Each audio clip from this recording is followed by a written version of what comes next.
Stand by. The BRN goes worldwide at 6 a.m. Eastern.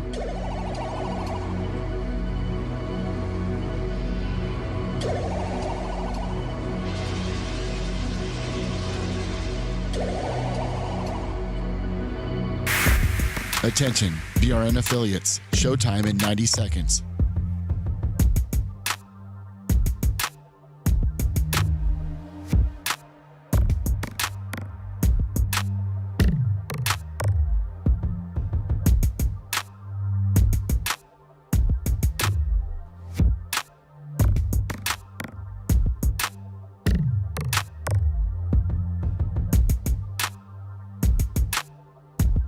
Showtime in 60 seconds.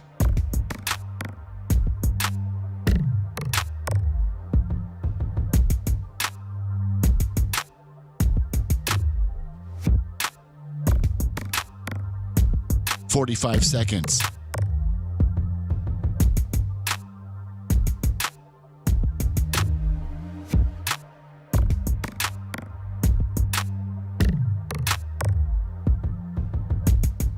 "30 seconds.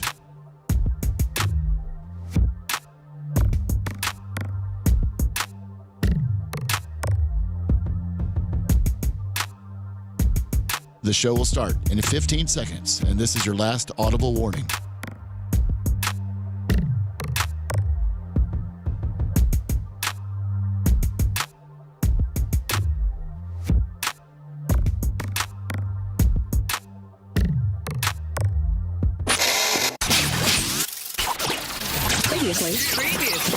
Previously on the Bubba the Love Sponge show. You know how much that system alone probably costs? Oh. See, now everything's wet, and it won't be. Gotta go on like a turbo vet.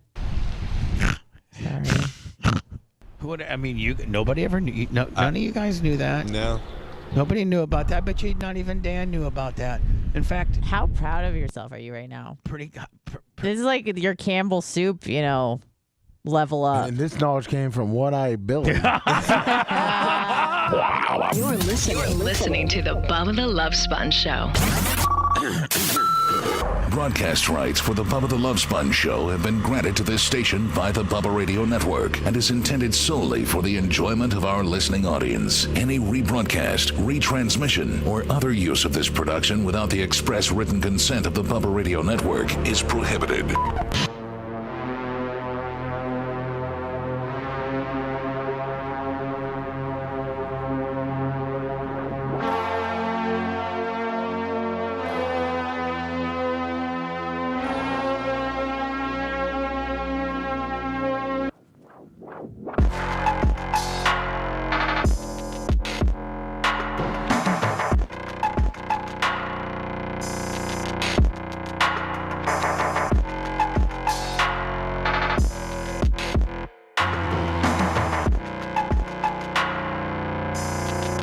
Sorry for the delay. Welcome to the Bubba the Love Sponge show. Tuesday, September 26th, 2023. I think probably a lot of people here today.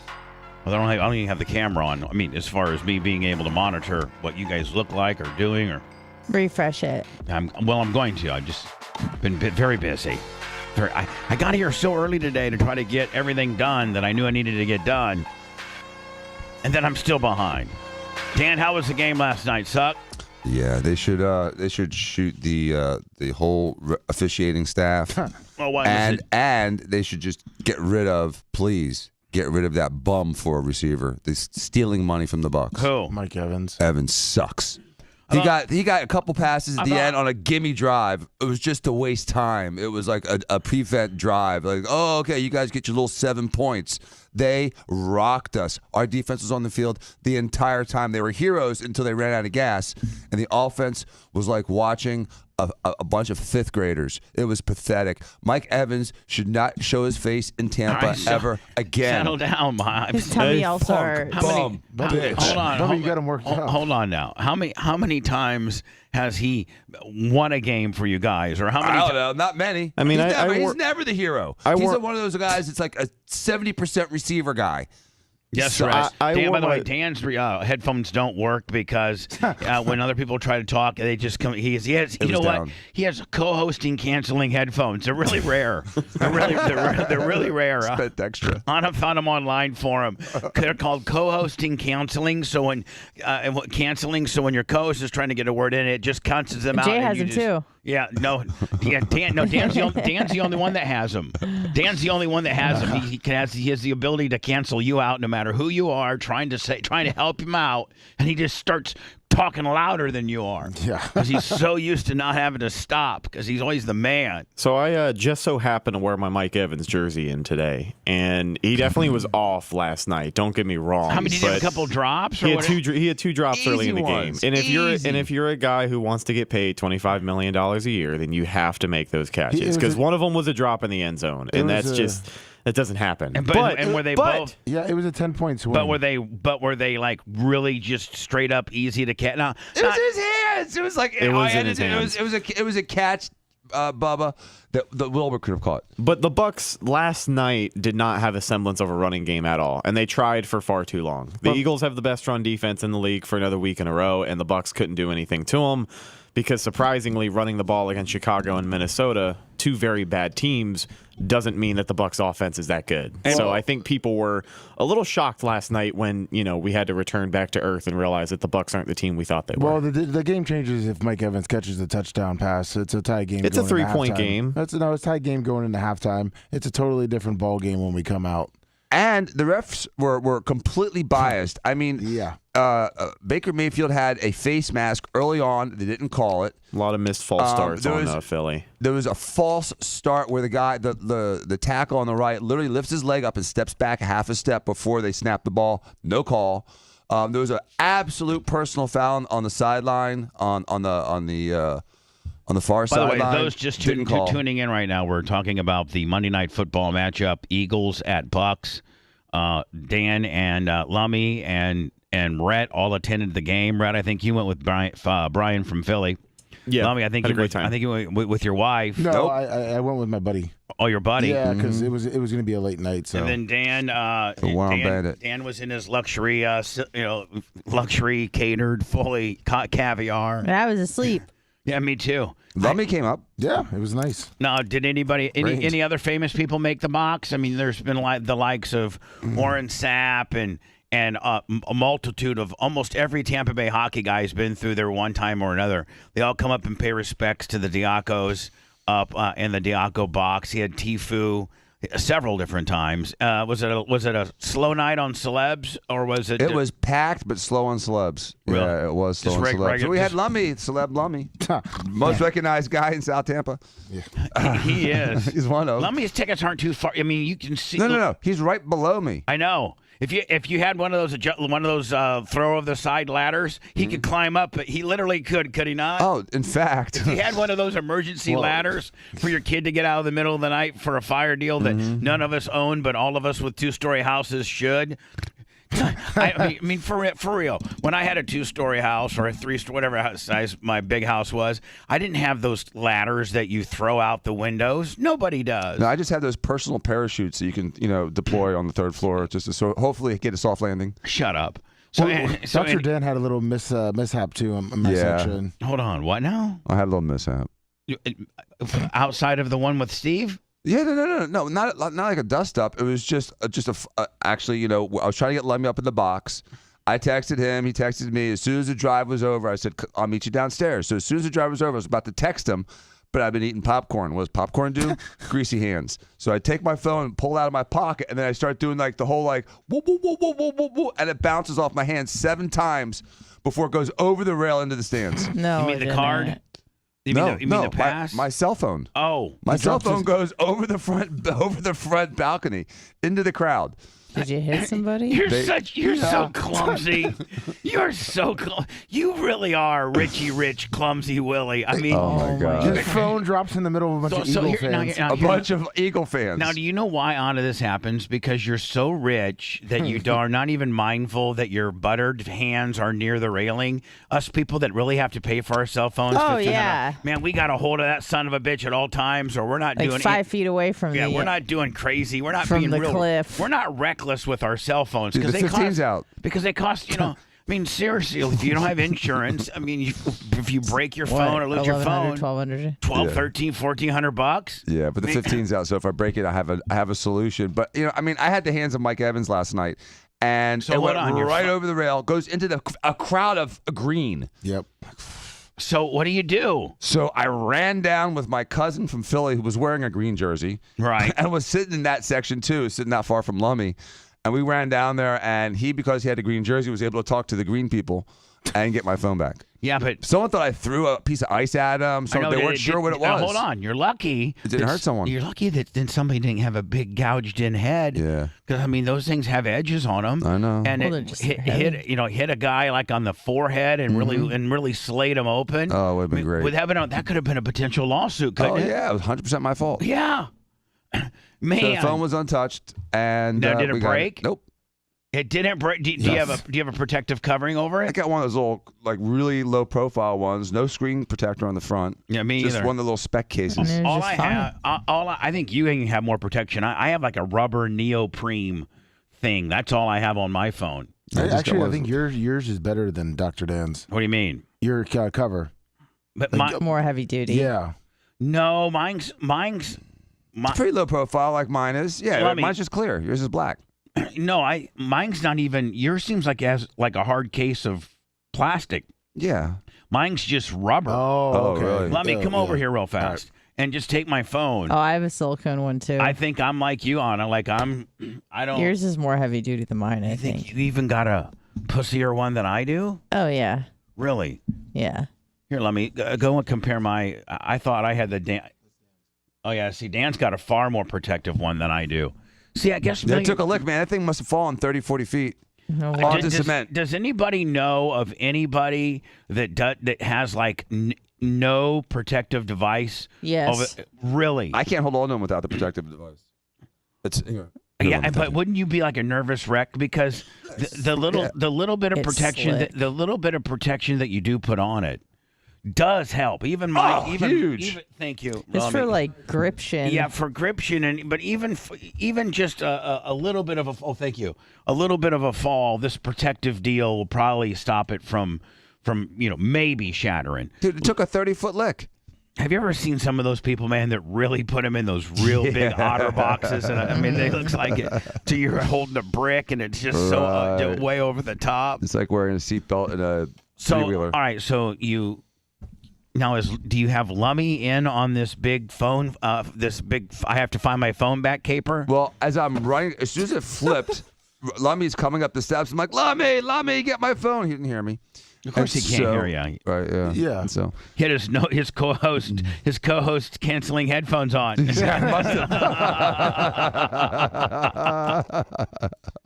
Well, no, I'm sorry. You and Jay are the only two people that have those. he Two. had his co-host expensive. canceling earbuds in. So Yeah, you two are the worst when it comes to like having a conversation. You guys just overpower nonstop. So anyway, do you know why? Huh? Do you know why? No. Why? Because when Steve, Jay, and I are arguing, as soon as you take a breath, the other guy cuts in, and so you can't get your Plus, point all out. three are bosses and never usually have to heed, if you know what I'm saying. I understand. You're a boss, and so when you go to work every day, when you're talking, they have to heed to you. I mean, you're the Right. you're the main dude. You're right. So you guys aren't used to being Interrupted. dude two. You're not used to being dude two. No. Where dude one's talking and you have to be quiet because dude one is dude one and you're dude two. Very rarely do you have to be Dan. I don't even know any application in life where you have to be dude two. You're always dude one. Hear him, dude. But that's what I'm three. saying. That's what I'm saying. Yeah, it's That maybe it's your disruptive. family's got it all wrong in the fact that this show's actually very therapeutic for you, and the fact that like it makes you have to be something other than dude one. Otherwise you just roll through life, and just the more that you're dude one, the bigger of a dick of a dude one you become.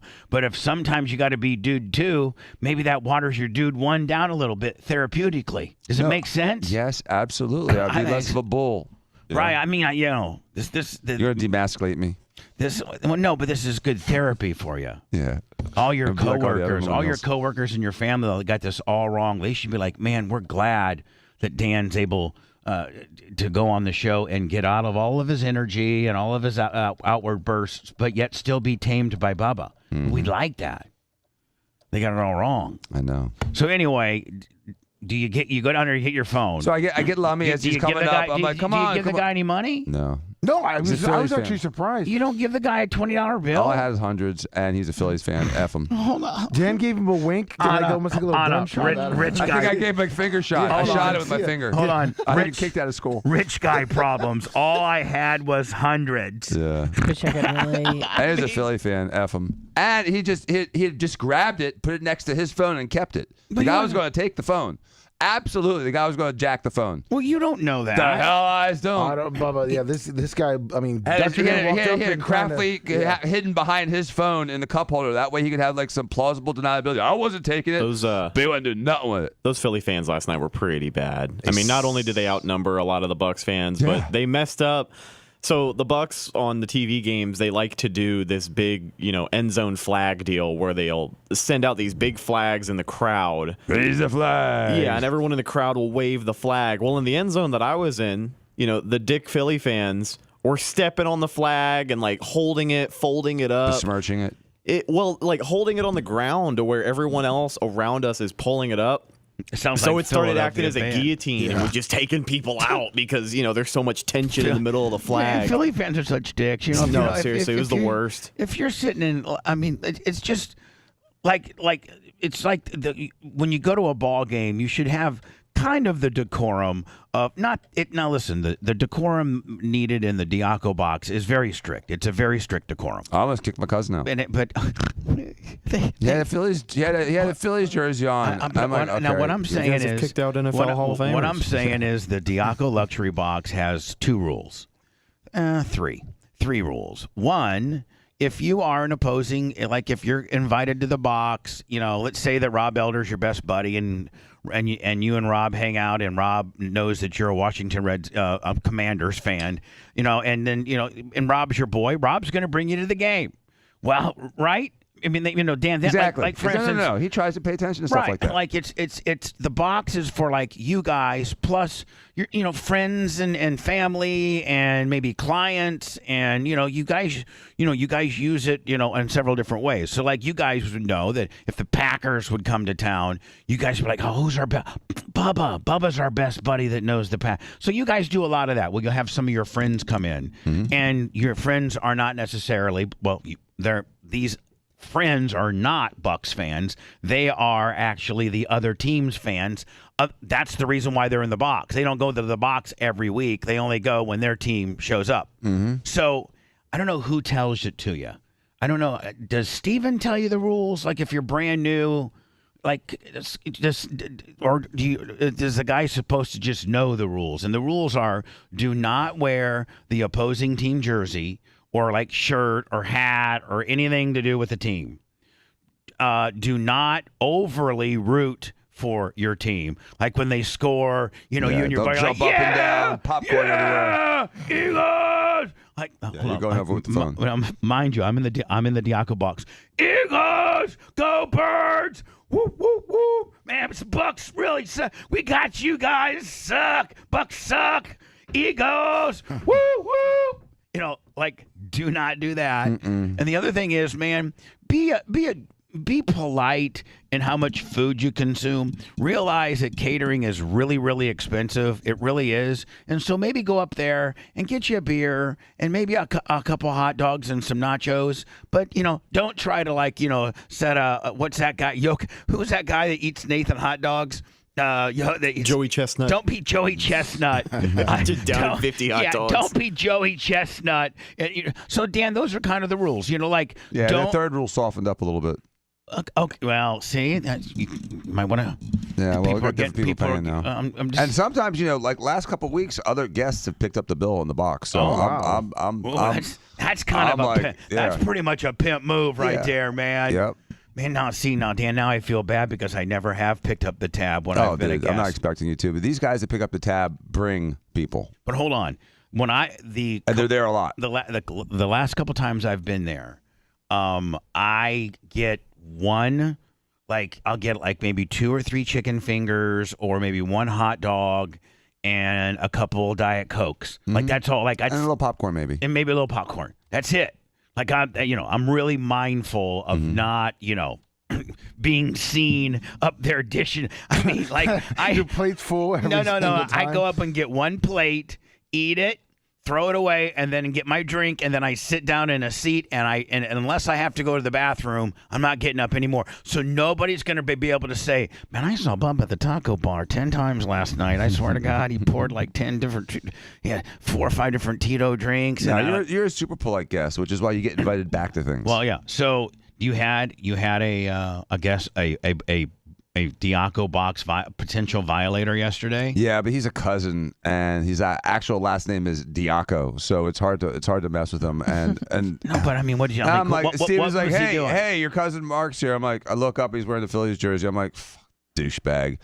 And so I didn't even say hi to him for about a half hour because I was paying attention to the game. I was with Danny, who knows like every player on every freaking team, every play. I know, but he like, broke hold the on. whole thing down. So it's better than watching it with Buck. Buck. Is Philly guy cheering when they're winning, and is he doing? No, he's not. Okay. He's keeping his mouth shut. He So knows that rule. He's just wearing the jersey. Okay. Steve warned him. Keep your mouth shut. All right, well then he's okay. Then we had security have to come into the box too. Brian from Philly was doing the same thing. He played it neutral. Hold on. You had to have security coming into your luxury box? Yeah. Why? Well, Rob Elder's personal trainer was sitting on the back of his seat, and he was blocking the view of the box next to us, apparently, which were a bunch of coaches' wives, which are never in that box. They have no idea what box world is. And so they were just, they're like the first time in a limousine and someone was blocking the window. All right, hold on. So are you talking about the box to if you're looking at the field to your left? Yeah. That kind of little corner deal, pie-shaped Willie. And so Rob Elder's friend is in the front row there. No, he's in the back row, sitting on the back of the seat. Yeah. He's not blocking anything. They were just being He really wasn't. dicks. So it was two ladies. But why would he tell. be sitting on the back of the seat? That's a little you shouldn't be doing that. Who knows? He was talking to people behind him and in front of him. All right, whatever. There must have been. How many people were in that box? Let me 35? Yeah, I was going to say. Yeah, 30, that would give me 35, anxiety.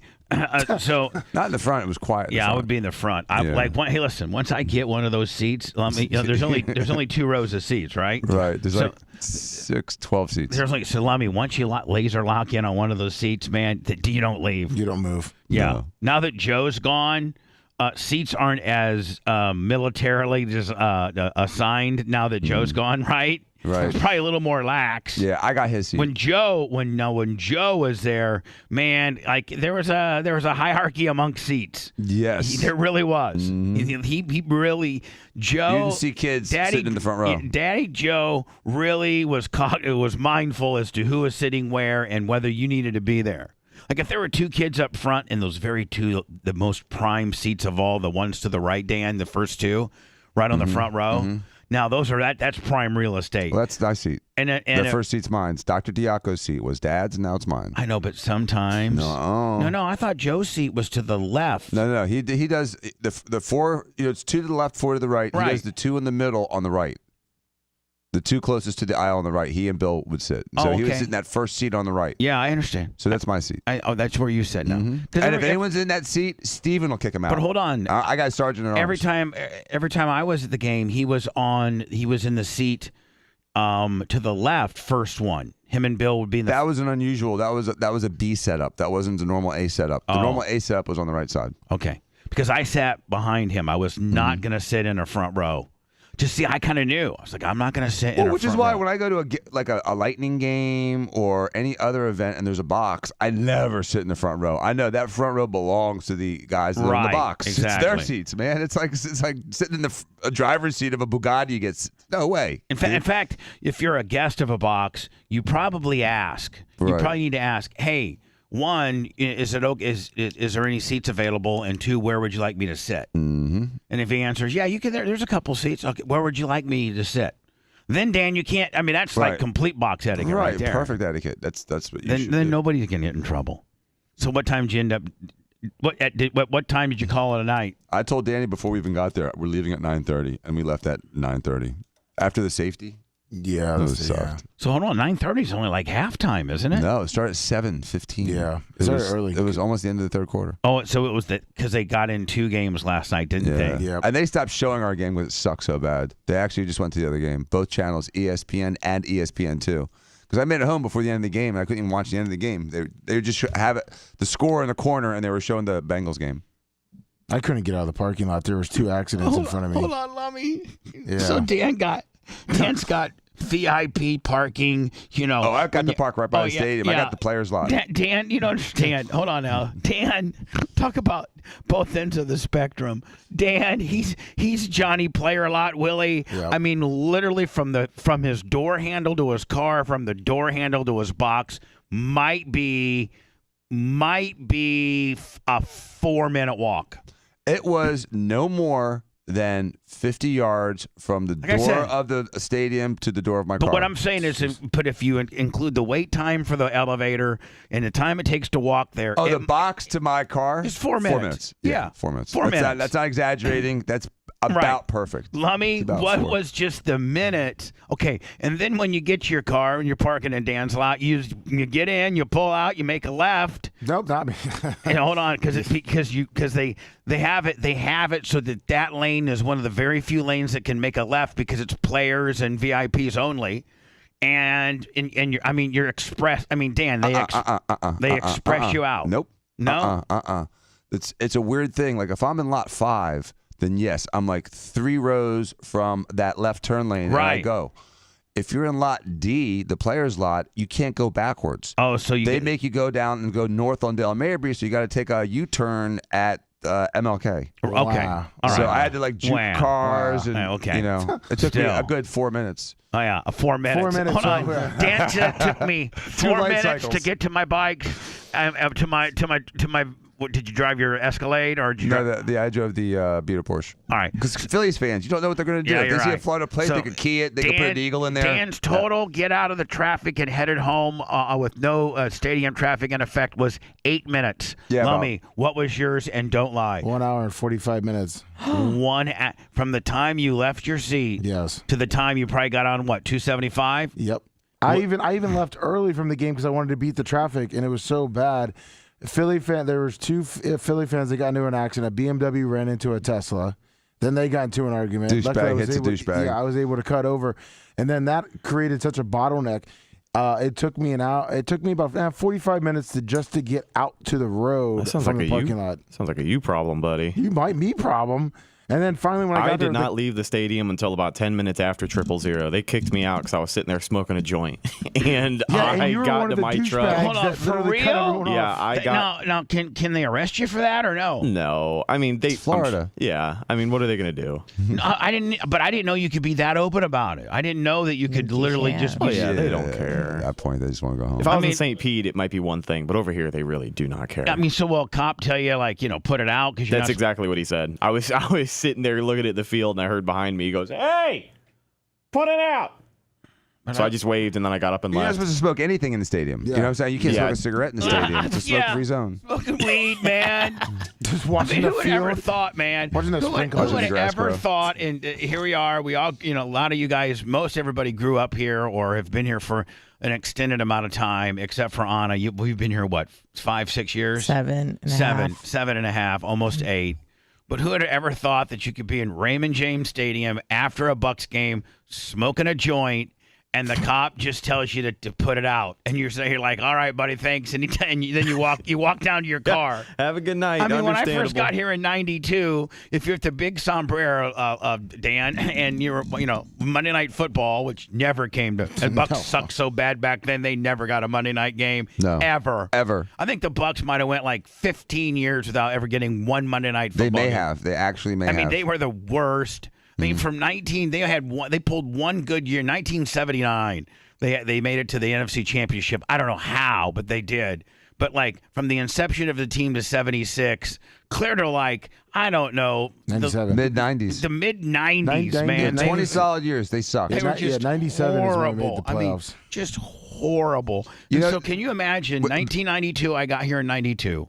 And it was during I think maybe the Ray Perkins era. And the Bucks were on Monday Night Football, and you were there, and the game is over, and 10 minutes after the game, you and your buddy, you're just smoking it. You're smoking a joint, which marijuana, back in 1992 in this area. I mean, right, Dan? Super illegal. There's people that went to prison for they had 10 joints or something like that. There's probably people still in prison from the 90s because of marijuana charges.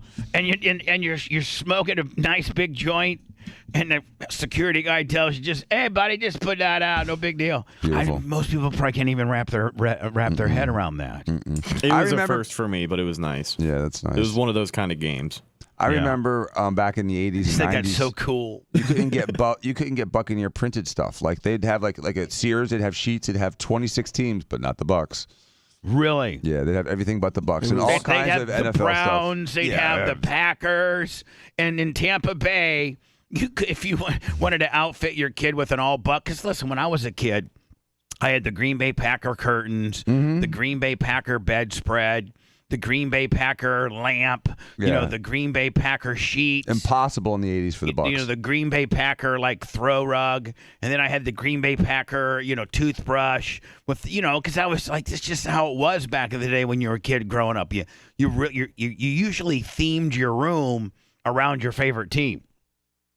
Absolutely. We always did, or around cars. Or around whatever you like. Yeah, sports or some kind of activity. For the longest time I had, yes, I'm officially that guy, and I promise you there are so many men right now that are listening to this broadcast or watching it or watch it later today that will say, hell yeah. Dinosaurs. No. Dinosaurs. The men that had the Farrah Fawcett picture. Oh, I had that. Yeah, I had it. yeah. Do the picture. Show the picture. With the colored towel behind her, the horizontal stripes. Just a slight little tinge of nip. It's one of the most famous pinup posters in the history of the world, and I'm telling you right now, I owned one. Dan, you went right down to the Spencer's or wherever the hell, and you bought. I think it was like $1.99 back then.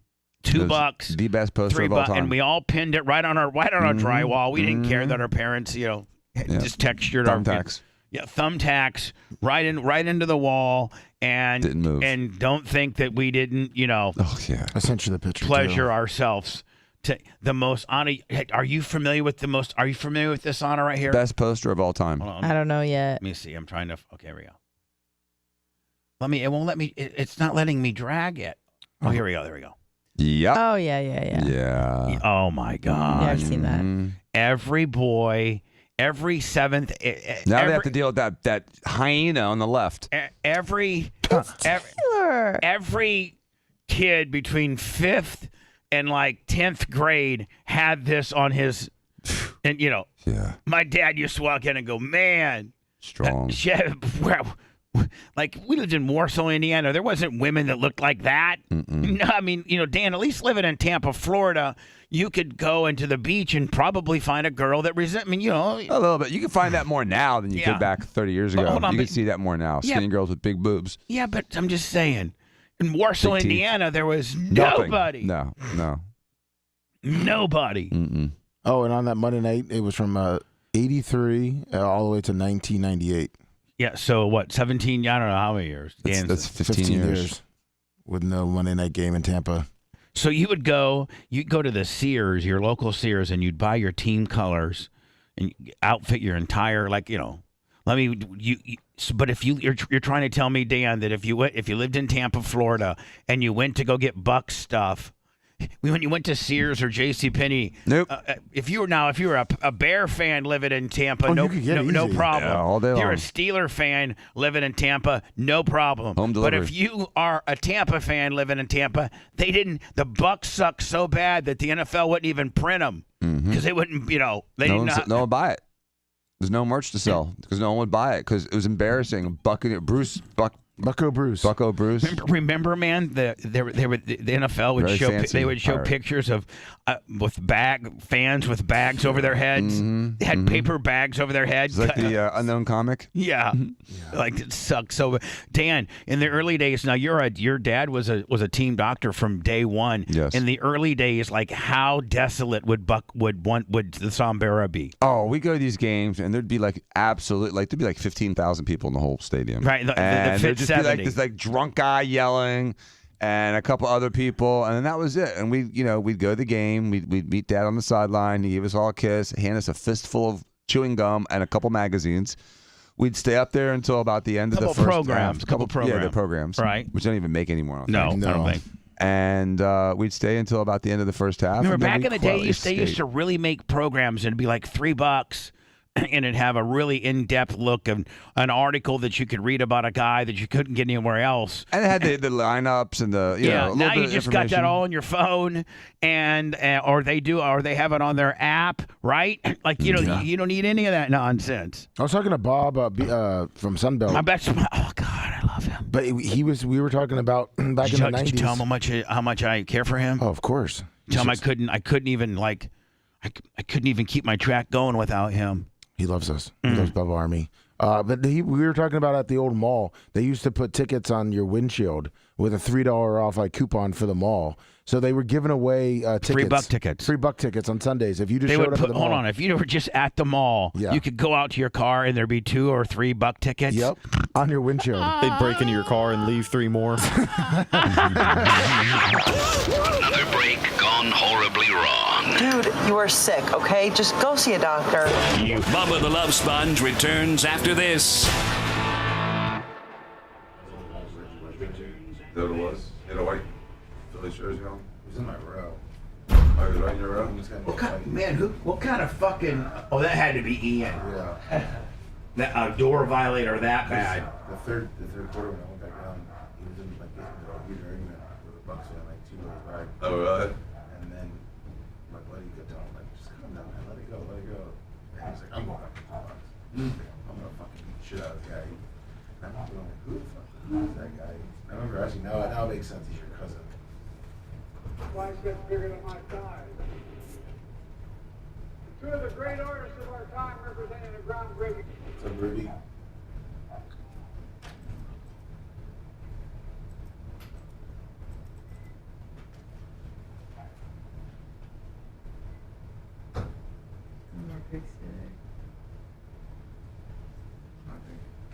Not us. I was like Tom. Why is Atlantic City on the box wallet? It's Storm? No, it's Storm with that. No, Trump Storm.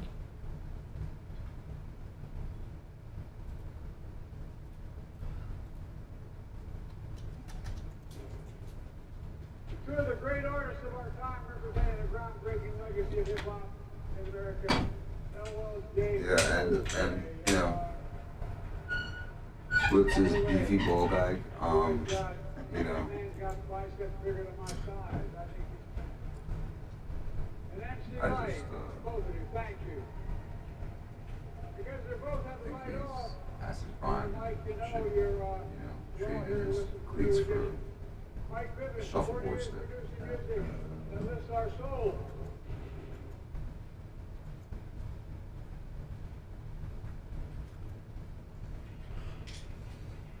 I mean, you know, Aaron Rodgers was really effective this year. Just like Evans. Whereas Evans doesn't pop his Achilles and do some old man injury this year.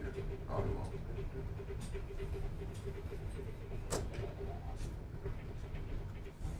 Was he just really bad last night? He's one of those guys that, you know, they throw to him a lot. So he only catches it 70% of the time, which is pathetic for a receiver. His numbers are good. You know what I'm saying? Like he'll have 8 receptions for 100 yards. But they threw it to him 16 times and he caught it half the time. And so the problem is that in the first third of a game where really you have a swing of one way or the other for momentum, he tends to drop his passes. And then you give him those little sort of gimme drives at the end. He looks like a stud, but they're playing soft defense on him because they were just wasting time. They're doing clock management. So they gave us that touchdown. That wasn't real like, oh, we kicked their ass and got a touchdown. They were just trying to eat up clock. Like I did on defense sometimes. I'll just let them take as much time as possible, but eat up clock. Let that drive take a third of the game. They get through 7 40s. Isn't just for the field, it's for life. So it was a gratuitous drive. You know what I'm saying? It's like we got you 3 big receptions. Leslie. I mean, it was always big to me in my mind, but I'm just thankful that it's at the level it's at now. He's an NFL receiver. He should be able to do that. High school kids do that. It was just because when he got hit, he still had the one hand on it. It's like, but when you see that, you're like, where was that in the first quarter? Right, he doesn't have the chutzpah to be like that in the fourth quarter. Chutzpah, there you go. And like I said, he'll be a stud in the third or fourth quarter when they're losing because the defense is playing soft. They're giving it to him. And the really pathetic thing is the Bucs couldn't do anything. I mean, we had 30 plays in the first 3 quarters on offense. It was pathetic. We shot 60 to 80. Didn't do anything. Nothing. Who's the girl all the way on the right with the skinny waist and the big hips? Kardashian? Yeah. Was that a Kardashian? Yeah. Wait. Yeah, those are all Jenner? Kardashians. On the left and on the right? Yeah, they're all. That's the mom in the middle. Okay. All the way to the right is Kendall Jenner. She's still like no one in the family. I guess her mom. I don't know. I think they popped some of those out because then you got the other one on the other side. Because like most of them are really curvaceous, and then Kendall's just like, yeah, just like her dad mom. Well, then you have OJ's daughter that. She lives in St. Pete, apparently. OJ's daughter. No, I'm talking about the one. They used to be fat. Oh, Chloe. Is that Chloe? Yeah, Chloe. That everyone says is OJ's daughter. I mean, it's. Oh, they're saying in real life it's OJ's genetic daughter? Well, they were like best friends for a while. Yeah. And she does have a different complexion than the rest. She's just way bigger than the others. Football big. And her nose is totally different. Well, who knows what her nose looks like? She has OJ's nose. She has had so much work done. She fine. She goes Moana. Yeah. If you look at that old picture before she got work done. Before she got work, she was like slowly transitioning, and then all of a sudden she came out like 3 years ago, and she looked like Denise Richards, and everyone's like, "What? Whose face is that?" So she was like transitioning from a black person to a white person. Yeah. Yeah, no, the parents aren't. They look side by side where she got work done. Her nose just like OJ's. Yeah. Who is that? It's a Hogan's wife. Is there one? As of like 2 days ago, Sky. Okay, well, we can leave that analysis for the air. She come with her own fucking bucket of mud?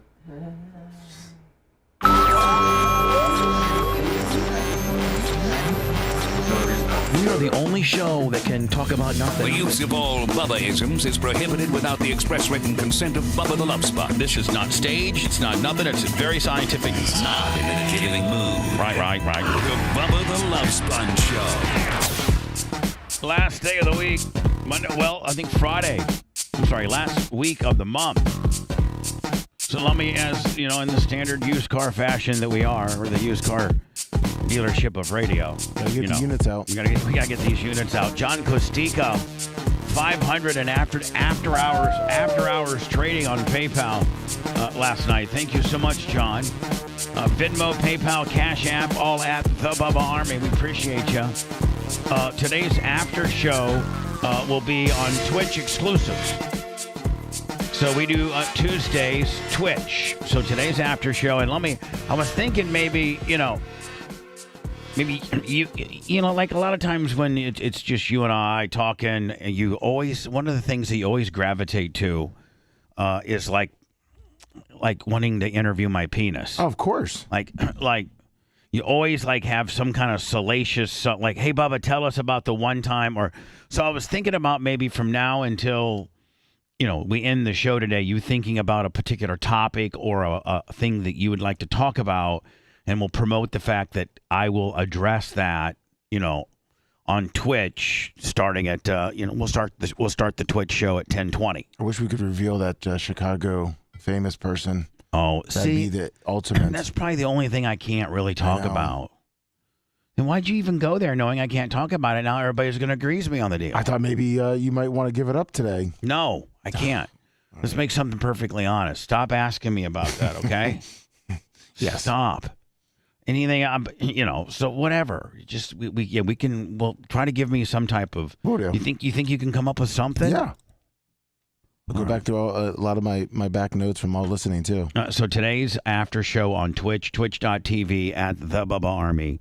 Anna, your cold plunge. I watched your entire cold plunge video. Yeah, it's only about like 4.5 minutes. Oh well, so why can't you throw me a bone and say, No, thanks? I mean, for those who haven't watched it yet, it's not long. But it came across like you're being a bitch to me.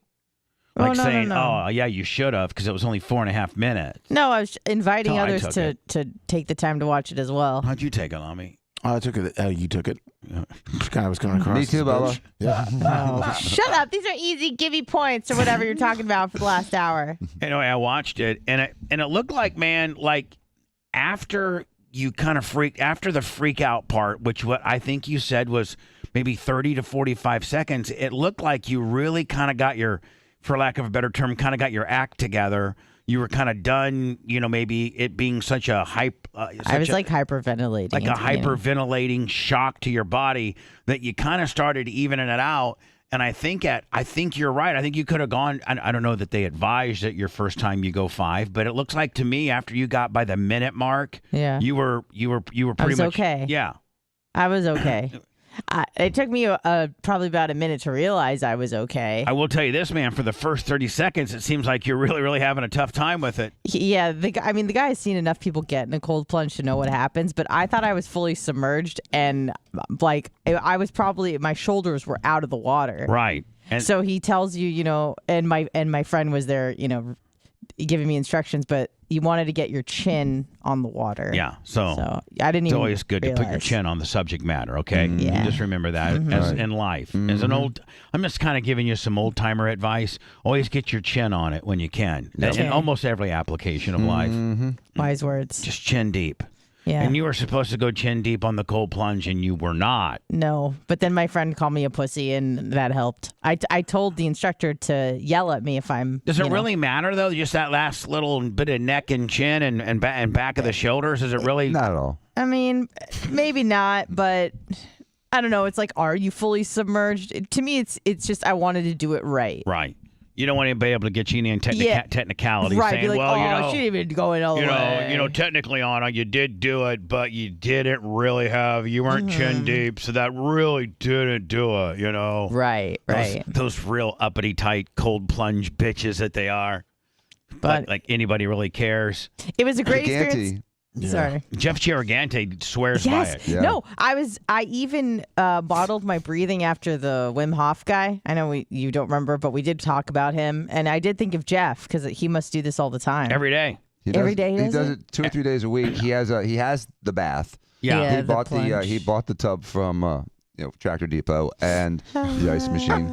And he says he spends about 11 to 15 minutes a week in it. Yep, that's what Jeff Does he swear by it? He swears by it, and I said, "Okay, Jeff, why don't you and I just take our shirts off and just compare how we're looking?" Dan. Oh, he said that shut too. him right up. He did. He looked at me and he said, "Who would you want to look like, Lummy?" Dan. Let me take my 2 shirt years, off. Dan. he had 100 cold plunges. Dan. It doesn't get you in good shape. Dan, are you really that much of a dick in life? Yep. So the guy, I'm assuming this is at the box yesterday? Yep. All right, because Lummy witnessed it? Yeah.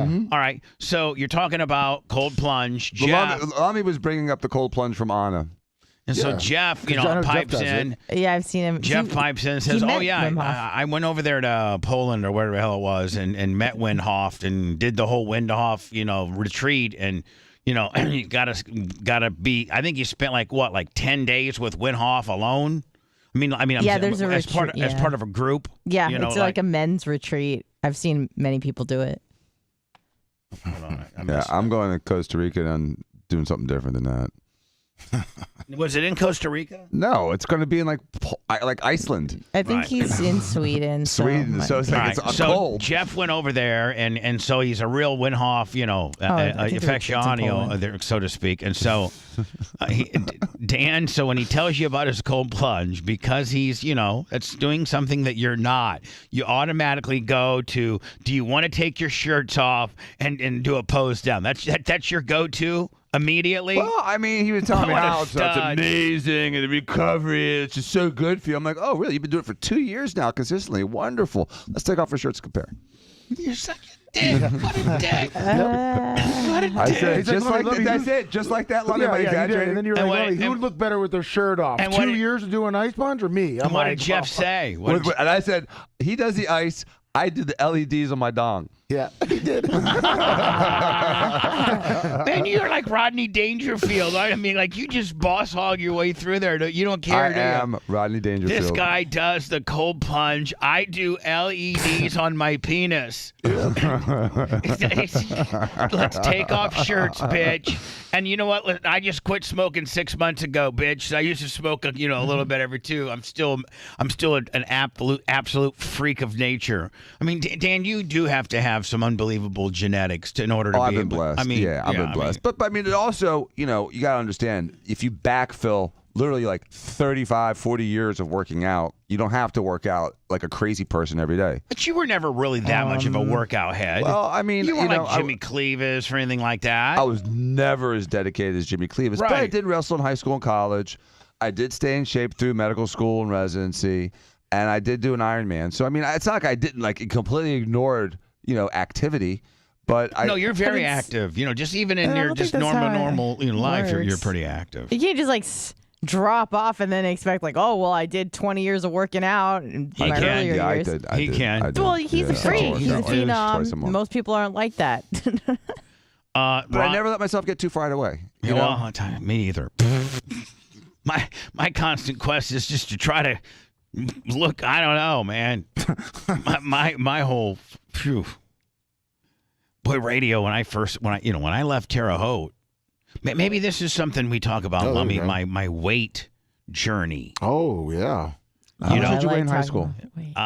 235. Really? And you were the same height you are now? Yes. Yeah, because we can ask when you first started in Terre Haute. Because Terre Haute. See, radio, man, it just packs on the pounds the more popular you get because people want to give you stuff for free. Like, Lummy, every night when I was in the Power Pig, there was a different pizza joint that wanted me to say their name on the radio. So they would literally, I'd have to schedule them and see, listen, there was this one place and it wasn't called Papa John's. It was called Hunter John's. And they would want to come in and bring pizza every night. I'm like, well, you guys can't come every night because I got this place and this place and this place. And then Pizza Hut comes on Friday.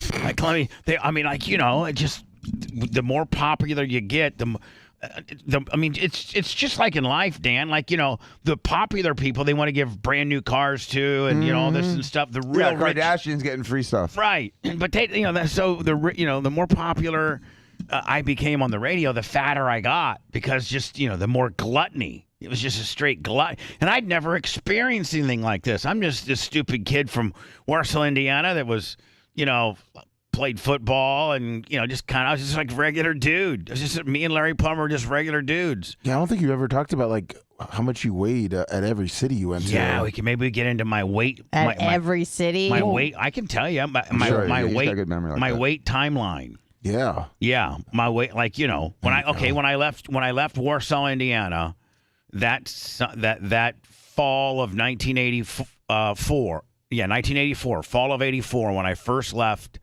my mom and dad's house to go be a freshman at Indiana State, I weighed probably 240. Wow. Now I'm intrigued. You're almost there again, Bubba. No, I got to. Boy, if I was 240 right now, I could probably. Well, I couldn't take off my boot. What were you? My shirt. How much did you weigh in the picture on your screen now?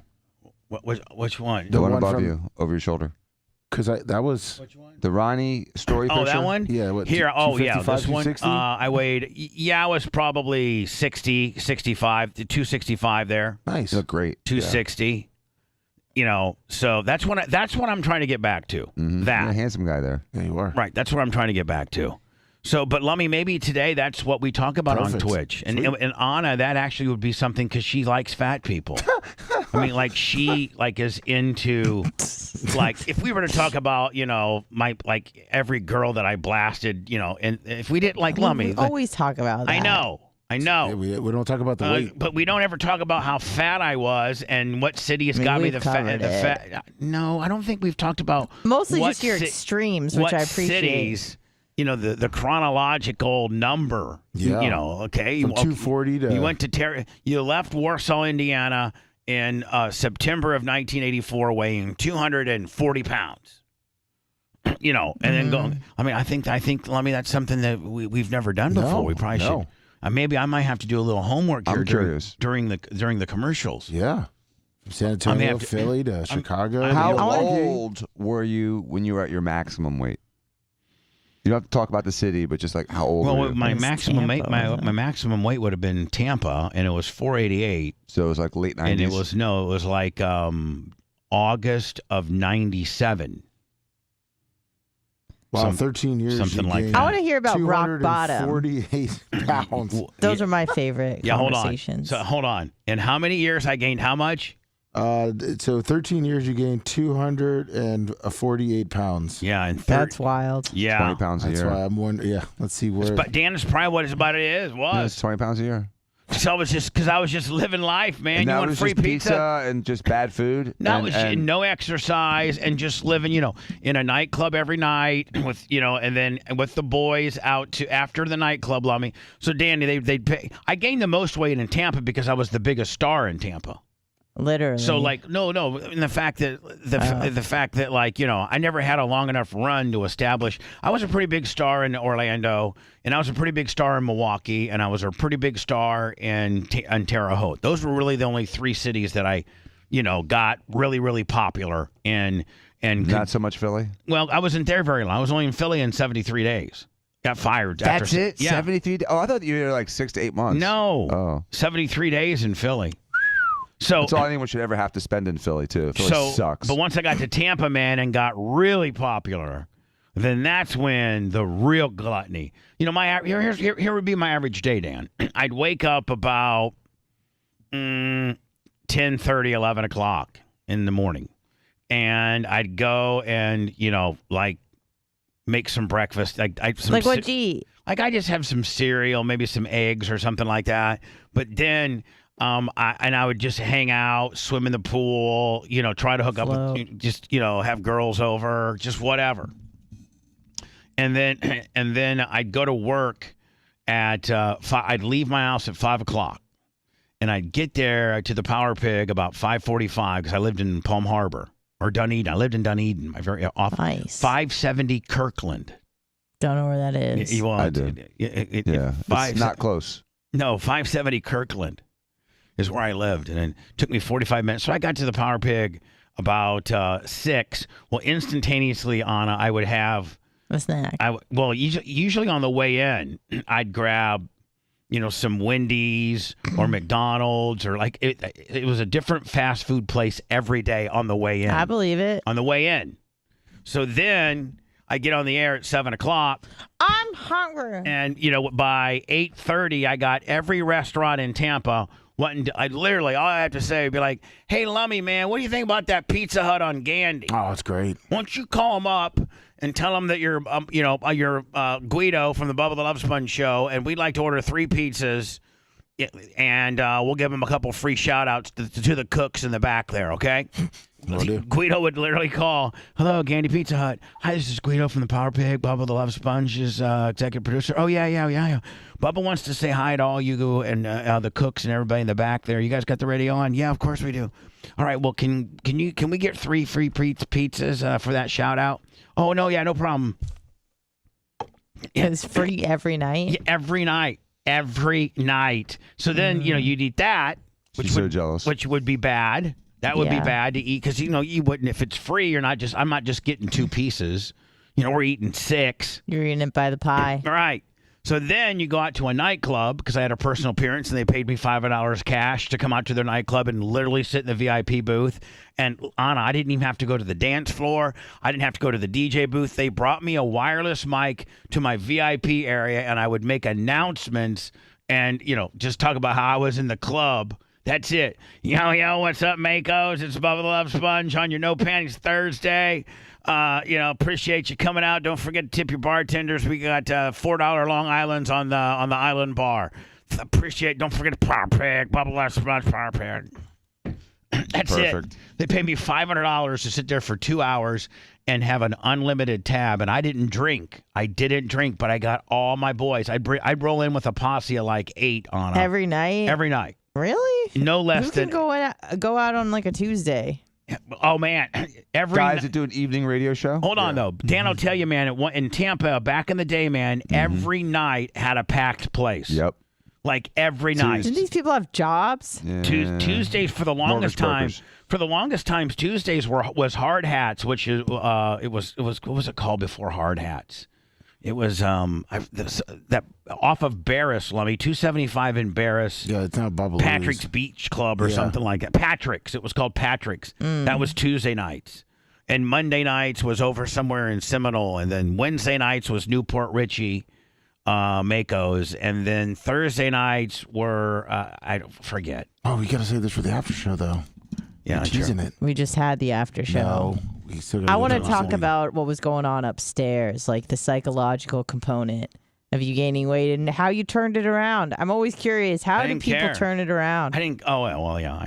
Like, did you have an intervention? Was there a moment where you're like, I can't live like this anymore?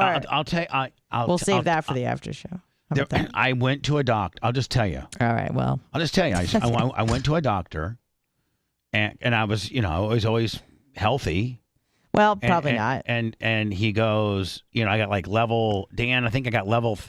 Does edema come in? It comes in 3 levels: 1, 2, and 3. Oh. Yeah, 1 plus 2 plus 3 plus. Okay, edema. which is the worst? 3. Okay, so I had 3 plus edema on my. It's swelling, right? In my ankles and my like from my knee on down, you could literally just indent your fingers all the way into my fat. Yeah, just full of fluid. And so I go to this doctor, and he said I was this is 1980, and I think I was 31, 32. It was 87. I was born in 66. So I'm 31 years old, right? No, 90s. No, I'm sorry. Yeah, 97. It was 97. Yeah. So what am I? 31 and 97. Yes. Yeah. So I'm 31 years old, and he said, and I think I weighed like 400 and I weighed like 440 pounds. Mm. And because I still didn't listen to him, I had to put on another 40. Right. And he goes, I just want to let you know just think about it and you answer your own question on your way out, and you do what you want. We do have some programs. There's some things you can do if you're really serious about losing weight. But I just want to leave you with this question. How many 400-pound 40-year-olds do you know? And I thought about it. I'm like, I don't know any. I don't know anybody that's over 40 and 400 pounds. Like, I don't. So basically, Dan telling me, bitch, you're going to die. You're going to die. You're going to die. And I've said the same thing. You don't see really old, really heavy people because they don't exist. Yeah. Right. So that's when I started my journey. Oh, good. And you never did you get bariatric surgery? No. No, you didn't. It's been tough. That's admirable. So, Lummy, I don't know that we should get into all that right now. No. We can. No. But we're blowing our Twitch whiz. That's right. So Ronnie and I did speak like I talked about, and I think do we have the audio on this, or can we find that from yesterday? We looked for it, but also one thing. The problem is show. that we play it, they strike us. Serious. Oh, they do. Oh, yeah. The whole thing will be struck. We should have just played it on the podcast. Yep. Maybe we should do a special podcast. And talk about and talk about how I'm going to maybe we do that, Lummy. Maybe we do the Twitch show, and then if we got enough energy, which I can get you something to give you some energy, then maybe we do like a little break down that broadcast. Bubba's going to Vegas. Bubba's going to Bronny's wedding podcast. I don't know. Just trying to do extra things for the end of the month, Yeah. This last week of the month, just trying to pull the nose up extra content. Ronnie Munn reveals Bubba the Love Sponge will attend his wedding. I guess there's audio of this from yesterday. And Ronnie just saying that indeed we spoke and that I'm going. Now, you know what I like about this? This is brilliant, and I hope we can incorporate it into our new Bubba Army Radio world. But Anna, see how they know? I got this story from a Google. You know how you can put certain words on Google and you get news updates. Mm-hmm. So I have my name, of course. So I got this via a news story. This was presented as Google News, and I clicked on it, and it was this.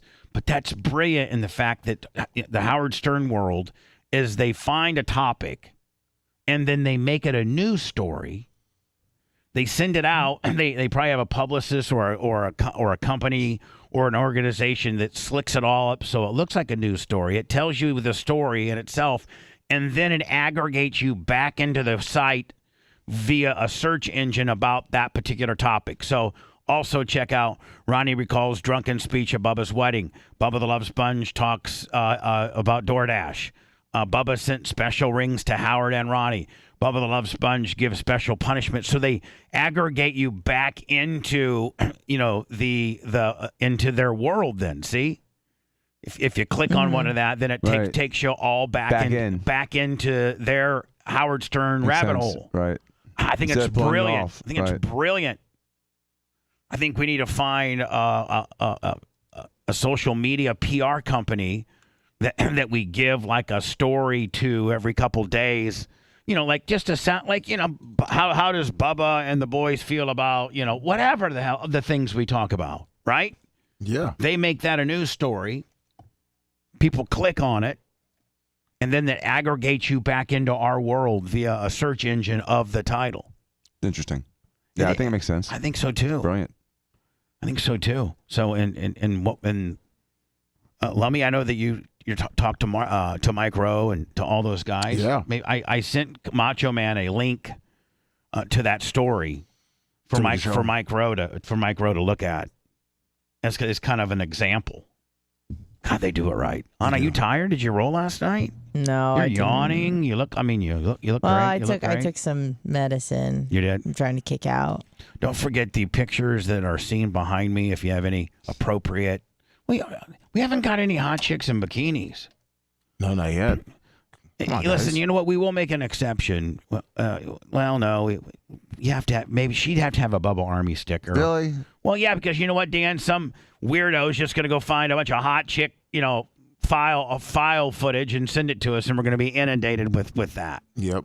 Would that be so bad? Well, stock photos. It would be because it's not a true representation of people that really do like the show. We want the pictures behind us to either be our family, something like the picture just a second ago. There's Matt Riddle. He's our buddy. Did you see he got released from the WWE? Yeah. What happened? Do you know any of the inside about that? What's the tea? He's like the only fresh energy they have. He's one of the very few breath of fresh airs they got. Not anymore. Let me. Can I go to words? Do you have a backstory to it? Do you know anything? I know that you It's and called Daniel Rose. I know that you and Daniel Rose are close. Do you know some insight?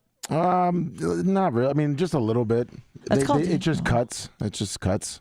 Yeah, but it did his recent, getting in a little bit of trouble. He's always got some kind of something going on. Get a porn star pregnant. That's what they kind of said. He burned a lot of his bridges. Got a porn star pregnant. But he's got a lot of options outside of that. She's kind of crazy. He could be an actor. So, Anna, I can go to words and say that you might know some stuff. Oh, yeah. I've been doing a deep dive on this guy. Perfect.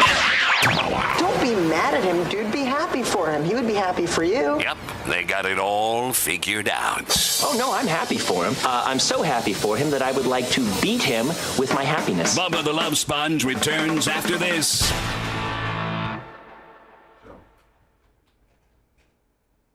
Yeah, his ex was a lot better than her.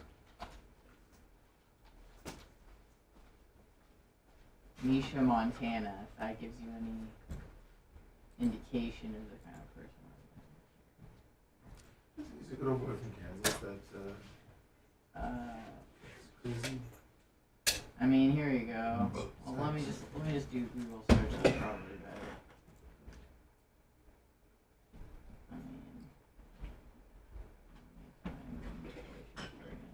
OnlyFans. It's pretty obvious. Is that her? Find I mean, like she's like completely like. She has like barbed wire on her pussy. That means there's no bacteria. Um, Is this her? yeah. She's gross. It's bad. It's fucking. I don't get it. Well, I don't know. Maybe she has a nice personality. I'm sure she does. I think she told him while she was like in the ring, she had like a sign that was like, "I'm pregnant. Bro got me pregnant." I'm gonna talk This about is it white, next. like, how fucking But the sizing issue. I mean, it's like Instagram. Just size. All they need to do is order to their size and then go for the sizing. It's just a mistake on the custom On the labeling part? But I need to say that, all right? It's only on No. XL No, large up. large up, yes. Large up. Okay, but I need to say that. Yes, but it's, Okay. I also noted it in the description. But it's part of the description too? Yes. Okay. Thank you. All they need to do is just order for true to size. They see you go to the website. I have to sign in. But yeah, you get the gist.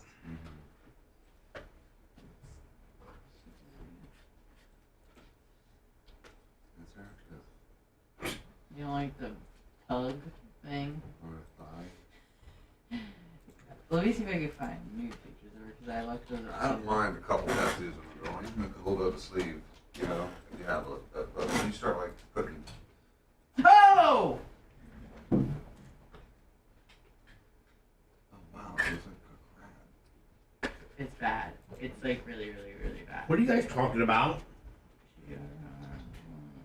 I mean, what are they talking about? Misha Montana. Huh? Misha Montana.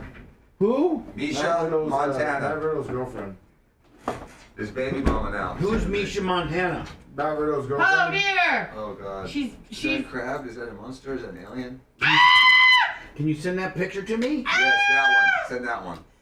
No, send me No, I'm sending you this one. No, you guys send Too me. bad. Coming in hot. Send me Now you have to see what we see. an overall subsection of. I need an overall. I just can't. You can't get me her worst picture, guys. Well, it's That's her. not It's her worst. arguably her best. It's her best.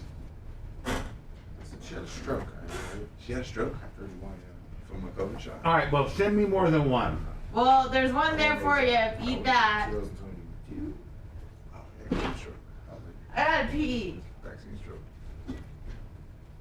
Just like, you know. Are you Dustin looking Bieber's at it? girlfriend and Try and find it. everyone else that- Hurry, hurry! I want to see your reaction.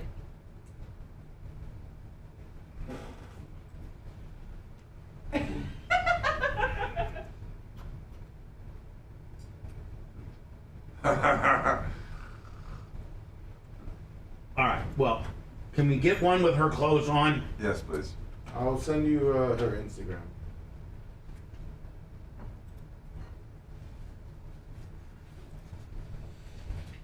Oh my God. It's not too difficult to tell she's pregnant. I mean, she's 6 months pregnant. She's super pregnant.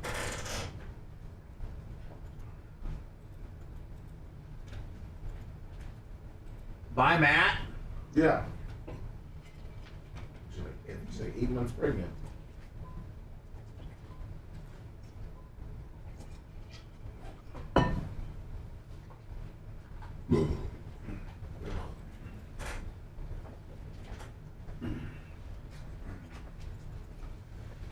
Crazy. She's such a good fucking. Yeah. Good, how you know? You know what I mean? Pardon? He's in fucking good shape. Who is Mattis? Yeah. Yeah, he just died.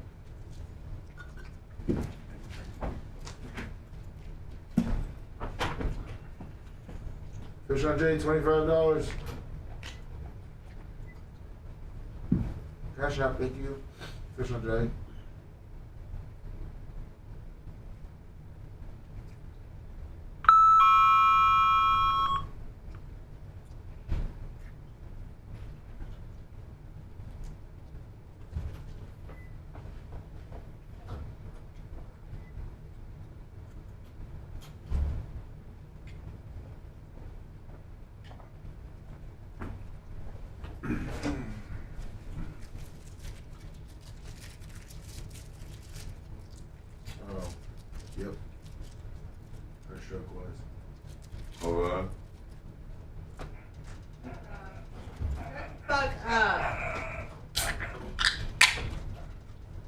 They can't even fucking talk about it. Nachos. That's what he's even saying. He's like, we get to talk about it. That's how shit shows. Blah blah blah. And they banned it on Twitter.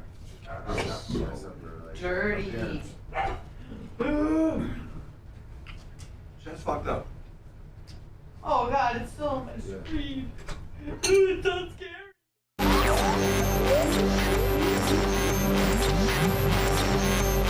I've got an idea. Time to man up. I gotta poop so bad. Man up and be brutally honest. And you're calling me crazy? Or I'm gonna kill you. We now return to the Bubba the Love Sponge Show.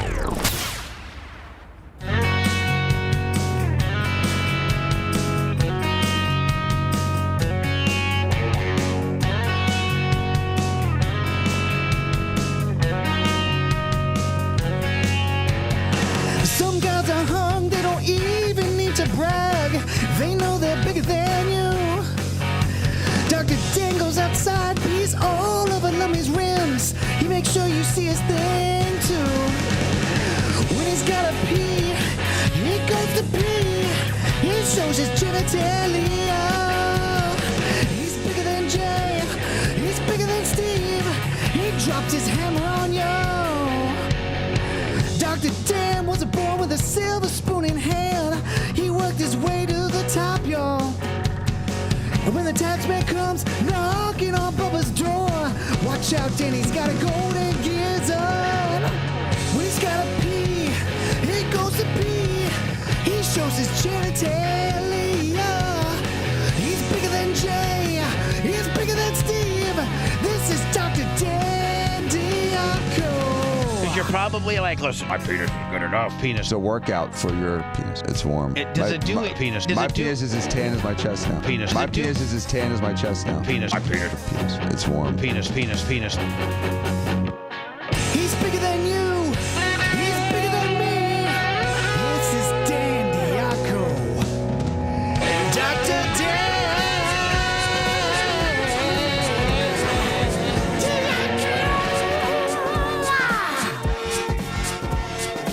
See, Dan, if you weren't able to get this swag out and you had to bottle this in and the people in your life were exposed to all the bottling inness, you would be so impossible to live with. This show enables you to be somewhat normal in life. Exactly. It's normalizing. It does. It's your balancer. It is. It tempers me. Lummy, we all have a heartfelt reason to support our blood support and our blood pressure. In fact, more than half of the U.S. population would benefit from blood pressure support. Did you know they have over 30, and I'm talking about Super Beats, for all of this craziness, these heart-healthy Super Beat chews, you can go to getsuperbeats.com. Promo code Bubba. Paired with a healthy lifestyle, the antioxidants in Super Beats are clinically shown to be nearly 2 times more effective at promoting normal blood pressure than a heart-healthy lifestyle alone. Super Beat heart chews are plant-based and they're easy to add to your daily routine. No pills to swallow, no ingredients, nothing to mix or prepare. And the Bubba Army has gone to getsuperbeats.com in droves and ordered this stuff. We just got another buy from these great people. And it's because you guys are buying this stuff and we appreciate it. And it's not like you're buying something that's not good for you. These things are really, really good for you. Double your potential with Super Beat Heart Chews. Get a free 30-day supply of Super Beat Heart Chews and 15% off your first order by going to getsuperbeats.com. Promo code Bubba. That's GET Super BEETS. Getsuperbeats.com. Promo code Bubba. Promo code Bubba. Thank you, my friend. So we have a little conundrum. A ruh-roh. And well, I got good news and I got bad news when it comes to the newest merchandise that just came in. You know, I'm trying to really be aggressive. Bubba Army, what is it? BubbaArmyStore.com, Lummy? Yes. Bubba Army Store, Bubba Army Shop, BubbaArmyMerch.com. Yeah, all those. And so I've been trying to, I got some new backpacks coming. Lummy, the straw hats have just been, these right here have been just straw hats with the Bubba. My first 100 that I bought, Lummy, and made, they didn't have this Bubba Bubba Army backing. And so I sold out of the first 100 just like that. And so I'm like, I'm going to order another 200. And the person that makes them for me says, hey, we can put for like an extra 25 cents or whatever, dollar, whatever it costs me to do. We can put this Bubba Army backing on it. Like a lot of companies do that. Like, yeah. I'm like, oh, Which yeah. really upgrades it. I mean, it really looks nice with that. Yeah, it does. So those are, we got those. And, of course, we got the beanies. We ordered the beanies. And we got the pink Yetis for the girls. And we got a tactical bag. And we got a cowboy, cowgirl, a unisex belt buckle, which I don't know why the merch crick put cowgirl in there.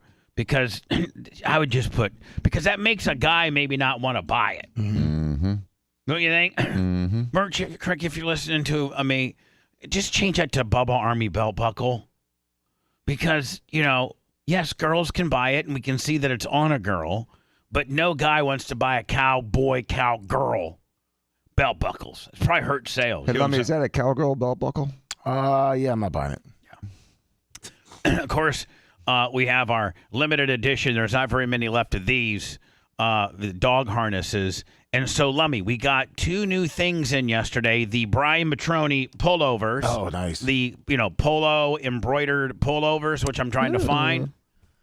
And then we stocked back up on the original Bubba Army black and white, the black shirt with the white logo, which is kind of like it's like the staple of Bubba Army. Like, if you're going to only buy one piece of merchandise, you should buy a Bubba Army shirt. Yep. And we got this company that this new company is making these, and let me show you what they did to them. It's pretty cool. Let me see. Is that it? No, this right here. Is that the new one? Yeah, this is the new Bubba Army standard. And look, it all comes individually packed now. That's nice. Yes, this new company that I'm dealing with. So you take it out. Now, hold on. Wait till you see how cool this is. Now, not only is it a Bubba Army, this is a large. Dan, I might as well throw this to you when we're done. Because aren't you a large? Okay, yep, sure am. So it's the standard, Bubba Army, logo shirt. But, Lummy, they did the size as its own Bubba Army logo with the size in the middle. Like the tag. Cool, yeah. Cool. The tag is a paperless tag that's printed into the jersey. Right. And then the back of the shirt has the new Bubba Army QR code. Nice. So those are the new shirts. Oh, that's cool. And they're pretty cool. And these are true to form. Like larges are coming your way, Dan. Oh, Dan, you probably want the bag in it too, don't you? I don't need the bag. Okay, cool.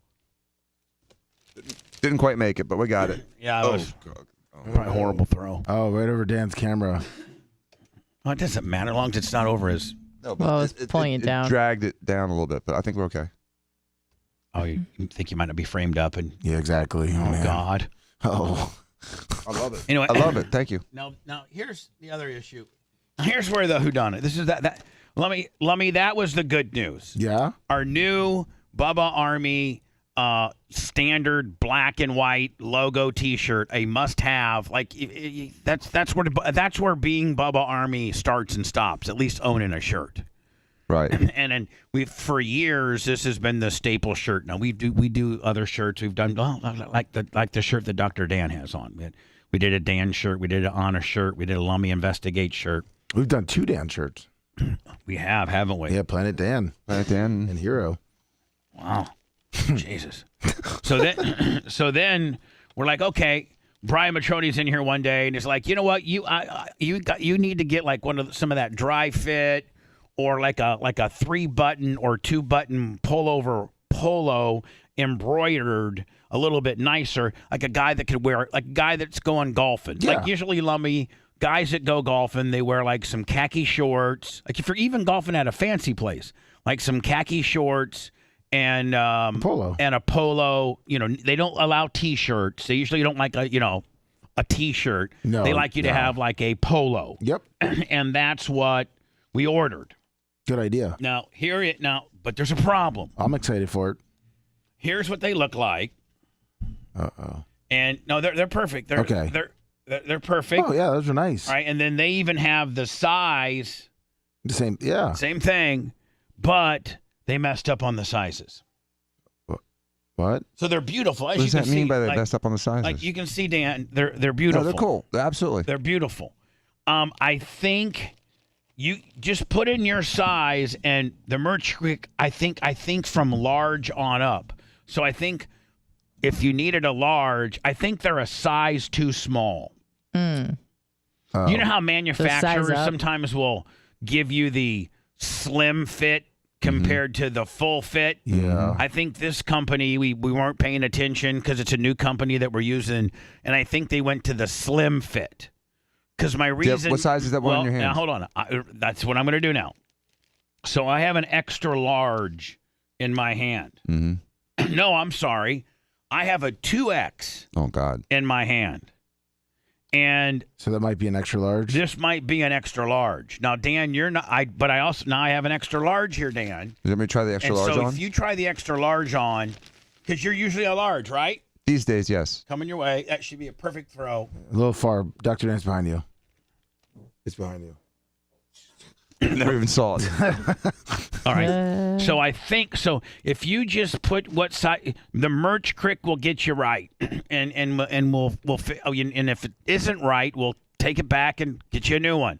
So Dan, that's marked as an extra large. So do you want me to put it on right now? Yeah, I want you to put it. I mean, you're the only guy. Any opportunity for You're him to the take only his shirt guy off. that. Yeah, you're the only guy that really wants to take his shirt off right now, right? Let me. You want to take your shirt off? No. On camera? No. Me All right. either.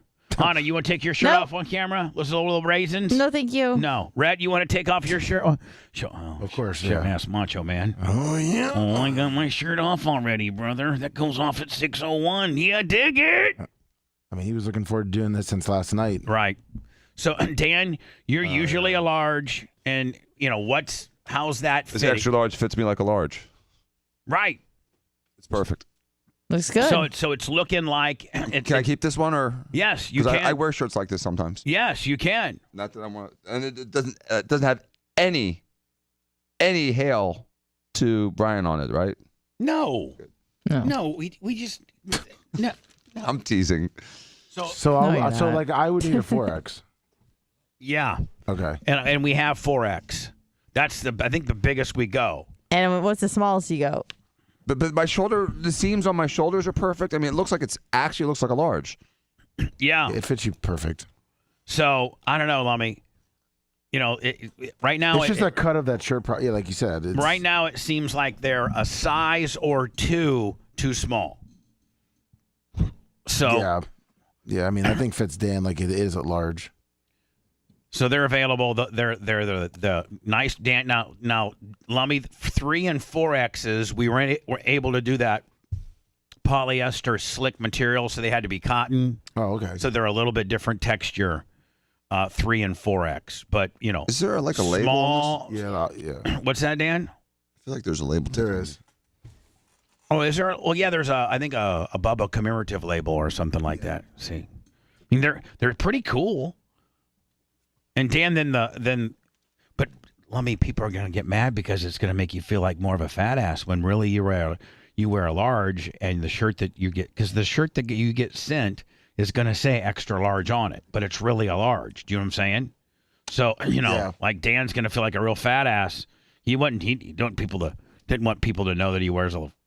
You wouldn't want people to see extra large back there, would you, Dan, or would you care? Do you care? I don't like it. So, order accordingly. They're in. So those are in, Lummy, and the new original.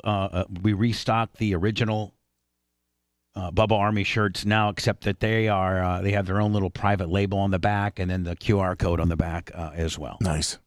I think those are available. Bubba Army merch, Bubba Army store, Bubba Army shop, and all of that. I don't see the. Maybe she doesn't have the polos up yet. I see. Yeah, I see the new stock. There's the new stock there. Stickers, camo, koozies, old school Air Bubba stuff. Oh, right down at the very bottom. Oh. Why would she put it all the way down there? Limited edition Bubba Army Polo, black dry fit, extra small to extra large, and cotton 2 and 3XL shirts, logo custom embroidered.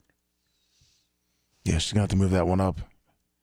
Up for sale, blah, blah, blah. Up for sale is our Brian Matroni inspired. Might make Dan pull us off immediately. Dry fit polo shirts, wear them to work, dress, blah, blah, blah, blah, blah. These shirts come out, blah, blah, blah. Bubba believes the big guys would prefer cotton over poly. Yeah, but are you? I guess she's going to take it upon herself. I think in the narrative, you should say these things seem to run about a size small. Don't you think? Yeah, order a size up. Because if I ordered a large, I'd be like not able to breathe right now. Or do you just order your regular size and then she makes the change? Good question. You know what I'm saying? Because like if a guy goes, okay, well, I want to order an extra large, but I think I'm a large. So does that mean I want? So when he orders extra large, does she send him an extra large or does she send him a 2X? Do you know what I'm saying? Yeah. Like who does the figuring up? Can you add it to the title? What do you mean? Order one size up? Yeah. Run small, order one size up. I'd say run small. No. Yeah.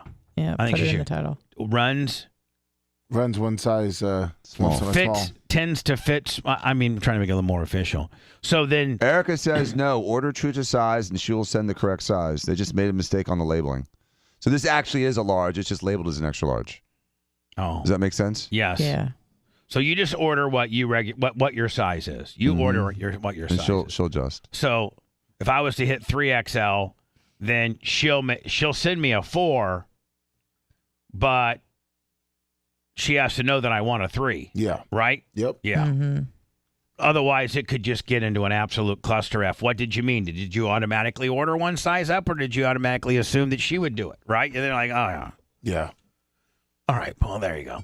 So again, a little bit of a conundrum, there in the merch department as we're selling new stuff. I think we got backpacks and a lot of great merch. Some others. She's got all kinds of stuff ordered. I think maybe license plates, just all kinds of stuff. So we were talking about Matt Riddle, and WWE released a whole bunch of people just recently. Yeah, they did. And this is it seems like it's been after. Didn't the Dana White's well, from my sources too, that could from be, your sources, from our sources, that could also Dana White held a grudge against Riddle. Yeah, it came from the inside that when they kind of did the merger, Riddle took a. So that's the biggest thing. Like what happened. A lot of the outside the ring issues have also been a problem, but I think the merger was just the nail in the coffin with UFC and WWE acting as one operation now. UFC and WWE combined? Yes, they are listed on the stock market as TKO. Yeah. And basically the UFC bought the WWE, and Vince is no longer the chairman of the board. He hasn't sold out yet. Yeah. He can get out for about, I think, $3 billion, which he is debating, but he is not the sole proprietor of WWE, which is the first time in over 70 years that the McMahon family has not been the sole owner of WWE. I think he has a seat on the board. Yeah. I think, Dan, that's all I get. So you went from running the whole shooting match, like everything, every idea, every angle could be yours, to now all you have is a seat on the board, nothing to do with day-to-day operations, nothing to do with creative control, nothing. Wow. And so, and then Dana White, who's on the acquisition part of this merger, it's always mergers. I've been part of radio mergers before, but I've always been on the team that was the buyer, not the product being bought. Yeah. And, and they'll come in and get rid of the people that we just bought. That out. See you later. Get out of here. Because he was top 5 in merch for WWE. So he was popular. He was still working. So him and Dana had a falling out because Matt used to be a UFC guy, and he kept flunking the weed test. Yeah. And so Dana just called him a complete F up. He cannot can't abide. He probably could have been a lot better, but he just didn't. He likes to get Matt Riddle likes to get and stay high. And unfortunately, I think just the last few run-ins he had in WWE was too much. The timing wasn't great. That whole Macho the allegations. doing his last set in there. Yeah, I don't know what he's doing. Cardio back there.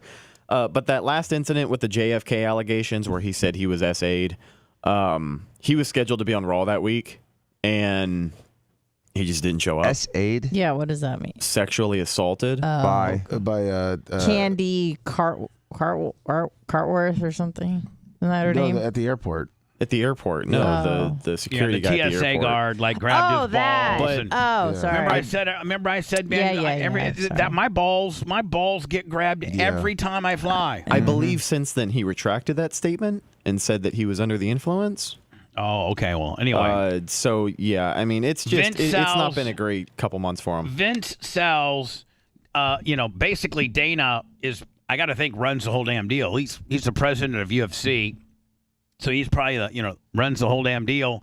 He and Dana and Matt Riddle had heat upon Matt Riddle's leaving of the UFC. Yep. And if you're Matt Riddle, you're thinking, I'm going to the WWF or WWE. You think I'm going to say anything I want about Dana White because it's never going to come back into play. There's no chance that the Ultimate Fighting is going to combine with fake wrestling. Sorry, it's just not happening. I mean, not from a performance perspective, but they literally are the same company. No, I understand that, but which is so bizarre. It's just bizarre. It's like Disney World buying NASCAR. I don't think you're going to see more wrestlers step in the octagon, but you're definitely going to see more cross promotion coming up. For UFC pay-per-views, you're going to get WWE commercials, and you'll see the guys in the crowd. And they might be able to use some of the production infrastructure they have amongst the two companies, meaning the production infrastructure they have for Raw and SmackDown might be able to help some of Dana's events and Dana's infrastructure and software and production. They might. You can start doing that in house. You don't have to contract out. And it's the same group of guys that do production for WWE, UFC. A lot more easy and a way to save money. You can combine resources as far as your road crew. You can combine. Now you can also negotiate television contracts differently, right? When you have, you can develop. You can negotiate pay-per-view stuff.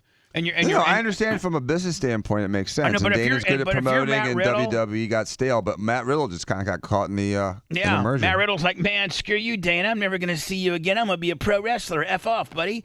Right? And you would think that'd be all right until Dana buys WWE. So anyway, their stock is tanking too. So anyway, listen. So Matt Riddle, who's been in the show, he's great. He's a nice guy. I like him. He's going to come back on once he's allowed to announce his new thing. I do love Matt. I know he has three children with a woman that was a. And by the way, I gotta say, so he never retracted his statement, and it's still undergoing. All right, I apologize. The cop was actually looking for drugs on him. All right. And so I met I've been to dinner with his wife, his ex-wife, and his baby. They've both been in studio. His baby mama. Yep. And great people. I think she's raising the kids in Ocala. I think it was kind of a contentious divorce. I think it was, some bad blood on the deal. Well, he admitted to infidelity, and they tried to work through it, and then I think he met someone else and left the family. Supposedly, he is now with. Well, he's going to have a baby. Yep, they're with engaged. This woman. Was it Misha Montana? Yeah, Misha Montana. Misha Montana. Now she's a porn star. She's a producer now. She had a stroke a year ago from something. She had a Too much stroke? D? Yeah. Bramp shot. Yep. Oh, that. No, probably not. I'm like anal. All right, so here's. I think she is too. Here's the latest video that Matt and Misha Montana are offering on their Instagram, and it looks like it to be a photo shoot with the pregnant mama and Matt. Hold on. Yeah. Excuse me. I'm sorry.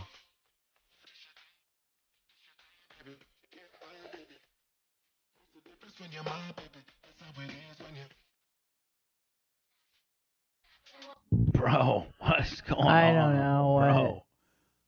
I just took a DNA. Matt, buddy. I don't know. What are we thinking here, bud? Like, you blast the porn star. You don't. Starting to have a period. You don't marry him. Yeah.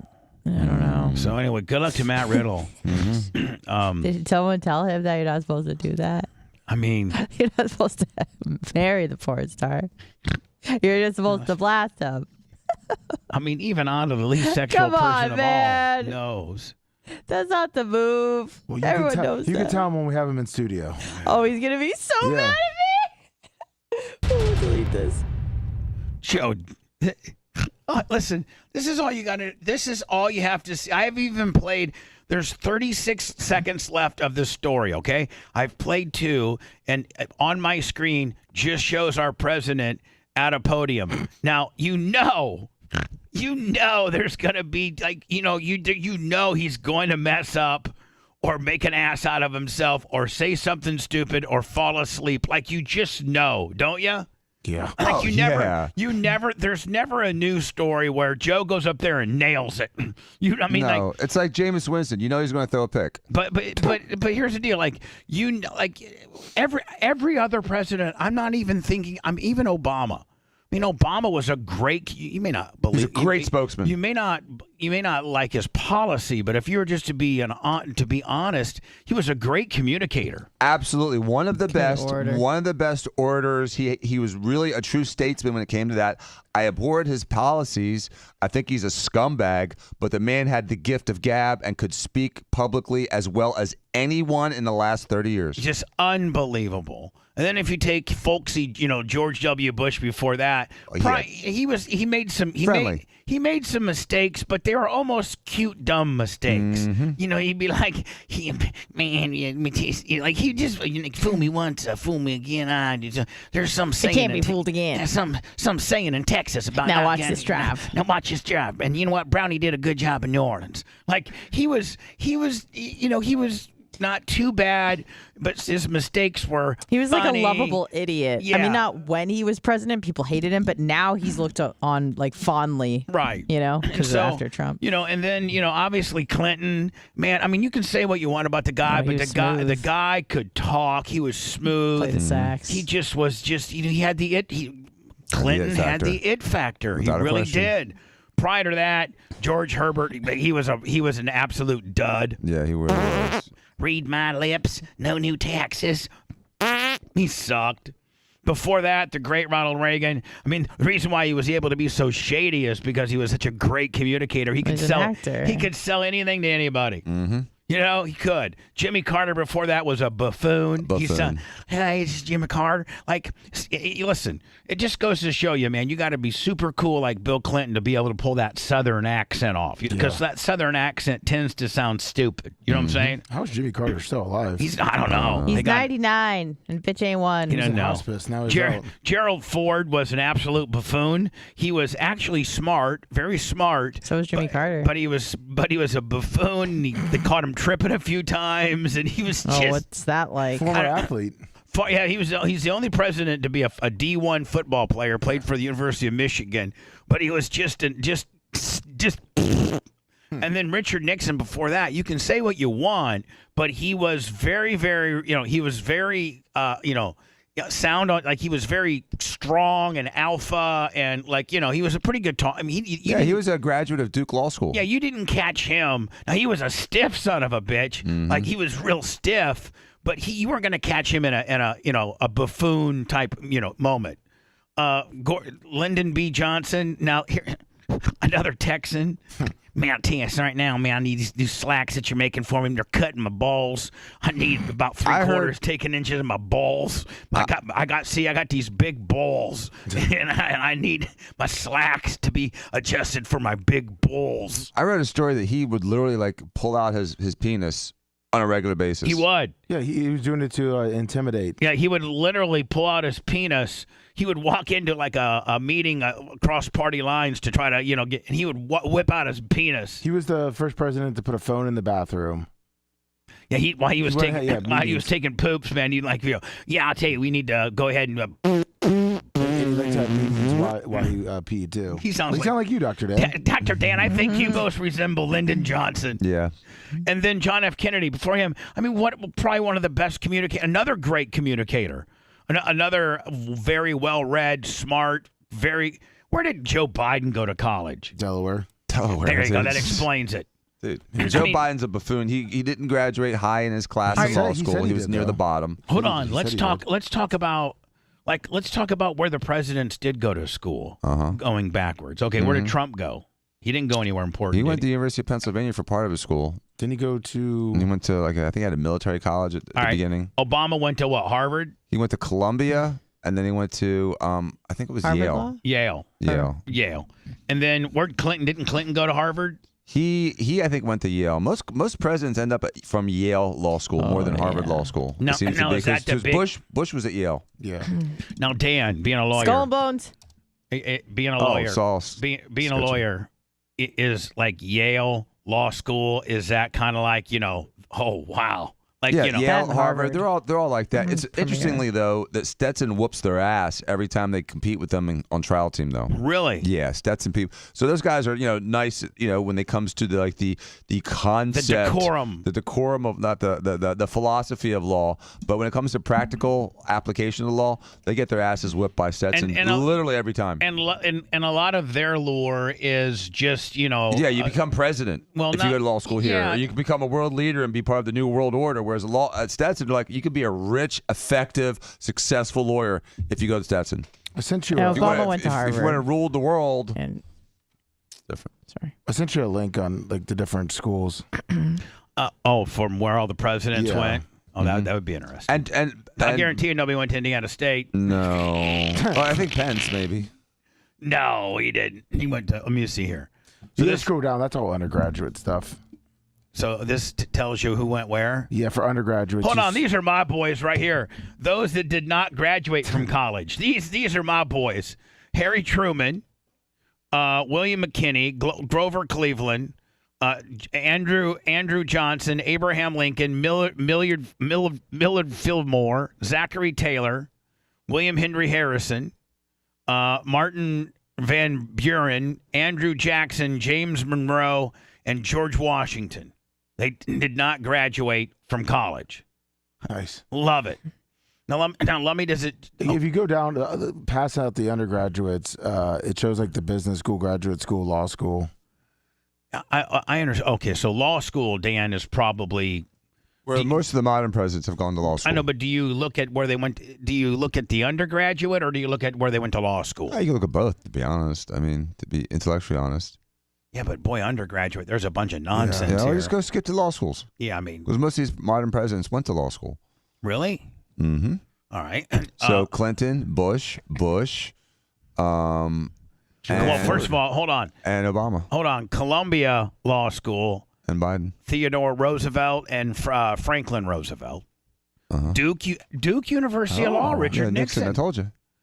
Georgetown University Law Center, Lyndon B. Oh, but he withdrew. Did you see that? Yeah. So does that mean he didn't finish there? Oh, he so may have finished look. someplace else. Same with Theodore and Franklin. Withdrew, and they weren't awarded until they died. Right? Mm-hmm. So Nixon, out of this group, is the only one that he completed Duke. Lyndon B. Johnson, he withdrew from Georgetown. Why? Harvard, Barack Obama and Rutherford Hayes, Kansas City Law School. Harry Truman, but he withdrew. Yep. University of Michigan Law School, Gerald Ford, but he transferred, probably online. Northampton Law School, this dude didn't graduate. State and National Law School. These must be vice president. I've never heard of did we have a president named? Yeah, he was. Chester A. Arthur. Never heard of 21st president. For $1 million, would you ever thought that the man named Chester Arthur was a president? No. We talked about this yesterday, I thought. Yeah, 21st president. From New York. Yeah. Joe Biden went to Syracuse, got his JD. Now, Dan, don't you have a JD? Mm-hmm. You do? Yes. Oh, what are your official letters? MD, JD, medical degree, and a Juris Doctor. Now, is that pretty slinging D? I mean, some people think it is. Some people don't care. What's the slingingest D of all? Like what's the hardest doctor to become is a doctor, like an MD. That is absolutely the hardest doctor. The easiest doctor to become is a DR. Nope. PhD. Nope. Nope. Doctor of Education. What they can always refer to Dr. Jill Biden as. Getting a doctor of education is a joke. It's just a matter of being at some like D-rated school for a couple extra years and they'll give you a doctorate of education.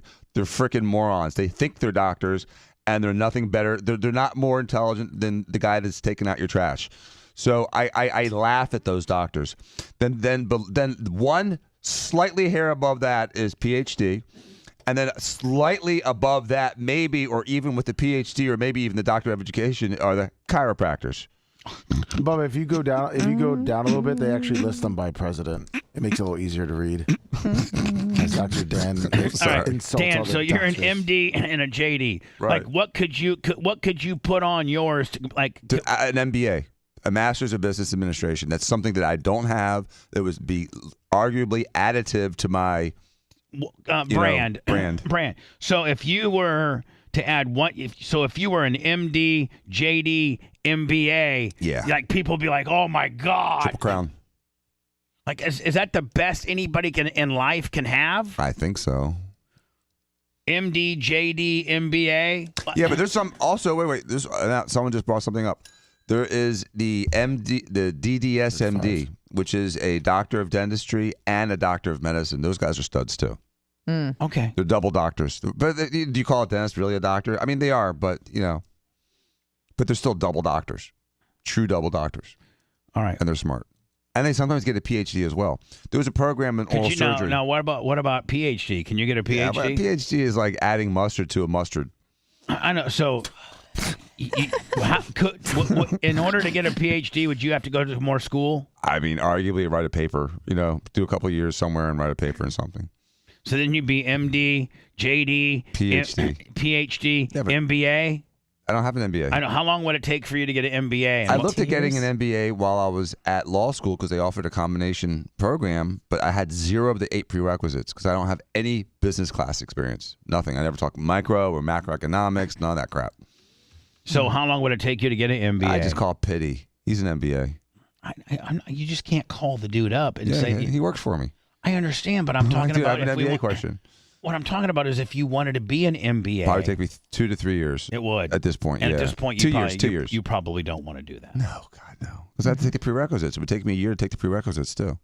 You just want to be your MD, JD, and that's slinging D enough. I mean, is there any other MD, JDs in town? There's a little guy, Adam Levine. All right, so there's one. There's 1 or 2. Really? And then, Anna, that's kind of special if you're such a stud and your practice and your life title, so to speak. There's only 3. I mean, like, Anna, we're in radio. There's, 5,000 people in town that can say the same thing. Right. You know what I'm saying? Maybe not 5,000, but yeah. And I guess, maybe us being a syndicated morning show distributed across multi-platforms with large numbers, we might be probably one of the very few people in town that have what we have going for us, but I don't know if there's that a title necessarily. But Dan, you actually have a way to keep score with regards to your title, and you're saying there's only maybe 2 or 3 other people in the entire city of Tampa that are MDs and JDs. Yep, just a handful. Really? Do you guys get together every year and do like, hey, we're the only 3. Hey, we're the only 3 in town. Yeah, we're over VIP to the point where you're just in a closet by yourself. No.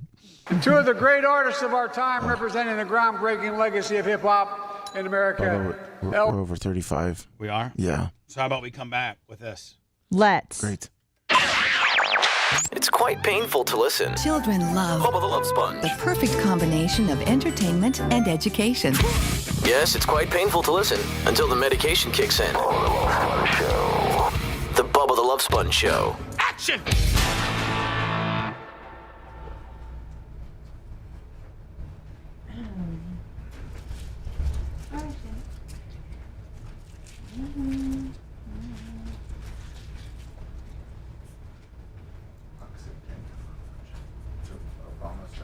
The accident. And then they gave him to Columbia because accident, no one forgets what about accident. He had his own blow on a phone call and they got into Columbia.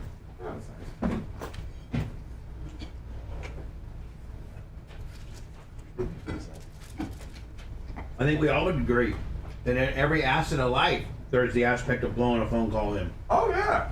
Every aspect. 100%. Every fucking part Every single one. of our life. From From getting pulled over to starting on a football team. Yeah. Yep.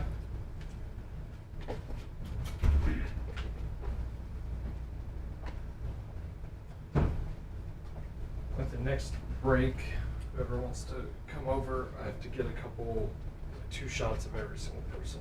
But What? again, nobody told you guys? No. Anna, you want to get your picture taken right now? No, why didn't you tell me we're getting our pictures taken? I didn't know.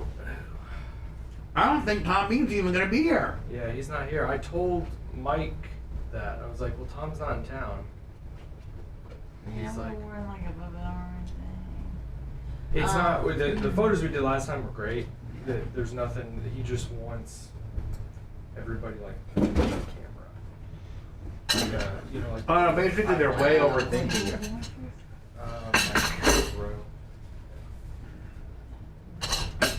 Do I need to get my picture taken, Ian? Yeah, it's everybody. I don't know why they didn't tell y'all. I mean, they said it was gonna happen, but they never said when. They never told us when. They messaged me like 2 weeks ago about this. You did, well, hold on. I may have gotten an email like last night. No, but I thought the first one got called off. Let me. Well, it's hard when his emails are like, you know, essays. You just go can't. We thought this one got called off, I think. We have We'll all take fucking pictures. We all gotta get our pictures well, Jeff's retaken. got his nice Bubba Army shirt on. I'll shit all. Whatever, I'll do the picture. I'm not gonna not do the picture. No, I'm sorry. Go up to the merch crate. Hey, go run upstairs real fast. Listen. I gotta pee. Where are you doing them? Just Run upstairs real fast and ask yesterday Merch Crick if she has a super, if she has one of those super small Bubba Army polos for your picture. Okay. Can I just text her? I gotta pee. Yeah, text her. I don't give a fuck. I'm sorry. I didn't mean shit. Yeah. I was just told to be here. So I'm sorry, guys. Yeah, right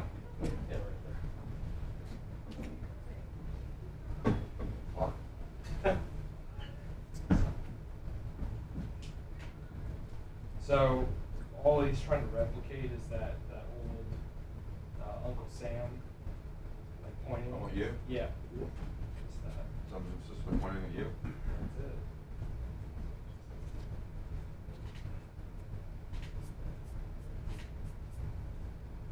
Give me one with a little bit of a smirk.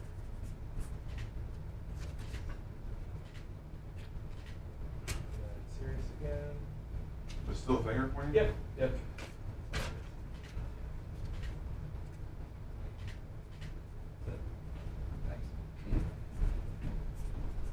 Then you got it before 4:30 this morning, Chris. Poor fucking Lange.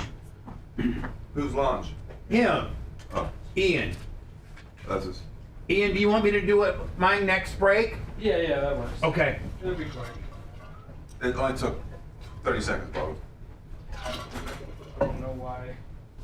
I would have wore a different. I got a Joe Rogan shirt on. Well, she brought you. Well, where that? Above Army shirt outside. Are they down here? Yeah. They're down here? Makes me look like a dick when they don't tell you guys that I'm coming. We don't give a fuck. You're cool as fuck. Is there a shirt over there? It's here. I'll grab it. Okay. Yeah. Thanks, Steve. Yep. I mean, Ian. I know what you meant. Ha!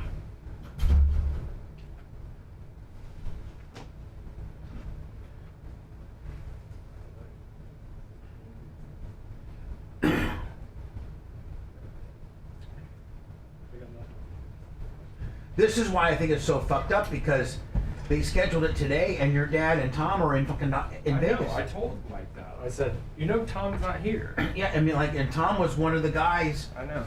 So I'm gonna have to. I'll go to Tom's office and Yeah, do it. Or I'll do it Saturday. Because we're Yeah. meeting. It's fine. Or his office. Yeah. Sure. So we'll figure it out. It'll be easy enough. So this is probably a micro fuck up, because Tom wouldn't have scheduled it. There's an email with Mike, me, Mike, and Tom. And I told Mike, I'm like Tom's out of town till Wednesday. Yeah. You're on it. Your girl is on it.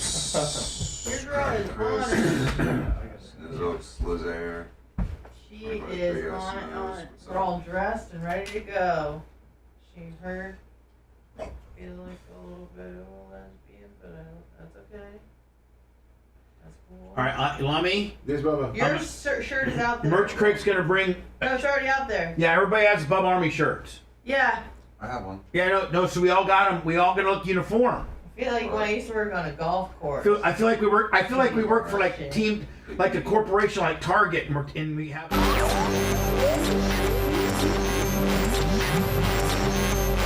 Guess what? Time for insults aplenty. And they're all from the heart. Collateral damage of the truth. Bubba the Love Sponge. Now, we were... what actually probably... by the way, it's the Bubba the Love Sponge show. It's the last week of the month. We're pressing it hard. Let me try to get those units out. We'll throw in free Scotch Guard.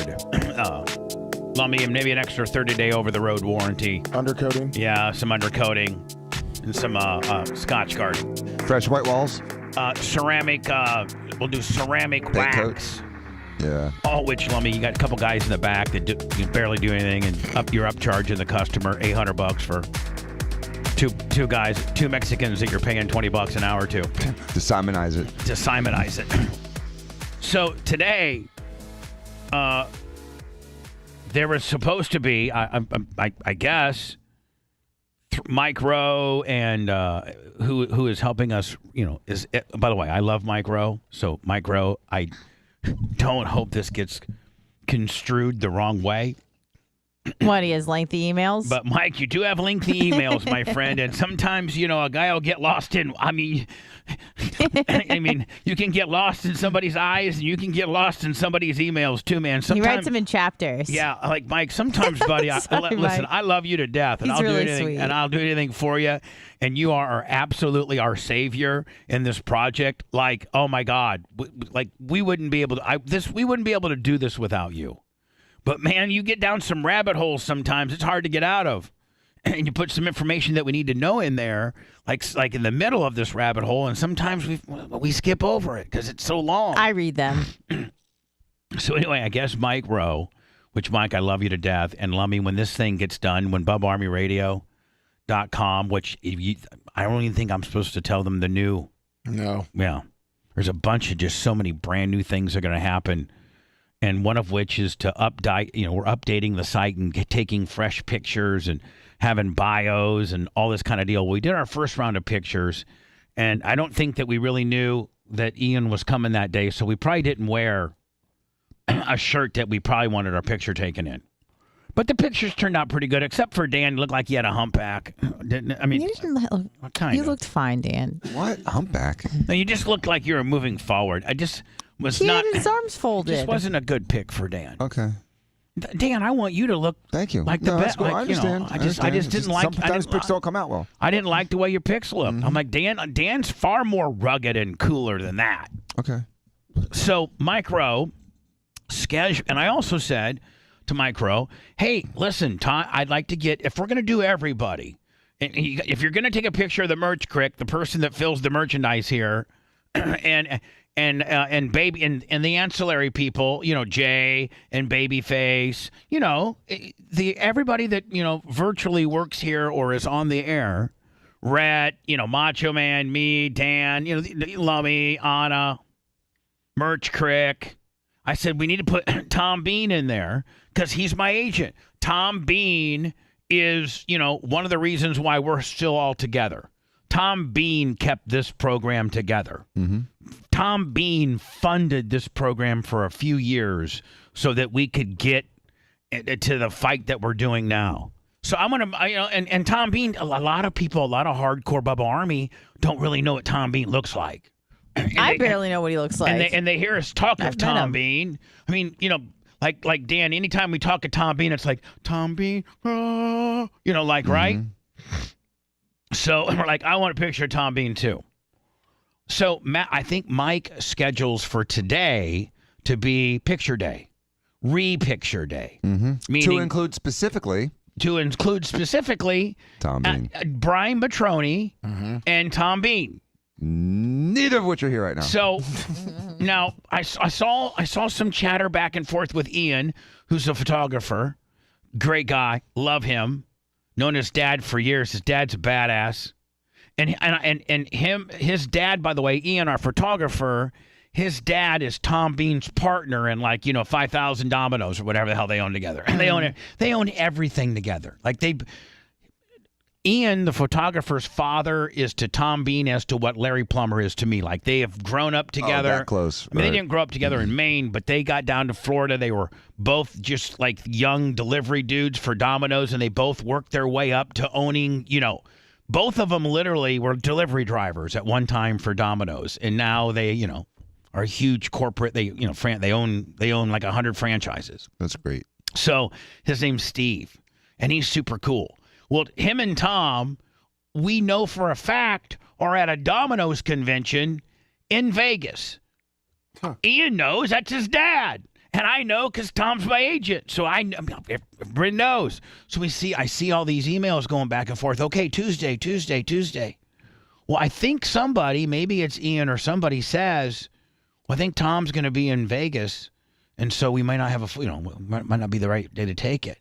But I think that Mike Rowe still scheduled it, so Ian is here. Although we might not get Tom Bean his picture, he can maybe take Tom Bean's picture over at Tom Bean's office. But so Dan, oddly enough, we didn't know it was picture day, so we didn't bring the right shirts. But these new Bubba Army polos, perfect, that I got. Then we would all be like, and we didn't even plan this, but we all would have we'd all have the same shirt. Like we're a real group. Right. Like we're a real, a real company. Mm-hmm. Instead of all of us having the first time that Ian took pictures, we all had different shirts. I had a gorilla shirt on. Well, I think you probably had a Ray shirt on. No, I always wear Bubba Army. You told we always have to wear Bubba Army shirt. Anyway, Dan, you didn't have a Bubba Army on. You had some brown shirt on. I think I had actually a button down. Yeah. Anna, I don't think you had a Bubba Army shirt on. Yes, I did. Oh, yeah, I had a tank. Oh, that's right. God. Well, anyway, you got do you like your little polo? I do. It's perfect for when I go golfing. You look like you're like a girl that would work in retail front desk. You look like corporate Willie. I like it. Like, welcome to Bennigan's. Thank you. And the sleeves aren't tight, so it's good for golfing. So anyway, we're gonna get everybody needs to come in now. Mach, I think the Merch Crick. Did the Merch Crick size you and Red up? Do you guys got your Bubba Army polos? Cut the sleeves off. Yeah, but they have sleeves on it. Yeah, see, he won't wear it. Mach. Don't wear sleeves on you. Mach. Let him cut off the sleeves with the polo. Mach. Are you listening? She did say this size will show my muscles, so we'll see. Mach. Well, you do run a little small. Will you listen to me? 25. Not as small as that wrestler guy you guys were just talking about. He looks I'd like like a for you to pumpkin. take a picture with the Bubba Army polo with sleeves, just looking real buff. Get jacked up as much. But then on our bios, we don't have to have one picture. They can get some pictures from the first photo shoot and put in there, and maybe take some pictures with that Bubba Army special, that shirt that you made today. Maybe you have to. We're not just going to put one. I mean, if you want just your one picture of your little polo Willie in there, that's fine. But if you want to include, he asked us to submit like as many as we wanted. Right. I submitted like at least 30. I sent him like 12, and he sends me an email at midnight last night saying we need about 20 more. What? Yeah, we all got that. Yeah. I have to send more. Of course. I have to. I didn't know I even had to. Did I send any? No. Merch Craig? She was supposed to. Yeah. Did she send any? Maybe. Who knows? I'll check on it. Jay is really slacking. Can I pop my collar? We got to talk to Jay. What do you mean? What's wrong? He hasn't done anything. Can I pop my collar? Jay has not done. Dan, you're going to have to help us with this now. This is kind of an important thing. This is my brand. We're redoing my webpage so that every facet of my show there's no incomplete part. Like, it's you have your bio, Anna has her bio, I have my bio. Although I might resubmit my bio to what ChatGPT did. I might send that in instead. And so Can you get a hold of Jay? Well, we can talk about it in 25 minutes. And we probably need to get a polo for him. Sure. You got like a small, medium? Yeah, but they run Isn't he the small. same size as you? Yeah, that's what So can you get a hold of him? Can you? Yeah, we could talk about Dan, it. how, like as a brother, but really not his boss, but his elder brother. See, you're his older brother. So this is the kind of thing that Steven takes care of because he'll needle him until it's done. I know. Like Steven will stay on him until it's done. I know. Jay, have you finished it? Have you finished it yet? Did you get it, Bubba? Did you send it to Lummy?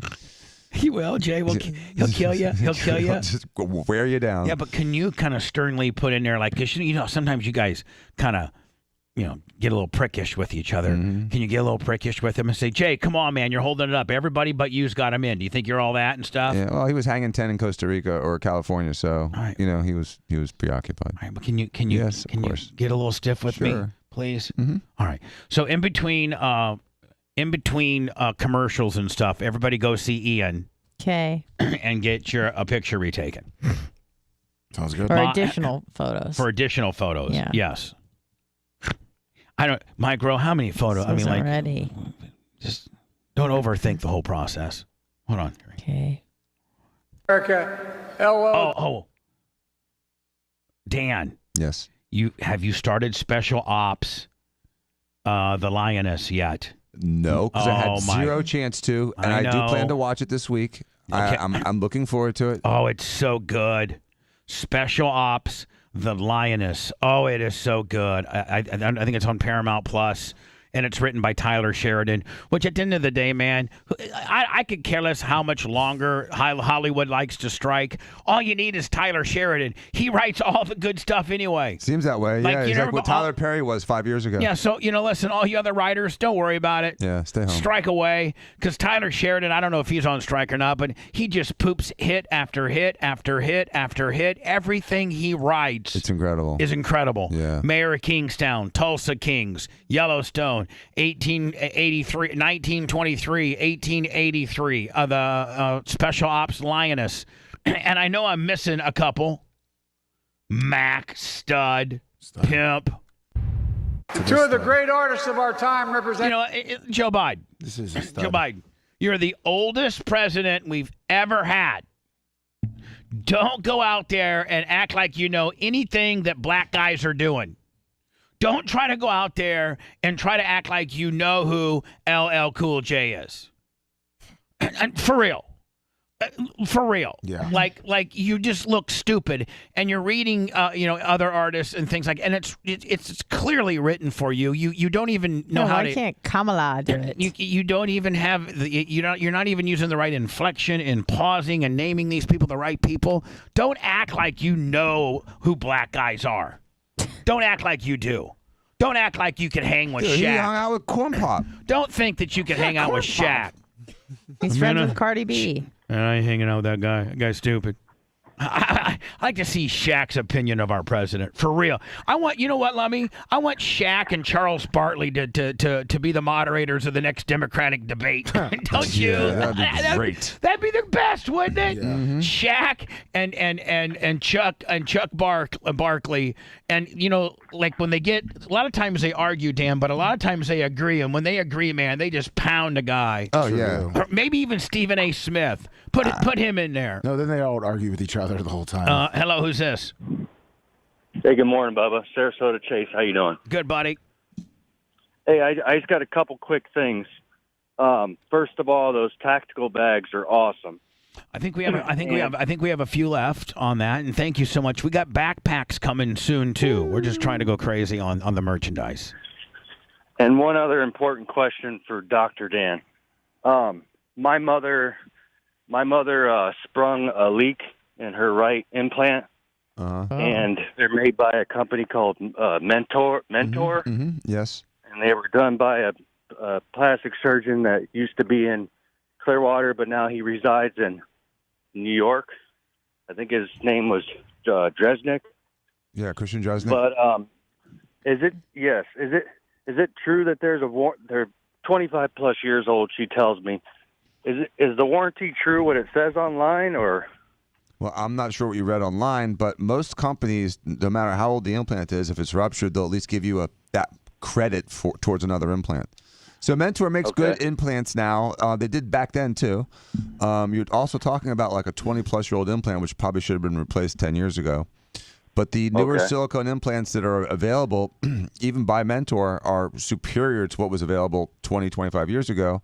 And it's an easy fix, but you don't want to sit on it because if you sit on a deflated implant, the capsule around the implant contracts and you end up with a bigger problem. Yeah, so you need to get on this. You need to get on this immediately, sir. Yeah, I know. That's why I wanted to ask him because this happened at the beginning of the month. So well, you're already sitting on it too long. Call my office, 813-876-3611 or 888-8-DIACOS, D-I-A-C-O-S. 4 8s and Diacos. You need to get your wife seen. Dan Lee needs to see her, okay? Right. Or your mom. My mom. Your mom, yeah. you need to do that, okay?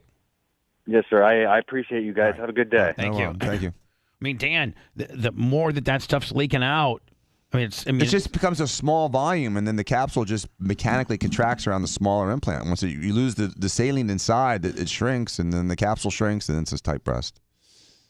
But if you jump get on it fast, it's easy to fix. All right, so here is the oldest president in the history of our world trying to act like he knows black guys. Urban culture. And two of the great artists of our time representing the groundbreaking legacy of hip-hop in America, LL Cool J. Not even the worst part. LL Cool J. LL Cool J. Come on, man. I love how the crowd pops either way. LL Cool J. That boy's got... Hold on now. Is it... They called him a boy? No, hold on. And he corrects himself. He went off scripts. I know, but like... Jesus. That... If Trump said anything like that, they'd call him the biggest racist on the face of the earth. God. They'd say that he's like, booing. Listen. By the way, that boy's man's got biceps bigger than my thighs. I think he's spent... That boy. An MC Light. A 60-year-old guy he calls a boy.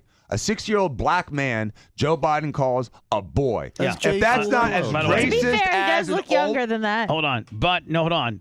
It's not a 60-year-old African American. A 60-year-old multi-millionaire, successful, Grammy-winning, Emmy-winning innovator, a titan of his industry. It's J. Cool LLC. Maybe on the Mount Rushmore of the forefathers of rap. Oh, absolutely. Well, who you put up there? You put like Run DMC, LL Cool J, and then the list shortens quickly.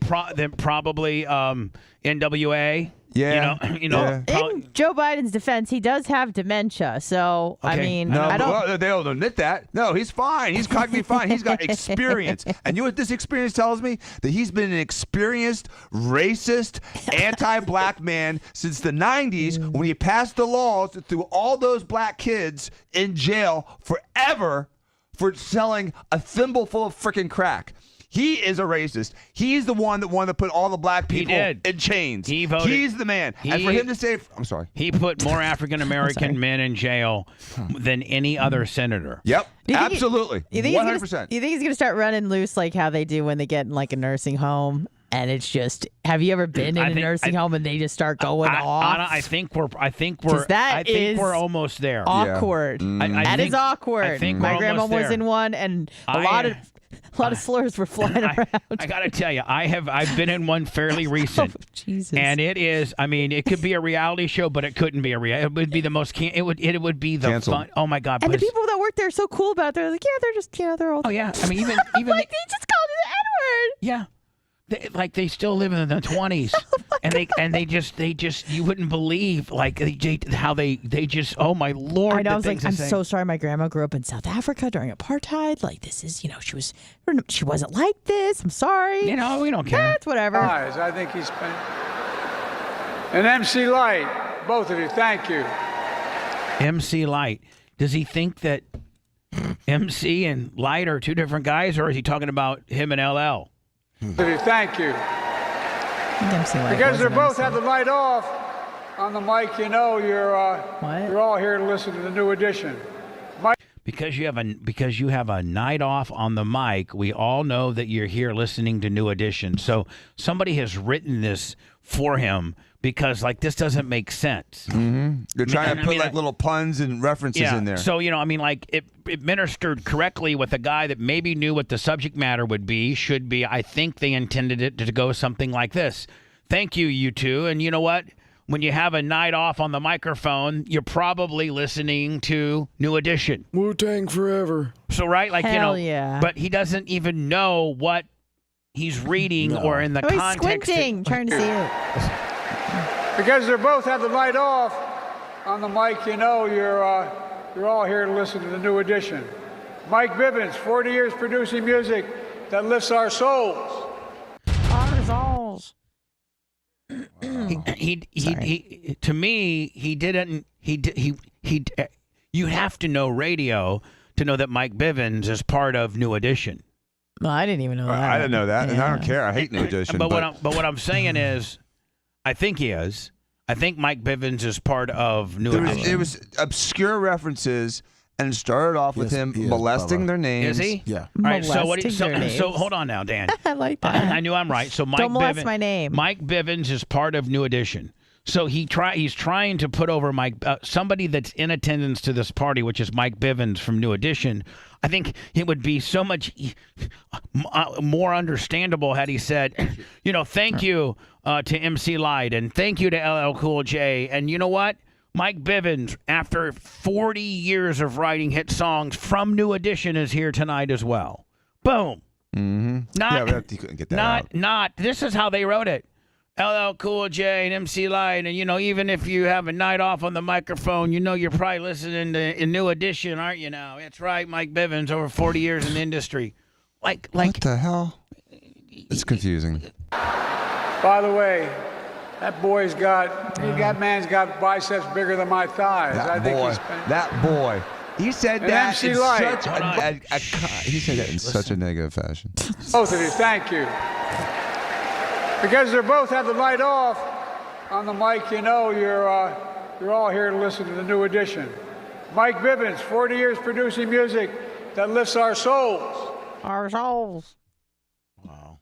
I thought he said they both have the light off, and I think he's got the light off. He did say light off because what's her name's last name was Light. So he messed MC up. Light. Oh. MC Light. No, he was supposed to say night off. He said light off. Oh my God. His light's off. Whatever. Hello. Bubba, white iced tea. What's up, buddy? How you doing? How you doing, buddy? Good. Hey, I know Mike Bivens from Belle Biv DeVoe more than I do from New Edition. Yeah, true. But he is credited as one of the founding members of New Edition. Yeah.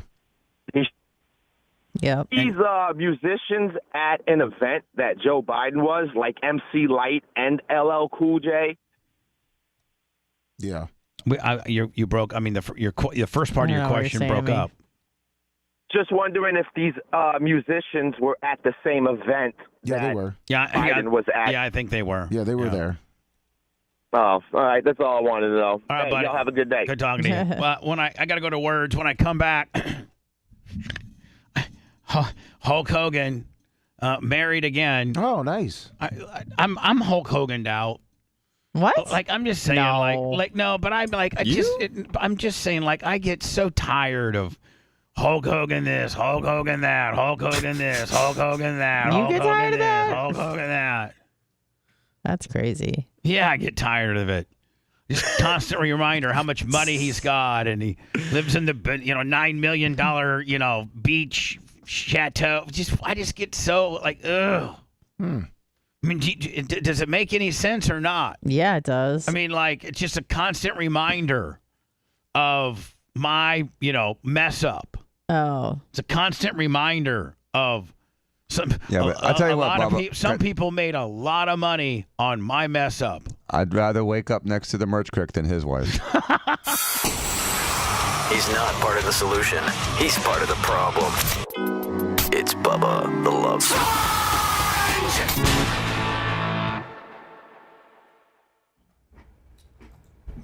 Yum, yum. All right, everybody go get pictures taken. All right. I got mine. You already did yours? Can I pop my collar? No, put it down like a normal person. Fuck you. Look, 1983. Fine. Yeah, take a couple of them pops and a couple of them not pops. That was Did you hear me? like a parental Breakfast moment. Club shit. Did you hear me, Look, Anna? guys, what? Take a couple with them popped and a couple of them not popped. Okay, can I wear a little hat? Then what? Just to spice it up. Hat. Whatever. Stupid. No.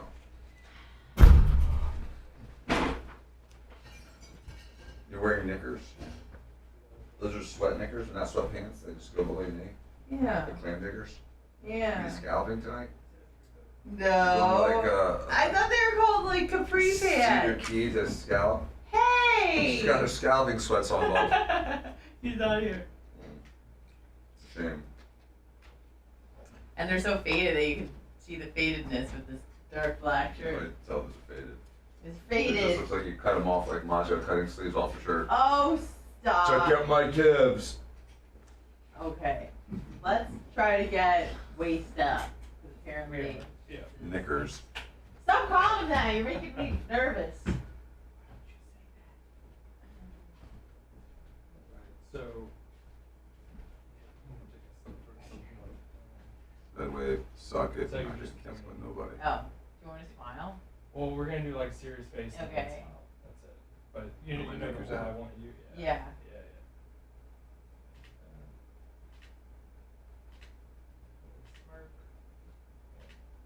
What's up, Kenny Powers, Paul Bird.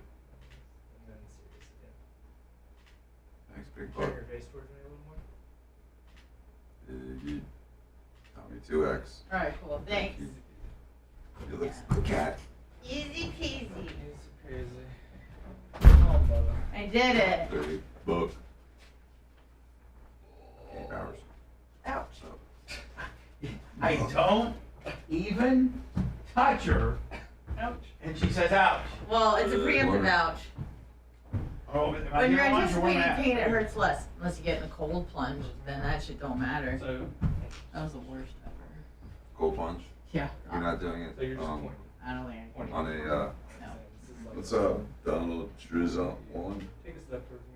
I'm all about like health and longevity and all that bullshit, and even I was like, fuck that. I can't. I cannot. A little bit of a smile. That last thing was cold. Dude, it was bad. Well, again, after the What's up, this in show? minute mark, I was fine, but That's it? That's it, man. It was easy, Bob. Like I said. Fucking, Mike, we need to tell Mike, bro, okay, listen, we're not building fucking something like we're a trying to 18 submit wheeler. website of the year. It's you, sir. Good morning. So what was Jeff Gigante? What was Jeff Gigante? I was a little aggressive, Sam. A little aggressive. A little too much meat. But Jeff, you got to do what? He did that retreat in Poland with Wim Hof. Mm-hmm. Yeah, I've seen a lot of people do that shit. Yeah, if I'm going to Poland, the last thing I'm doing is taking ice baths. Yeah. Let's see, Jeff. Try to find me a If- tall, skinny, dumb chick. That just got there from Ukraine. Or just as Polish, Oh, okay. genetically. Let's see. Yeah, that's the fucking guy. That's the guy. That guy. Oh, not that guy. He's not. Yeah, also, Jeff's a little more insulated than I am. Right? Ouch. Well, most people are, Dan. You're pretty lean. Yeah, I don't do well in the cold. I'm not going to Alaskan cruises or, touring Oh, Antarctica okay. anytime soon. I get frostbite at 40 degrees. Yeah. Is that his wife? Is he married? Who, Jeff? Yeah. He is, but he's having Did you sell Is was going to become was.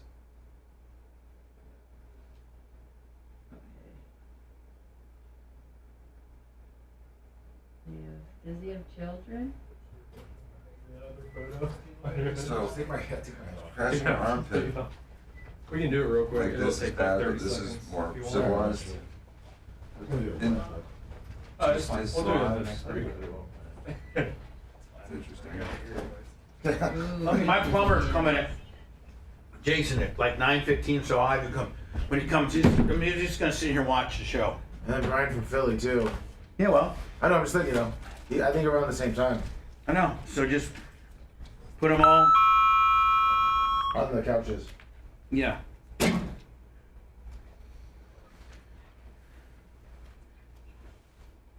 don't understand Julio without PCA.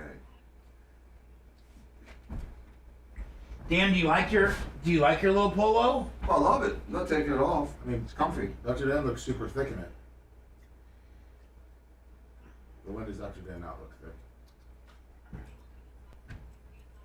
I'm standing next to big guys. I wrote you this Andrew Tate stuff. Okay. Okay. Have you guys done a deep dive yet into Russell Brand? A little bit. Yeah, it's kind of. It doesn't look good. Doesn't look good.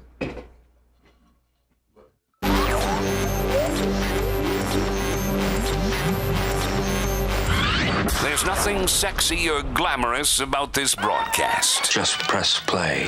Bubba the Love Sponge. You're listening to the Bubba the Love Sponge Show.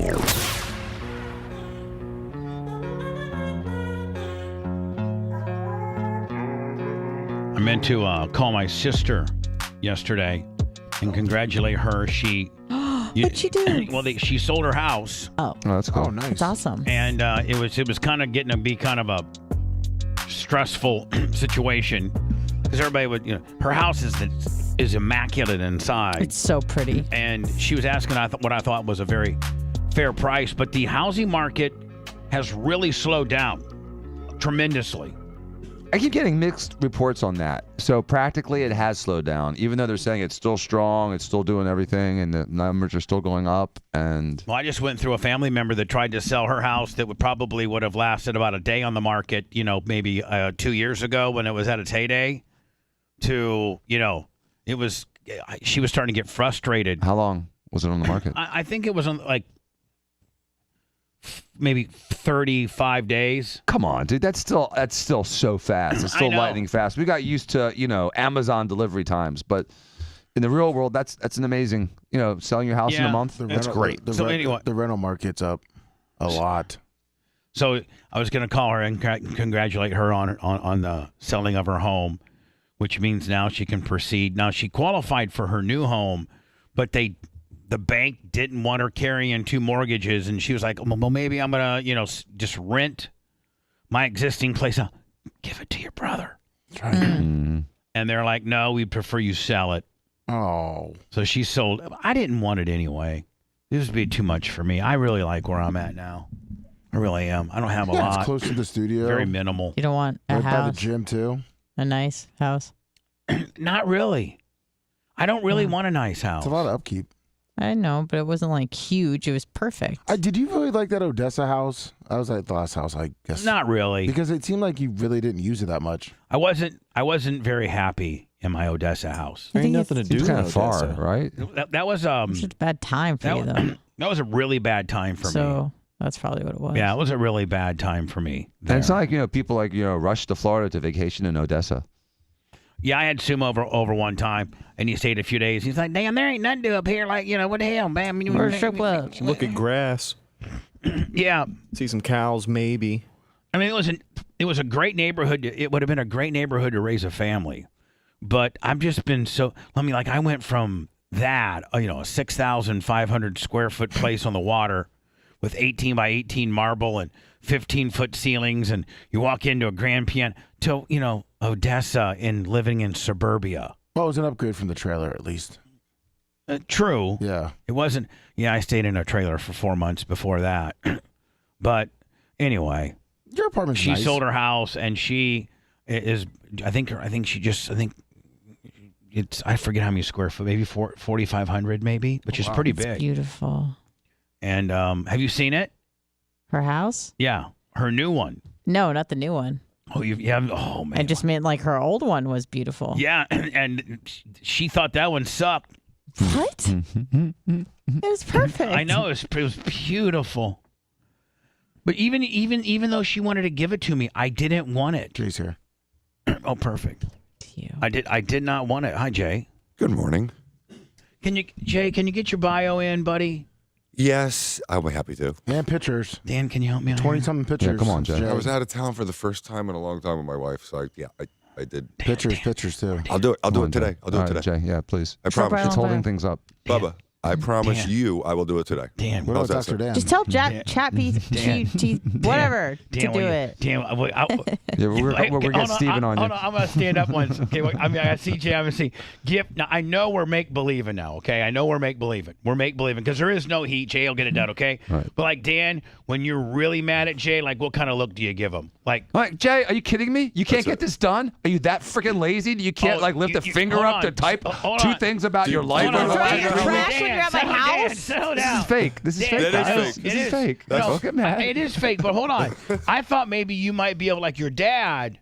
Your dad had the art of not having to say one word, and he'd look at you just like that, just like you're looking at me, and you'd just be like, all right.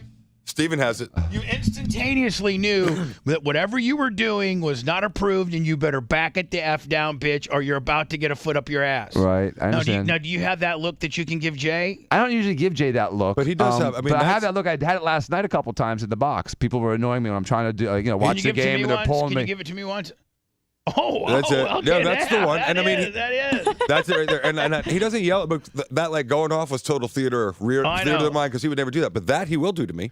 Right there, and I'll oblige that when I see one of those. See, I don't think Jay has one of those. Oh, I do. He has a little bit one of those, yeah. He does. Oh, yeah, I got stink face. He's got a stink face. I don't know if I can come up with it right now just because You can't just slap into she's making me smile. Dan's is just disappointment. Of the three, who's got the scariest? It's either me or Steve. And then maybe me. Steve's loud. Steve doesn't give a stink face. He just goes. Steve just starts screaming. There's no stink face. He gets red, and his vein starts popping out his neck. I've never seen Steve go off like What? that. Oh, Never? come on, dude. Never. It's because he's All your years, Bubba, really? he tempers it around you. Bubba. Oh, my goodness. I've never seen him. Now I've seen Dan go off. I've seen Dan go off, and I've seen you go off, Jay. But when? a couple times. In the heat of battle. Seen Dan go off on Uber Eats lady. Dan goes off on a Uber Eats Guy lady. at a Phillies game. That was scary. I sent a steak back Friday. Hold on. God. That should be a new T-shirt for you. Gordon Dancy. I sent a steak back Friday. So Dan, hold on. You got to tell us. Like most of us guys, probably even Jay. Like if I get a steak and it's close, unless it's just dead ass raw, I usually eat it. I usually order it medium rare. So if it's a little rarer than medium, I'll get through it. Not a big deal. If it's a little bit more burnt towards the the more medium deal, I'm still gonna I'll just suck it up. It's not a big deal. It's all going to end up as turds anyway. And so not Dan. Dan is Johnny Perfection. Are you not? Well, I mean, if I'm going to a steak place, I guarantee out I of want all my of us steak right. if you take all of Jay's sendbacks, all of Steve's sendbacks, all of my sendbacks. That's not a quarter of Dan's. They're not. That's 25, not a quarter of They're Dan's. not 25% of yours, buddy. I've promise sent back you. more blooming onions than you guys will ever send back That's why steaks. there's Dr. Dan's blooming onion in the chat room. You're eating at where last night or two nights ago? Nights, Friday night. Friday night. Was it a high-end steak joint? Mm-hmm. Oh, of course. I'm not gonna- Where's he gonna? You think he's gonna go Outback? One of them high ends off the Boy Scout. Dan's not going. He's not even going to Longhorn. Like Dan's going to like Ocean Prime. Yeah, it's either Eddie V's or Ocean Prime. Ruth's Chris, Eddie V's, Burns. maybe Charlie's. I didn't know if he maybe Capital went to Grill. Sebring. Capital Grill. Okay, so you're at one of the big guys. One of the big guys. Friday night. All right, what happened? Having a nice meal. And, it takes like 30 minutes for my steak to come out. And Did you order anything before? yeah. Seafood tower. No. I didn't say it. With the dry ice underneath it. What did little Danny order, Lummy? Seafood tower. The seafood tower. He wasn't with us. All right, so there's no seafood tower. and so you guys order, I'm thinking maybe you do the French onion soup. Nope. No. They had oysters. Ew. Okay. You don't need oysters, do you, Anna? It's right up there with eel. All right. So you're at You're at Capitol. Arguably worse. I'm not at Capitol. Oh, okay. I'm a different place. All right. So a place I've been to a bunch of times. I love the place. I love the general manager. do they He's a know friend you? of mine. Yeah, they know exactly who I am. All right. So They do now. I gotta think that every place. Do you know who I am? I gotta think that every place that Dan frequents a lot, they just all know it's him. Right. Like, even if No, it's, it's actually and not necessarily for a good thing no, either. no, Bubba. I have to clarify something here. Actually, sometimes they think it's Jay. And like, for instance, last night, this guy I ride up to the elevator to the game with. I'm with little Danny, and there's this tall guy, good-looking guy. Looks like he's about maybe 39 to 45, and he's got a tall, skinny, really pretty wife. And he's looking at me like he kind of knows me, and I'm looking at them, and like I don't know the girl, and I'm trying to like place the guy. And we get out of the elevator. He's like, "Hey, how you doing?" I'm like, "Hey, what's up?" He goes, "I saw you the other day at the track." He thought it was you, Jay. Oh, nice. His name's Eric or Rick or Tim or something like that. No, did you just roll with it? Did you just roll with it? No. I said, "Nah, you must be talking about my brother." I said, "I'll be out there soon," but we look a lot alike as we got older. So. But do you throw in? I got a bigger penis than he does, though. I didn't say that. You just showed him. I just showed him. Yeah, I just flipped him out. I just did a pelvic lifted his thrust. shirt, showed him his core. Yeah, I said, "This is how you can tell the difference. I got abs." So just decent. So anyway, so the steak takes like 30 minutes to come out, and I have like a side of like a Alaskan king crab legs. Oh, of course you do. And man, this is a fancy the dinner. other order was supposed to have a side of mushrooms or some kind of mushroom, and they come out and like, we just added the mushrooms. Would you like something else? I'm like, wait a second. You're just now discovering that you're out of this mushroom thing, and you need to do a substitution. I go, in the meantime, what's my steak doing? Is it just sitting there under the hot lights? Because I'm telling you, you give me a cold steak, I'm sending it back. And 5 minutes later, he rolls up with a cold ass steak with dried ass crab legs. And I took one bite. I'm like, nope. Wow, Danny. And he took it right away. They apologized. The manager came out. The assistant manager came out. They comped a third of the meal. They knew. I warned him ahead of time. Before I even sat down and ordered, I said, I've been here many times. Jay, I've had one bad meal. You and I are just sitting here. We can picture exactly how it went down, can't we? Exactly like I did that. That was a theater of the mind right there. I swear to God. That was what he did. Double fingernail shove. Oh my God! How long did it take to get your other steak out? Do the people? 3 minutes because they undercooked the other steak. But I didn't, bitch. At least it was hot-ish. Hold on. Now, Dan, dried out freaking crab legs. The people that you are with during these excursions, what's their demeanor usually like when you're flipping out? They shrink and they hide into the clothes. Are they ever like, Dan, you're making a scene? Now, Dan, do you borderline make a scene? I mean, no, I say it quietly. No, he doesn't. Well, I mean, first of all, he did it in front of my son at the track one time. He still talks about it. He thought it was the funniest thing he's ever seen. It was a blooming onion. Yeah, your son's like, man, the most traumatic thing I've ever seen is when Uncle Dan threw. He's like, because he tells him ahead of time, listen, if it's undercooked, I'm gonna send it back. If it's overcooked, I'm gonna send it back. It better be just right. And they always screw it up when he says it. I looked at Trey and I'm like, they're so nervous. Here it comes. He's going to cut a promo. They're used to doing it one way, and then they get this guy that bona fidely has already put them on notice before they even start frying it up. I'd be a nervous wreck, too. Right? Yeah. Well, there's this one guy at the Outback in Sebring that knows exactly how to do it. If he's there, I know I got a good one coming. Jay, that's like if on your first deposition, okay? When you're a junior lawyer with your very first firm, and they probably made you go, I don't know, a year watching them do depositions. No, they didn't. Okay, well, what I'm just saying. Not most people. But what I'm saying is, you probably had to watch a few of the big partners do a few of them, in order to, and then you got to. Then there was a time, however long that was, where you did your first one. There was a time, right? And they're like, okay, Dan, can you imagine if the partners would have gone, if you don't do good enough?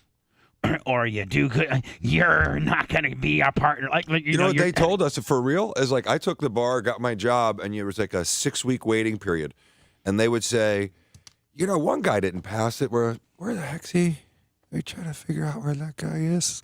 Implying that you get fired if you don't pass. That was it. Is if you didn't pass the bar, you're gone. Oh, okay. They literally would say that to you like as a joke at lunch. So yeah, that was the pressure. But there was, with me. There was a certain amount of put me. I remember my first depo. Do you remember your first depo? I absolutely do. You do. Dr. Lustgarten, he was a neuro expert in a medical malpractice case against me. I was a 3-week lawyer. My Jerry Newman was going to get heart surgery, and he had no one else to cover it. And he took me in his office in front of another partner, and he explained what the situation was. And he says, "What do you want to do?" And I said, "I'll do it." And it was literally Dan, before what are you overdoing? the internet. And the camera's messed up. Danny had to pull a medical treatise out, like the old school treatises. We tabbed it, highlighted it. I flew and brought it in an old school trial notebook. It was an avulsed nerve, Dan, and you taught me about what an avulsion was versus a typical type of nerve injury. And I went and took the depo, and the court reporter asked me in the middle of it, she's like, "Are you with Jerry Newman?" And I said, "Yeah." And she's like, "How many depos you taken?" And I said, "It's my first one." And she didn't say anything to me.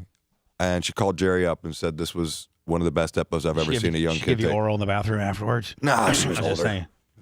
She was younger, maybe. Man, this young gun came in here. Guns No, but that's a-blazing. true. It's like one of those things. It's like if you have the skill set and the tools to be a good young lawyer, it requires confidence, it requires risk-taking ability, and it requires the ability, resilience, because you get kicked so hard in the nuts, as you've seen, Bubba, for 5 years in some situations before you get a chance to actually do what you're good at doing. We lost almost every ruling. Every hearing.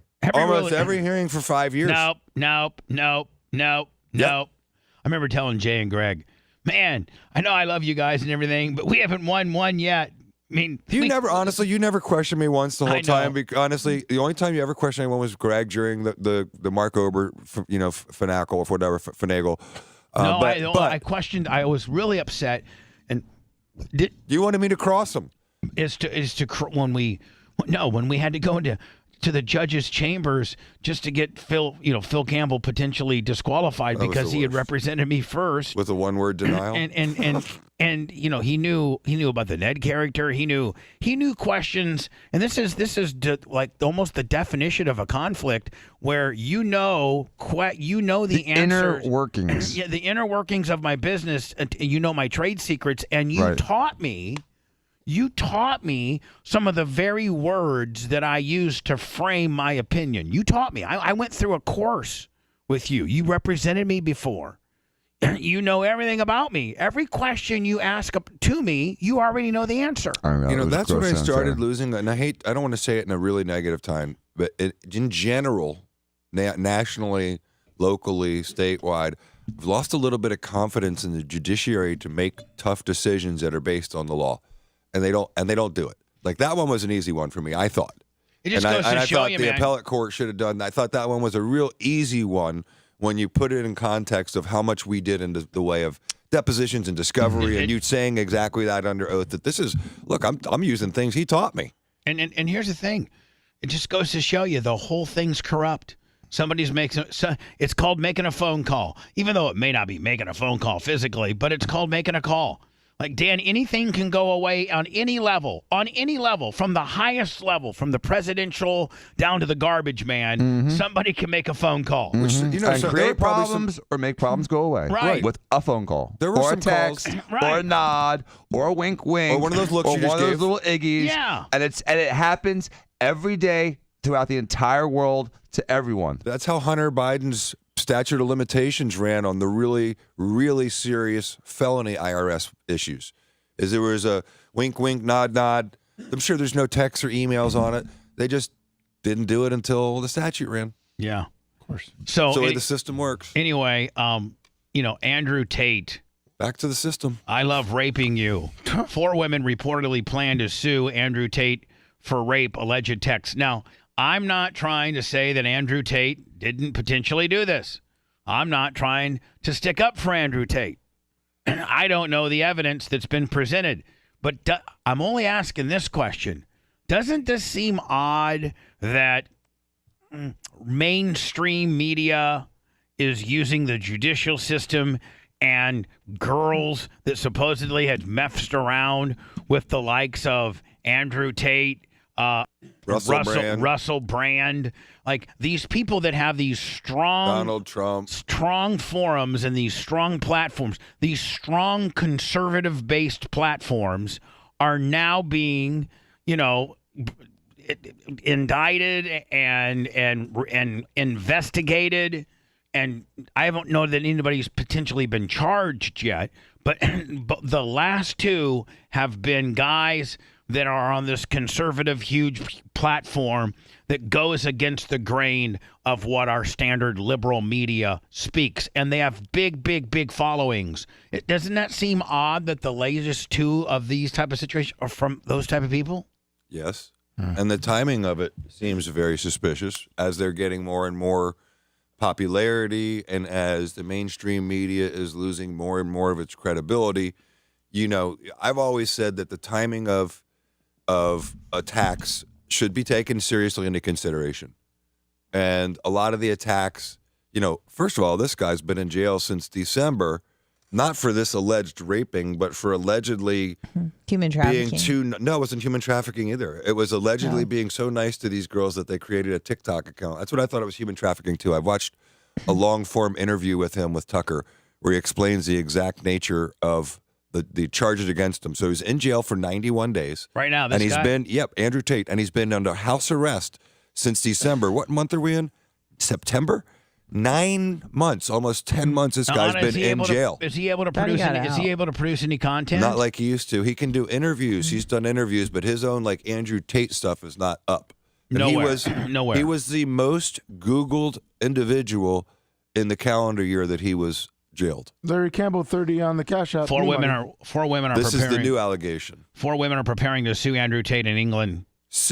Claiming he raped, controlled, and committed sexual violence against them over a 4-year period. The Sunday Times reported that the women claim Tate abused them from 2013 to 16 before his rise to public notoriety. The 4 claimed that Tate choked them until blood vessels burst into in their eyes, beat them with a belt, raped them with numerous times, and coercively controlled them. Now, and they just kept doing it for 4 years? One of these women is the accuser, whose disturbing text message and voice recordings from Tate were revealed months ago, including one voicemail which he allegedly said, "I love raping you."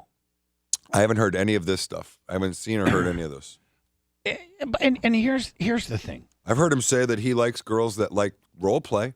I've heard him say that 100 times. Self-admitted misogynist who faces charges in Romania for human trafficking, sexual assault, organized crime, deny the allegations and threaten to sue his accusers. Well, I don't know that you can sue. Yeah, you can. Romania. Well, you can sue. There's legal systems there, and you can sue them for defamation. You know, in you Romania, can counter sue. Yeah, sure you can. You think those? You think they have a First Amendment in Romania, Dan? You think they got the same? They got slander and defamation in Romania. They got yeah. I think Romania You can runs. try. Yeah, I think Romania runs a little. They're a little Here's what's looser. different, Jay. Here's what you don't understand. In Europe, what we consider to be protected speech is not protected, so you can sue for offensive speech in Europe. That is a crime, and so that is a civil crime. You can get ticketed for it. You can get sanctioned for it. You can get jailed for it for just unpopular comments. And so they don't have First Amendment protection, and it's easier to sue for someone's. But it's not called defamation, illness. I don't think. Well, I don't know what the hell it's called, but it's called making a false statement. It's damaging. So it's defamationio. I mean, whatever the word is in freaking Romania for defamation is what the word is. We're forced to watch. And as Andrew was allowed to leave this country while still under investigation, we saw his fame and influence grow. And the way that it did was one of Tate's accusers' response. She and her fellow accusers say that they will launch their civil suit against Tate in the coming weeks to sue him personally for personal injury and psychiatric harm. So is there not a criminal aspect to this? That's a civil lawsuit. Well, that doesn't have. I mean, it's horse shiz. It's all horse shiz. And Bubba, what you're seeing now is the coordinated pile-on. It's with Tate. It's with Russell Brand. They continue to try to do it to Joe Rogan. You saw how they treated him over the last 3 years, Joe Rogan, for having a counter opinion. It's disgusting. Well, they brought people to debates. Hillary Clinton brought people to debates. They had a new person they tried to bring out every week with Trump for about a month. Here are the 4 allegations. This is a little bit interesting. The 4 women We're suffering immensely, said Jennifer Sales, a lawyer in the team. They have bouts of depression and anxiety. So do I. Check. Constant feelings of being overwhelmed. Check. Every individual. Everybody, any successful business Check. person is just very traumatizing every time Tate crops up in their lives. He's everywhere. Yeah. Hold on. Just like the Hogan interview I read today. I get it. Let's sue Hogan So when you have an immediately. ex that does well, I get to sue now? No, but oh my God, every time I see this person, it hurts me inside. Evie, 30, was a student when she met Tate. Here's the juicy stuff. Evie, age 30, was a student when she met Tate, working as a doorman on a working as a doorman on a night out in 2014. She says they were having consensual sex when he strangled her until she passed out, bursting blood vessels in one eye. She did not report. Hold on. Let me repeat this. She did not report the incident to police. Well, then how do you have any proof that this happened? It's just all it takes now is a girl saying an accusation. It could be from 30 years ago, and then everybody cancels you. Then there's a title and a headline.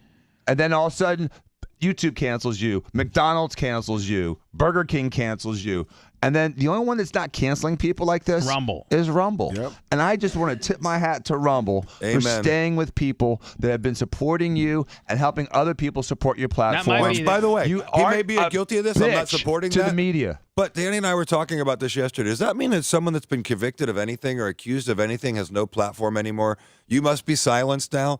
Have there not been people that have been convicted, let's say, of drug offenses, in the 90s under that crime bill, that have opinions and that should be able to speak, but now we're not allowed to under this guideline of community standards? They've deplatformed some of these people based on zero due process, zero convictions, based on accusations and arrests, and people should be able to defend themselves. We can get very philosophical if you choose to. The jury verdict says not guilty. Yes, sir. It doesn't say innocent. I mean, we know how corrupt the system is. Please. I wrote that down word for word in my yellow notepad, and you were freaking, and I'm like, we got him. I'm firing him. I'm firing him tomorrow. But like Michael Vick can have a platform. No one cares that he killed a bunch of dogs. Yeah, right. There's people that have literally murdered people. Yeah. And they have a platform. Bill Ayers, the guy that was part of the Weather Underground, they murdered people with domestic terrorism, and they were literally bombing police stations in the 60s. He's a professor. He's a tenured professor somewhere. All I did was let Hogan blast my wife. Tate, right. I'm done. Consensual. Helen, 29, was recruited by Tate as a webcam model in 14, promised a glamorous lifestyle and good pay. She alleges that Tate isolated and monitored her and raped her many times. One occasion, she said, he choked her so violently that blood vessels came out of her eyes. You can see that they have a lawyer that has told them all to have one common denominator. Blood vessels? Out in blood vessels? Yep, because all four of them, okay? So this woman didn't file a police report, and there's no evidence of this. Now, number 3, Sally, age 28, was employed by Tate's webcam business, allegedly telling her, I own you and you belong to me. She says that she witnessed Tate raping Helen. Sally also claims that Tate regularly choked her, causing blood vessels in her eyes to burst. So we're 3 for 3. And did she report that one? No. Amelia, age 31, met Tate in 2009. Weeks into their relationship, which started in 2013, she says he raped her at his house in Lutton. During the assault, she said he throttled her to the point that she thought she would die, and she claims he raped her a further 4 to 5 times and sent her texts including, I love raping you. So, I mean, it looks like that's all they really have is that little the text that says I love rape. And what if you and your wife, this is sick and this is crazy and not everybody's cup of tea, but what if you like to play that fantasy? So what if that is your thing? I believe that he was accused of something like this like 4 years ago, and he was accused of doing something very similarly, and this girl said, this is what we like to do. This is our thing. And so, like you said, some people have sexual idiosyncrasies that are or desires odd or desire, and sometimes both people are willing participants of it, and so some girls want to be choked out. They ask for it. Some girls ask for that. That's a fact. sexual phenomenon that is out there. So I don't, if there's I've had girls wanting to get choked. Well, has anyone ever heard of rape fantasy? Well, I've never had it, but that's like there's such a thing. Wasn't that a big movie series, 50 Shades of Grey? Oh, Every woman exactly. wanted that for like a couple years. Exactly. Every woman I know sat around my house one night on wine time and talked about the book, and I walked in. I'm like, "What the hell is this? What's this?" It was and a I'm like, book? "It's soft." You never heard 50 Shades of Grey? No, I didn't know it was a book. It's soft It started porn out as a book. that basically turned into that movie, which is all of this. Right. It's this, and it was glamorized, and it was. But it started out as a book, Anna. Yeah, and everyone I know read it. I couldn't believe it. All these chicks, I never read it. Boys, No, I didn't know a single guy that read it, but everyone I know who has a wife read it. Yeah.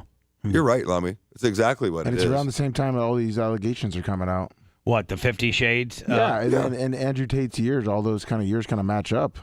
Like that 2013, 15. We're glamorizing that. It's like 3 movies, I think. Here is, remember the girl on Baywatch? Was it Donna? Oh, yeah. Derrico. She was kind of like, everybody was all caught up on Pamela Anderson. Right, but she was actually probably a prettier girl objectively. The brunette one? Here she is at 53. Looks awesome. What? Yeah, she was married to Nikki Sixx, I think it was. Oh, right, from Motley Crue. Yeah. When you can outdo Nikki Sixx for that many years and still look good. Yeah, God bless her. She's got some good genes, Bubba. Yeah, Nikki. I think they partied a bit. I think all the Motley Crue guys ended up with hot chicks. I think they were on fire. I think Tommy has like a new hot chick, doesn't he? I'm sure. Why wouldn't he? Yeah. I think she's a comedian or something like that, too. Oh, I think, no, you know what she was? She was a, Instagram kind of took Vine. Was it a Vine? Yeah. She started out as a real big Vine, like a Vine influencer, and then I don't think made the transition over to Instagram or anything like that. Like she was like the biggest thing on Vine, and then when Vine was no longer cool, her and Tommy started hooking up, and I think maybe it might have been, maybe a little more profitable just to hook up with them. I sent you a picture. To hook up with Tommy. I'm sure Tommy. I mean, what do you think, Tom? I bet you Tommy's worth $50 million. Don't you? Hey, Alexa, how much is Tommy Lee worth? Tommy Lee is worth an estimated $70 million US dollars. Yes. Yeah. That's pretty strong. Is this her right here? Yeah. This is Tommy Lee's new wife. Right here. Yeah, she's great. Yeah. I mean, She's trying to be a comedian now. Oh, is she? Yeah. Yeah. What's her name again? Brittany Furlan. Furlan. Oh, I know of that bitch. Do you really? Is she funny? No, I don't think. She doesn't. I like sketch. I don't think she's stuff. funny at all. Sketch art? Kind of. Let me go into She's not words that so I don't get too far late. But maybe you could find me some of her sketch art. No, it's like Instagram skits and stuff. That's what I'm saying. Like maybe Yeah. you could find me a little bit of that, and we could, Sure. try to get through that. He's Bubba the Love Sponge of serious psychotherapy. Bubba the Love Sponge. Or See you guys. Friday, right? Bye, buddy. Oh, Jay, you gotta get your picture taken. Okay, I already did. Did you get your polo? Gotta do another. Oh, another one for the polo? An additional one. Did we get Jay a polo? I sent you her Instagram. Does Jay got a polo? I don't think so. The merch is on it, I'm sure. polo. Jay, we need 12 photos Here for she is. the site, too. Nice. Jay, She's on it. Jay, we need also personal photos of yourself. Okay, I've got a bunch. How are you? I probably need a large. Okay, cool. Thank you. If it's too big. I think I can still fill a large now. I don't know, Dan said you get small. Of course you did. Dan likes to wear a medium and put it in an extra large bag. That's nice.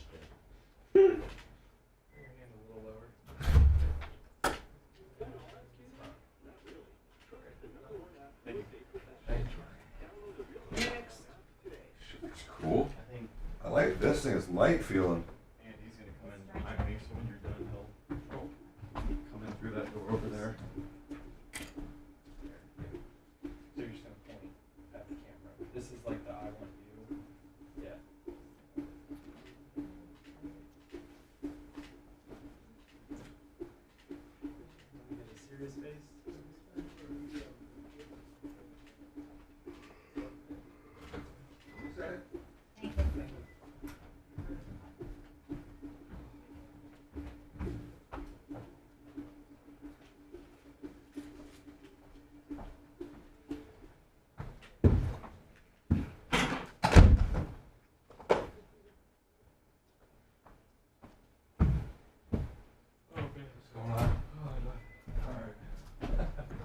So this is you're just gonna point at the camera. This is like the I want you, the Uncle Sam. Okay.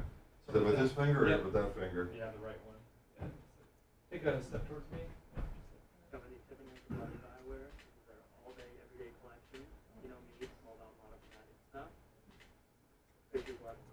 Today, 117 years later, I am proud to announce that Rolls-Royce is introducing its first electric car. This car will elevate the global. Any excuse for us to take our shirts off? We create the first and finest super luxury product of its kind. This is a cool shirt, Bubba. Rolls-Royce. I like this thing. You can have it. It's light. I can? Yeah. Okay. Set out I'll our keep it. credentials for the full electrification phase. For sure.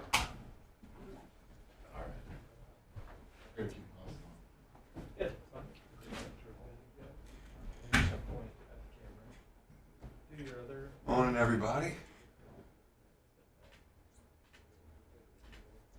What's up, everybody? See here, like button. Nice. Do the other one.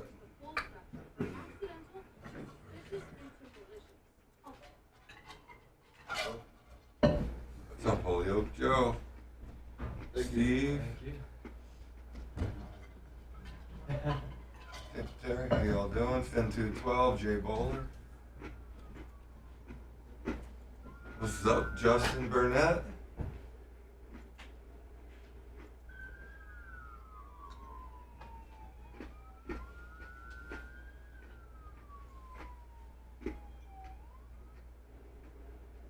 Gary Cantrell, what up?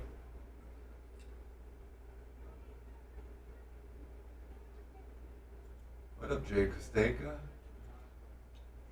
Grip your lips. What up, Steve? God, I hope soon. I need to get there soon. What up, Alan Bowling? 25. Steve, can't wait to see you. Red Wave 46, you're a bitch. Fuck off. Squash that, Chad. Who's Red Wave? Red Wave? That's sushi. He just said Jay's a bitch. So I said fuck off. Oh no. Red Wave 46. Yep, exactly. I've not had a sushi burrito, but I've had, I don't know if it's like a longer roll that's just in like a seaweed thing. Those are pretty good. What up, Nick? Soupy John. Diz Arnold. Oh, yeah. You like them? Big longer? It was a lot of fun. Shit, I slammed into her. Hey, Bubba. Hey, buddy.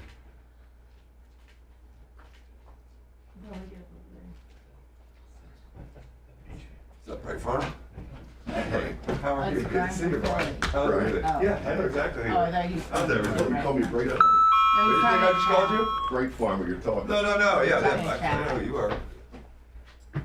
Oh, she looks so How's Philly? Cold yet? Not really, right? I'm over Still at warm? Delray Beach all the time. Oh, okay. I have a place up in the Pocono Mountains. I So know what do you where do, it's half at. and half like my mom? Back and forth. That's the right way to do it. But lately, I'm always down here. My That's- girlfriends are down here. Yeah. Girlfriends, I love it. Put that S on the end of that. There you go. Right. What else Sicilian redneck? Donna. You know, Holyoke Joe, I'm not really a big, like, food explorer, so I'm not a big Indian food guy. Yeah. You don't like Indian food? Not really. It's kind of like upsetting to my stomach. Oh, it can What up, be. Sicilian That's the redneck? risky team. Stephen Coco.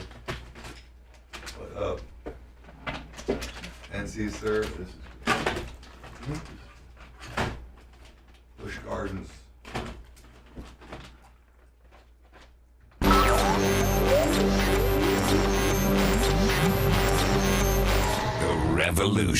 Revolution. Oh, your ears are in for some severe blunt force trauma. Bubba the Love Sponge. The Bubba the Love Sponge Show.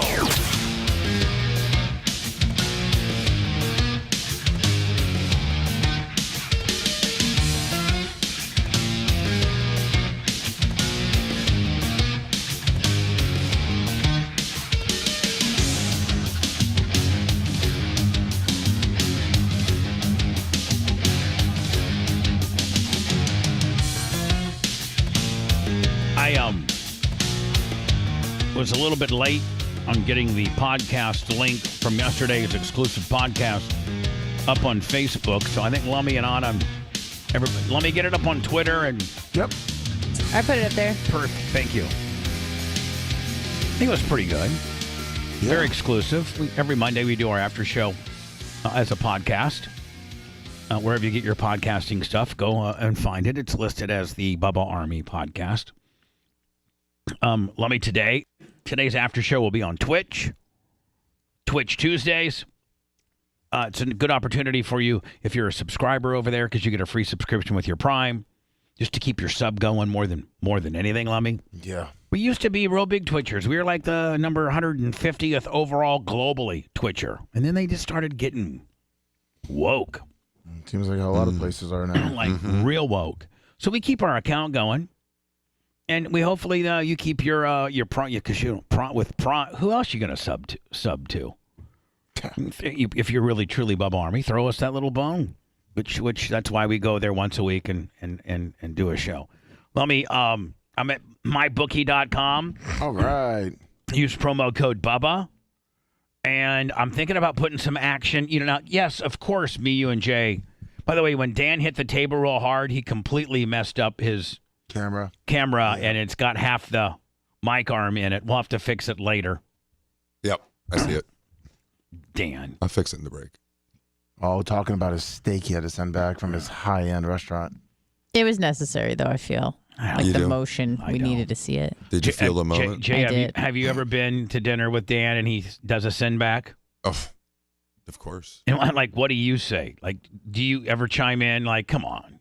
I apologize to the waiter or waitress for his behavior. You slipped that waiter a 50 on the way out. I go to the bathroom immediately after, and I'm like, dude, I just want to apologize for my brother. Sir, on behalf of my family, here's an extra $100. Just here's an envelope. Back. I give him an envelope. Hey, Steve threw in 100. You threw in. Listen, on behalf of my family, here's $200 extra. That's not even going to what we put on the tip. Like, the bill's settled, but here's $200 just right out of the chute for dealing with him. We know, we're so sorry. Right? Yes. So, Lummy, I'm thinking about betting Packers, Detroit. We always go to mybookie.com, promo code Bubba, and just play blackjack. And we're going to do that. We're going to do a little bit of that. But Lummy, if I was to put some, I want to bet on the Packers. So how do I do that? You just click on. I got my account open. You can take the money line if you want. So where do I go? Money bag? You're on it right now. Right here. The middle one. See plus 102. Yeah, that's right here. Well, yeah. I mean, you could do right plus here. 1.5, but the money line is if you think the Packers are going to win, you win a little bit more money. All right, so let's do that. Money line. Yep. So what's that number mean? Plus 102. It's like usually your bets are plus 100. So Bubba bets 50. Oh, I'm not betting 50. No, I know. Well, I bet 500. Oh, okay. Yeah, so if you go to your bet slip, you'll see how it breaks down. Bet slip. Yep. And so this is how much I want to bet. Set amount of bet. Yep. All right, 500. So you win 510. And that's you it. win $510. That's all. 10%. Well, no, I mean, you win $510. You get your 500 back and then 510 on top. But really, I never really had to. If I win, I never had to give him 500. I'm just getting 510. Yeah. For the deal. Correct. So, place bet. All right, but I want something a little bit more high roller than that. I just saw that picture. You didn't want to be seen behind you. Yeah, now you know what I'm talking about. Yeah, we gotta take that. You want to do like that? So then you'd want to go to the prop bets. The 240. You see the 244 props? Yeah. Anna, shut up. Sorry. but was I not coming dead? out of court. He's all fat. He's all fat. What I mean, like right there. What do you think? What do you think the Packers will win by? The winning margin. That's a good odd right there. Green Bay by between 1 and 7. Yeah, it's a plus 268. So what's that mean? I'll put it, baby. Click on it.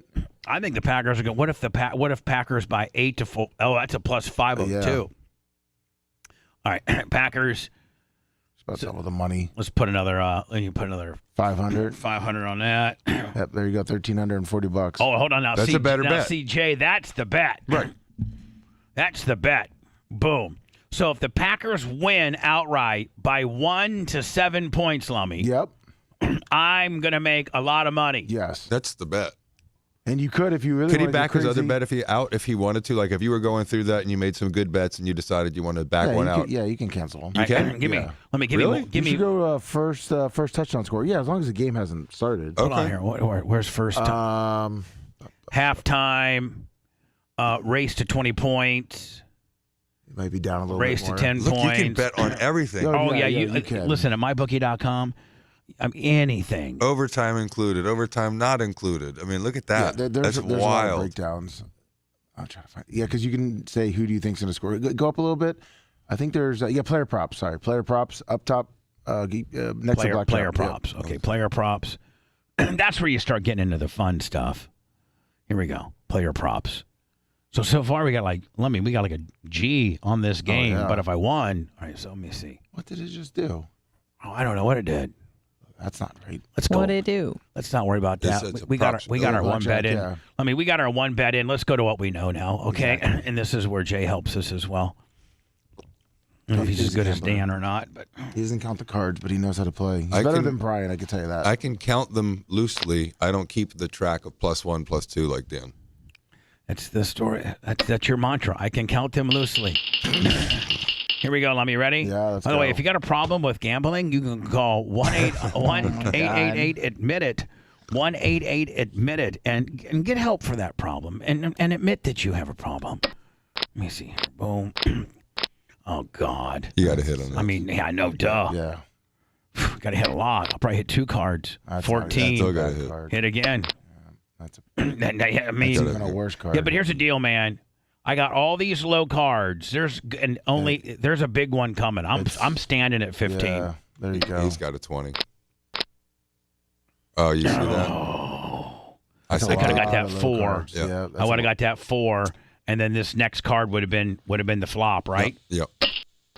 4. 2. Wow, that's a lot of. There Oh, we double go. that. Oh, and if it was a 19, you probably shouldn't do it, but I mean, I'd have to. But There's it's 10 not, coming. it's not our real money.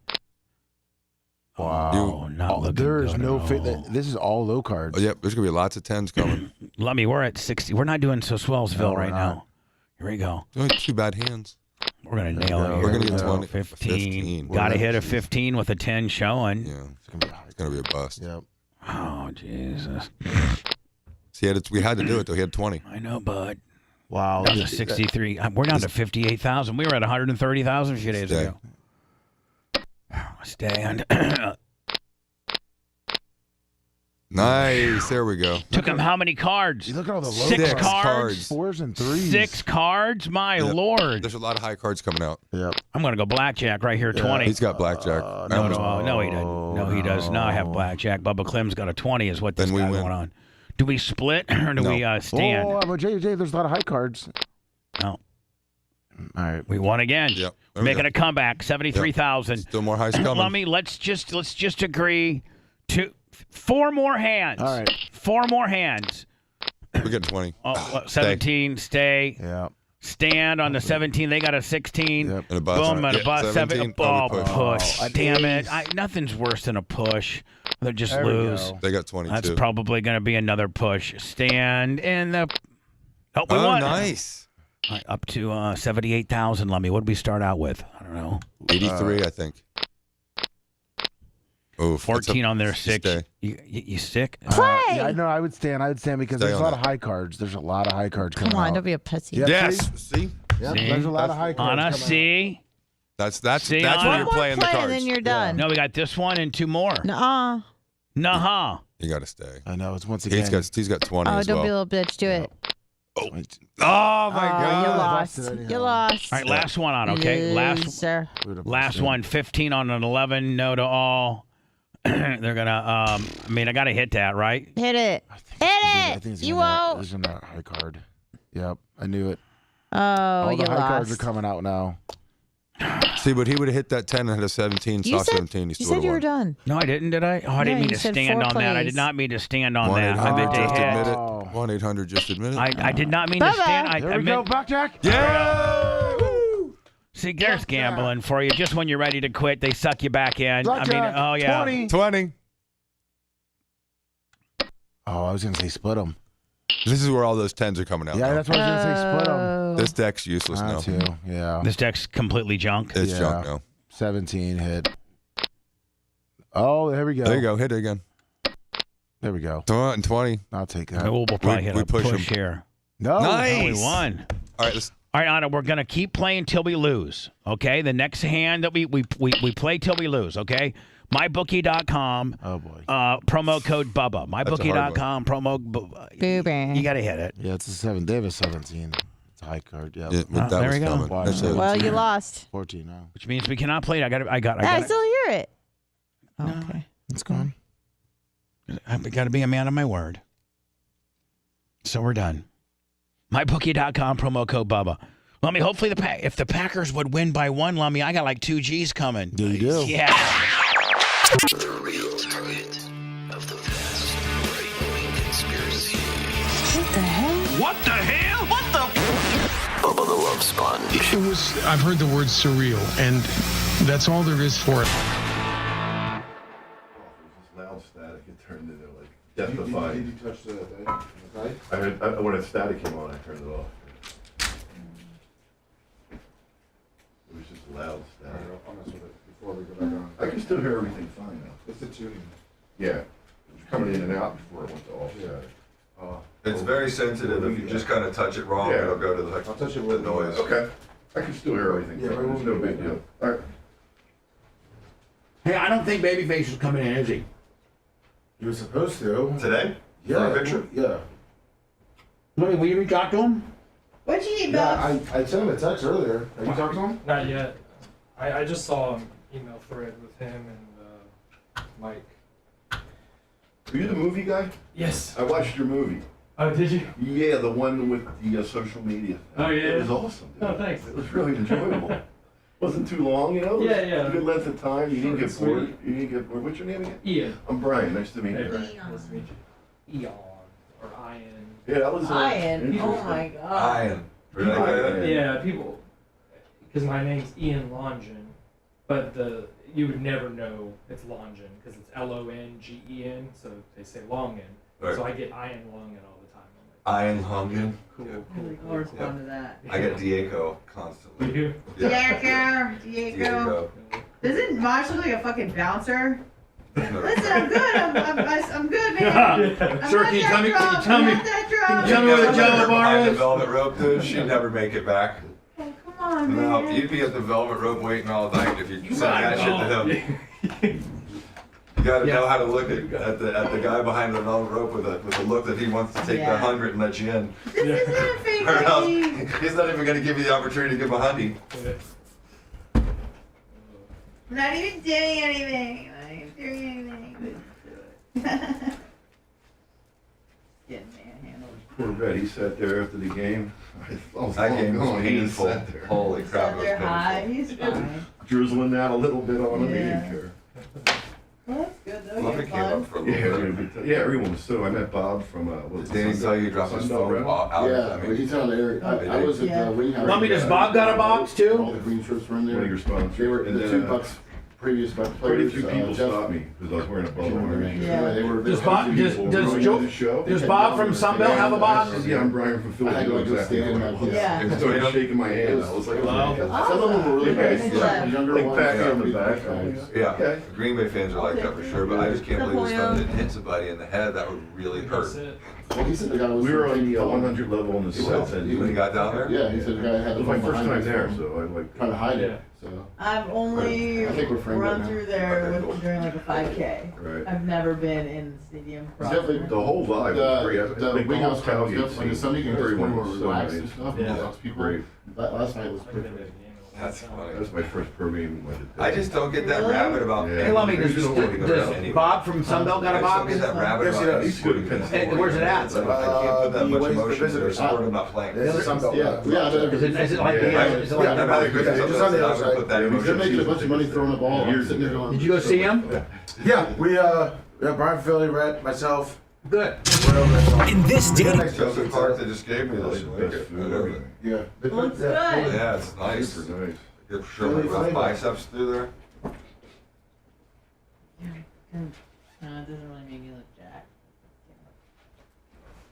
Tank tops for that. Yeah. If I saw Babyface that little doesn't thing end up Nicole coming in, plunged. I didn't I'll watch it last schedule night. something with him Did and you do it? Bean. Was it Yeah, 'cause they're in the same unbelievable? building. Shit. Yeah. Whatever the fuck Babyface's problem is, he was supposed to be They here. had an ice bucket. Yeah, I saw an email thread just for where he feet. was Our like- feet were getting beat up walking up the beach. I can't wait to meet with you on Saturday. So It's gonna be I put my feet good. in for about I'm excited. 15 It's seconds. gonna be a long day, Headaches you in know, my feet. but I know. it's needed. But let me ask you a question. Yeah. Can you fix it? Yeah. Like, can you make it really good? I think so. I think I mean, it's all there. I'm going to I felt like meet I up was with Mark thrashing in my head. Brent today. I did. To look at. I did. I was trying to get it under control. You can hear. I'm like, Contextually, I don't know what else is there. I think, but I even think as bad you're as I the thought it first was gonna person be, that it was worse. has Yeah, because I do cold blood shirt. I'm not even fucking kidding you. I don't like Because cold blood there's shirt. But you at least have like a Well, I mean, wetsuit on. Yeah, but like, there's even if so I'm many in, like, little the guys in things California laughing. that- There's so many little things that's overwhelming. Well, no, but I mean, like, I'm freezing, and they're like if laughing. you break it down to bare necessity, it's all about this tape that triggered a chain reaction. That's literally it.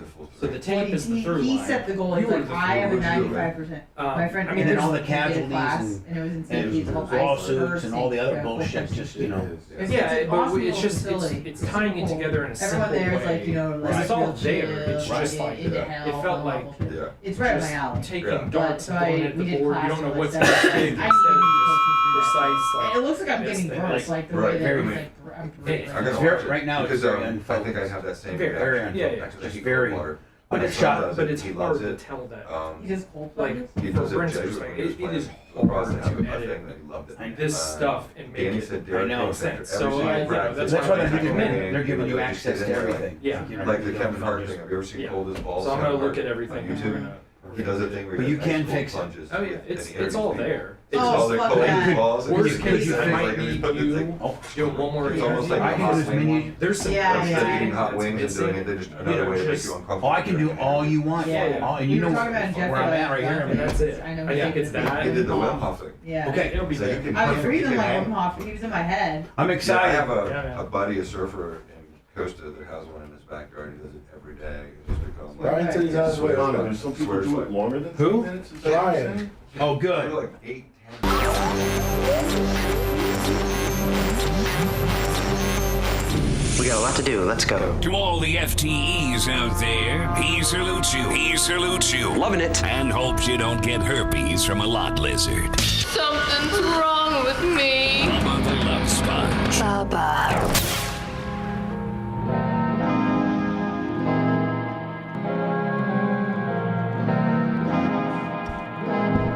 Was I talking about earlier today about doing an additional, was it a podcast or was it a Twitch show? You're gonna do a podcast. I thought it was about like your sexual conquest or your how fat you were. No, well, No, Twitch today's was Twitch. fat, Today's Twitch. Hmm. Today's after show, which will start promptly at 10:20 on Twitch, is going to be my weight timeline. Yeah. Okay. When I first got into radio, how much I weighed. And then is there an my- after show? Well, you were saying Well, no. depending on how you felt, but you wanted to do a podcast, and I'm trying to get your Vegas trip with Ronnie. You should do Oh, that with that's photo right. documentation, Bubba, of what you looked like at every phase of that if you have a photo from it, because it would be shocking to see how amazing you look now. When you were a younger man, you look so handsome now compared to when you were younger and just living the life. Was he gross? I mean, I never really ever considered him gross, but I mean, the style that he had and the His style. image. What was his style? He would wear these Cazelle glasses and like a mustard suit with or like an apricot or a purple. I mean, he had this he was going off, man. It was at the time, it was the shiz. But I mean, But do you he have was those a little photos of that? Because heavier. she's probably never seen those. It'd probably I've be seen hilarious. some. Bubba. She doesn't need to see any of them. No? Don't you like any of those? They're hilarious. No. No? No. So Never mind. I Take saw that him back. falling out of the sky at like So- 350. Lummy, today we were going to do like a Twitch, my timeline. And then when you and I are going to were we going to do like maybe a little podcast about what? About. That was a Ronnie deal. Well, you were going to listen to the series, which I'm trying to get the audio from. Oh, yeah. from JD. If you could get that. I'm working on to get it from him. All right. And then maybe they could help us in that. What? I'm not Flag invited it. to that? No, we won't. I mean, it won't get flagged on pod, would it? No, but I was just trying to get it from JD.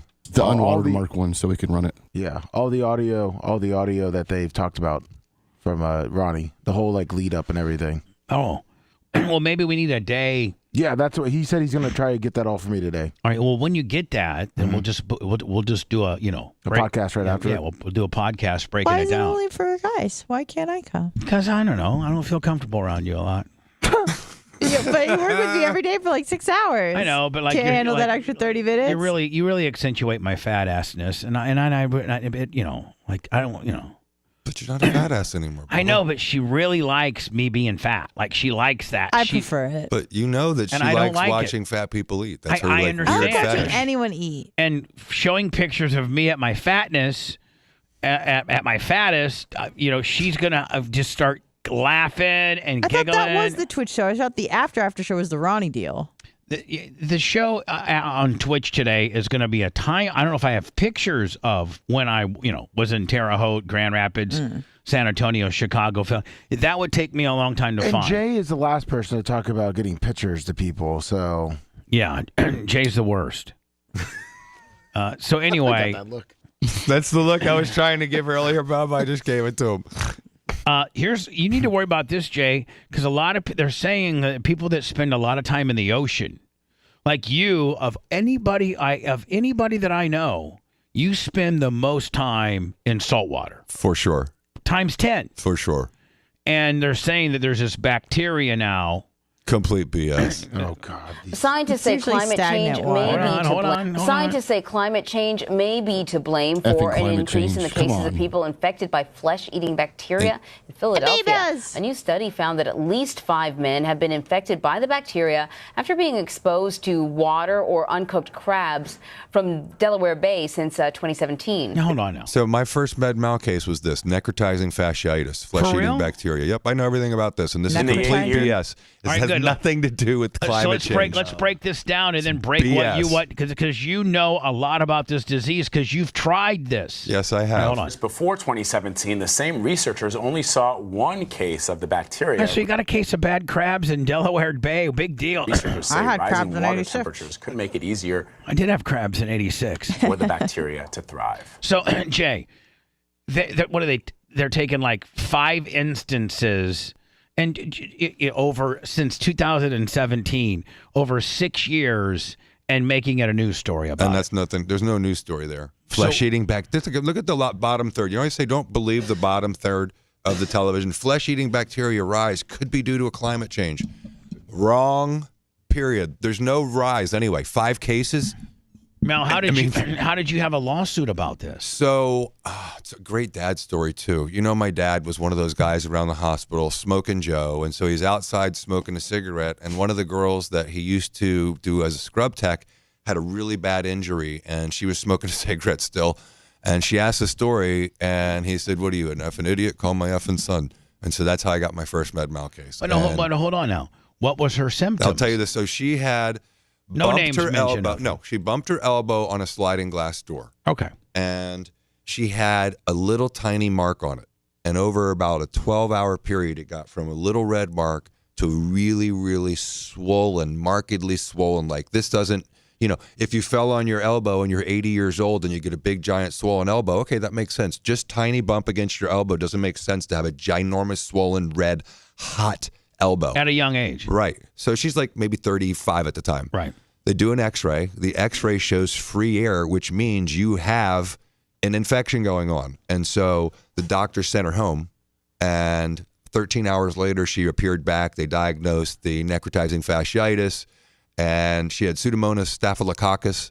I can't believe I can still remember that 29 years later. Man, I'll tell you one thing. It makes you, hold on. Staphylococcus. I don't know what it does for you, but it really makes you look smart as hell to the average dude out there. Well, and what's funny is to bring that out of your back pocket, brother. Another law firm denied the case, a really good law firm, and I took the case, and I'll never forget it because it was against one of the best law firms in town who I still have a great reputation with because as a young lawyer, I took that case fearlessly, and I won.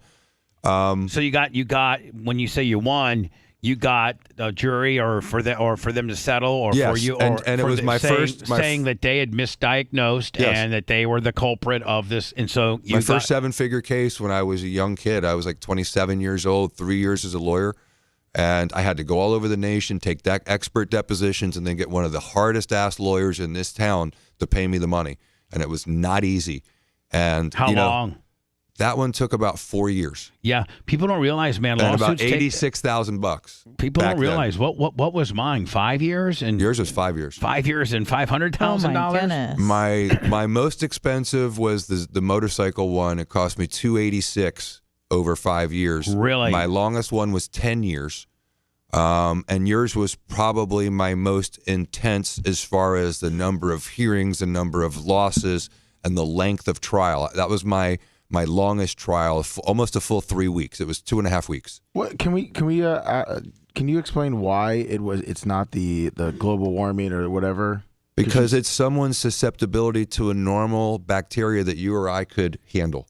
And so in this particular case, this woman just had a susceptibility to the Staphylococcus aureus. And so she had this reaction. She went to the doctor with enough time for them to have diagnosed it. If they diagnosed it, the outcome would have been different. She had 13 surgeries over months and was left with like an arm like this.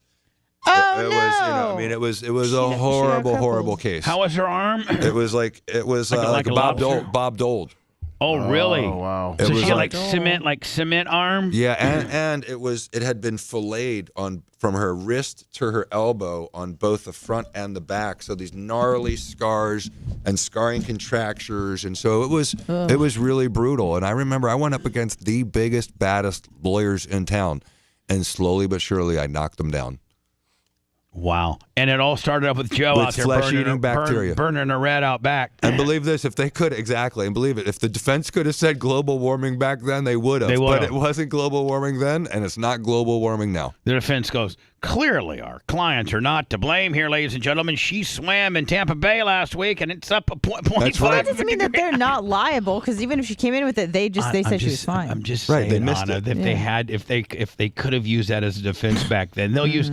Listen, the defense will use anything. Sure. They will. And this is one of those cases where Danny helped me before the internet. You know, I had the deposition of the doctor, and Danny pulled up some regulations about when you have an emergent or urgent finding. And so I got this doctor to admit this is an emergent finding, is it not? Yes. And you have a duty to pick up the phone and call the ordering physician, the emergency room physician. You have these emergent findings. You put them on the report. You didn't even call them, did you? And I heard this is where, like Zoom lawyering versus lawyering. In between a break, I heard a lawyer say, the room was only 15 feet away. And so I heard it. And I said, emergent finding. You didn't call him. You didn't walk the 15 feet, did you? No, sir. So it was one of those really good cases as a young lawyer where I knew that I was going to be good at this because I was questioned with boldness and don't believe what you're being told always. You know, you're really good at it. You have this sixth sense that very few people have. And you also have the ability to be a game dayer. So you understand a lot of this because you can you not walk into a room and see somebody and tell if they're a BSer? Oh, yeah, absolutely. Okay. That's one of my skill sets. And the other thing is, in deposition, when you're being deposed, is that not to talk too much or give them more information to keep their questioning going. Like right. You're trying to when you're the stop opponent. You're trying to when you're right. when you're trying to stop their further questioning. Just the facts. You know, did you go to college? Yes. Not yes. I went to the University of Florida. I graduated in 1984. I did my residency at LA. And I see witnesses do that all the time. And I have a story. I don't know if I've ever said it, but his name was Wally Flam. And you know how you Jay, remember your very first deposition? Well, I remember my very first person that represented me. I mean, I'm thinking about how many lawyers. I mean, Anna, there's a lot of people that'll go through life that have never, one, had to retain an attorney, never been deposed, never been on trial, never, don't even know what the inside of a courtroom or what a deposition is. Like, what voir dire is, what, people have no idea. There's some people, like my mom. My mom's never been deposed. My mom's never been. Most people should never and don't ever. Right. I mean, my mom's never been on trial. My mom doesn't even know inside the side of a courtroom looks like. If I said, hey, Mom, man, you know what? Yesterday when we were doing voir dire, Babyface came up with some pretty cool stuff and gave it to Jay, and Jay and Greg were narrowing it right on down. I think we got I think we kicked their ass in voir dire. I mean, people will be like, huh? She'd be like, wait, what? What? Wait. Most law students don't know what voir dire is till they take evidence. So, anyway, it's amazing how I can remember the first time I was part of the legal system, Jay, is I was the plaintiff, and I was working for a place called Easy Communications in Philadelphia, and I had a really pretty ironclad contract that was drawn up by a broadcast lawyer. Her name was Lessa Miller. And she was my agent out of Chicago, and she had really good contracts. Well, they fired me after 73 days. And so, may I ask what for? No, just because they whatever. I mean, Okay. I was afternoon drive, and I was just like, the new Q102, Bubba the Love Sponge, it's Debbie, Lookout Weekend. We'll be traveling down the Schuylkill Hill looking for Q102 bumper stickers. That's right, number one for music and fun. It's the Q. Like, just stuff like, like that. Like, I was just a DJ. Yeah. And so they fired me for whatever reason. So it was a man who's since died, but In 2018. radio legend, Mark Driscoll, was my boss. They called him Mr. Voice because he did so many of, like, a lot of the movie trailers and ABC Action News out of New York and things like. Lummy, if you Google Mark Driscoll voiceovers, send them to me. Right. You guys will recognize it. Oh, you'll recognize it. And this guy was my boss. He was the program director of the radio station. And so I go down. Now, you know how there's this expression, Jay, a Philadelphian attorney? There's an expression, oh, what you got, you a fancy Philadelphian attorney? Yep. Like there's within the legal system, there's this kind of snarky term that if you got yourself a fancy lawyer, you might have yourself a fancy Philadelphia lawyer. Yep. And so I did. Oh, here we go. Here we go. Hold on. Is this Mark Driscoll's? Yeah. It's a voice sample. Oh, well, let me give it a break here. Let me see here. I said he went from Q102. Oh, here. It's 7:00, and you're hearing the hottest radio station on the planet. This is 99.9 KHI. I don't know if that's not the best one. I sent you the Q102 one. No, do Mark Driscoll television. Okay. Because he did a lot of like Inside Edition and this is when I worked. Ellis Beefy. I love a good voice too. You do a lot of product commercials. But Yes. wait, there's more. Oh, he didn't do any of those. He didn't do any of those. The new Q102, it's Samantha Fox. Hey, we'll be rolling commercial free next. Here's what people are saying about Jamie's in-men. That's what he looked like, and he thought he was the Joker. He looks a little bit like him. Yeah. Oh, yeah. So here we go. America, you've waited long enough. This was my boss. That voice is awesome. Listen. It's Saturday Night Live. I mean, when you're doing the Saturday Night Live intro, when that, and I think he only had that for 2 or 3 years. They've changed over the years, but he had it for a couple of years. With Vanessa Bayer. Their objectives, their priorities, the dreams they still harbor, regardless of what they've already achieved. From ABC News World Headquarters, this is ABC World News Tonight. I mean, is he not like the best voice ever? Great voice. With David Moore. But so he'd be yelling at you, and he had that same voice at you. You'd be like, Bubba, I'll tell you something right now, man. You know, I'm like, man, whoa. Good evening. Get to know our Fox shows in 1 second. Glee, The Mindy Project, New Girl. Until, at last, you might say boxing's latest miracle arrived. The fever. Where are you going? To get help. Is back. I don't want to get sick. I don't want any of us to get. So that guy fires me. And so Lessa Miller goes, well, we're suing you guys for breach of contract. So it goes clear to trial. So, Jay, I'm meeting with my attorney for the first, like, I've never been part of the legal process. I've never sued anybody. I don't know nothing about nothing. And this will forever resonate with me. This was my first bit of legal advice that I got from a guy named Wally Flam. He's probably dead. He is dead. He died in 2018. Yeah, Wally Flam, Well, he was part, and Jay had a big firm. Like it was Flam, like Flam Law. Yeah, there you go. It was Flam Law. Like Jay, he was the main dude, and That's hilarious. And he had like an office like the size of when you guys are rolling hard, and in downtown Philly on one of the big high rises. Yeah. So I get there, and because I have my deposition the next day, they're going to depose me, and I don't even know what a deposition is. So I go there, and I'm sitting in this big conference room all by myself. And he goes, and Wally Flam walks in. He goes, Mr. Bubba? I go, yeah. He goes, I'm Wally Flam. Hello, Mr. Flam. He goes, let me ask you a question. We're here to try to prep you for your deposition tomorrow. These people are going to be asking you all kind of uncomfortable questions. They're going to be trying to trip you up. But you have to stay consistent. But I want to see what I'm dealing with here. Did you see my receptionist, Rhonda, at the front desk today? I go, yeah, I did. You go, is she there now? I go, yeah. He goes, no, that's not the right answer. Can you physically see her? I mean, can you physically see her at her desk? And I go, well, no, I can't physically see her, but I know that she's there. I just saw her a minute ago.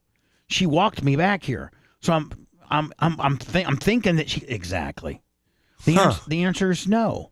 You don't know that she's there. That's a great example. And I go, I don't get it. He goes, no, the answer is I don't know. I don't know that she's there. I only know that I saw her 3 or 4 minutes ago. That was my introduction into the law. Was that your pre-depo meeting? Yeah. Okay. Like don't assume anything. That's a great way of doing it, and I do the exact same thing with clients because you got to let them know. I mean, what he's saying is don't guess. Right. If you think you know something, you really don't. So I say it, and the way I say it is the best 3 answers you can give today are, I don't recall, I don't remember, I don't know.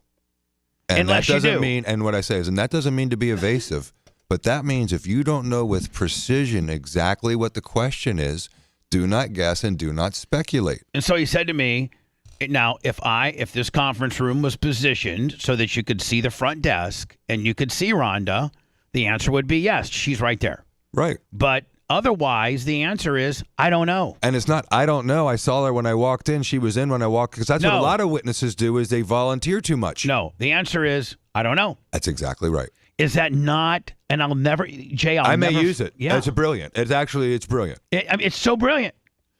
But then hold on, we go to trial, and numbnuts here, Mr. Mark Driscoll, thinks that he's working the microphone during deposition, so he's on the witness stand and he's like, "Oh, let me tell you, Mr. Clem was hard to work with, and so we had to let him go, like he was trying to be like overpowering, and it just got real, That's funny. He was trying, meanwhile, I was like humble and very, as a matter of fact, and well, I even listen to this old school mentality. My mom, so I call my mom. I go, Mom, I got to go down to the big and tall place and get a suit. I got to go to trial. Oh, she's like, okay, well, I got to tell you something. Get a red or blue tie, and red shows power. She's right. So hold on. I go get this red tie, but it doesn't match the red in my shirt. It's like for some reason, it's like 3 shades off. 50 Shades of Red. So I go rolling in there my first day, and Wally goes, no, hold on. Where did you get that tie? And I go, I got it. My mom told me I got it. Mom, he goes, no. I know what you're trying to get here with the red tie, but you're way off here. It was almost pink. Like it was almost like a clown. So close enough. He sent one of his guys down the road a little bit and got me. Actually, what I think he did, Jay? I think he made one of his lawyers take off their tie and give, because it was like an 11th hour. Yeah. Like we were in the courtroom, getting ready. We were outside the courtroom getting ready to walk in the courtroom. And I'm making a tie change from one of his illegal, paralegals. But the perception is everything, is it not? The way that you presented yourself with the jury in the room was very calculated. Oh, and yeah. we were talking about Fetterman's uniform or whatever, his lack of decorum for the Senate. And, what would you do? I'll tell you exactly what we did. We put you in a suit that was comfortable. We didn't make you wear a tie because it wasn't required, and it would have been for a very unnatural thing because a party's not required to wear a tie. A lawyer is. Right. So if I came in there and you're in your suit with your white shirt and your lawyer comes in with a hoodie and baggy shorts and sneakers, you think that the jury's going to listen to me?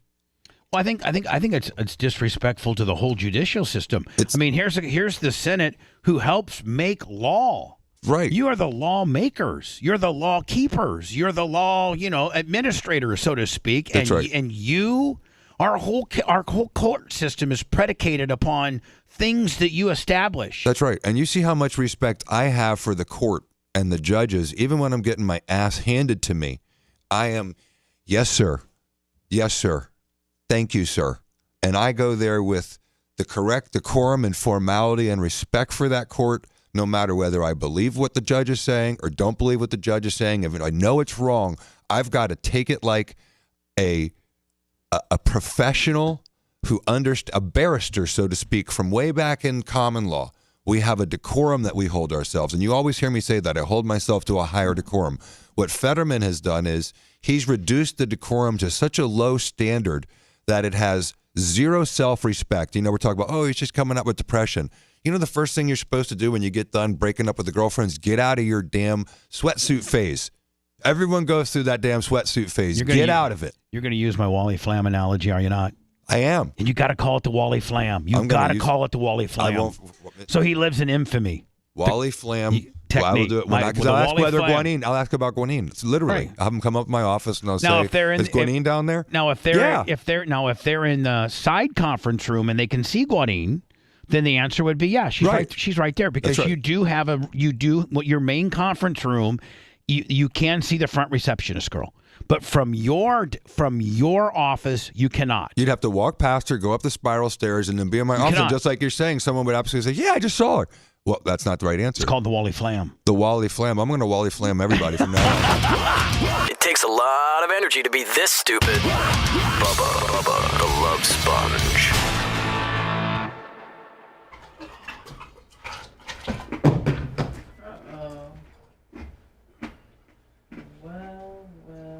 The Wally Did you get a shirt? What shirt? A polo? Shirt. And Bubba, even though you were taught by Wally Flam, you know how many times you said, "I don't know, I don't remember, I don't recall" in trial? Brian. 0. Yeah. Brian. Yo. How you doing? No, Brian Bainface. Brian Bainface, fuckface. Yeah. See if this is too big for you or too small. Medium? Probably too big.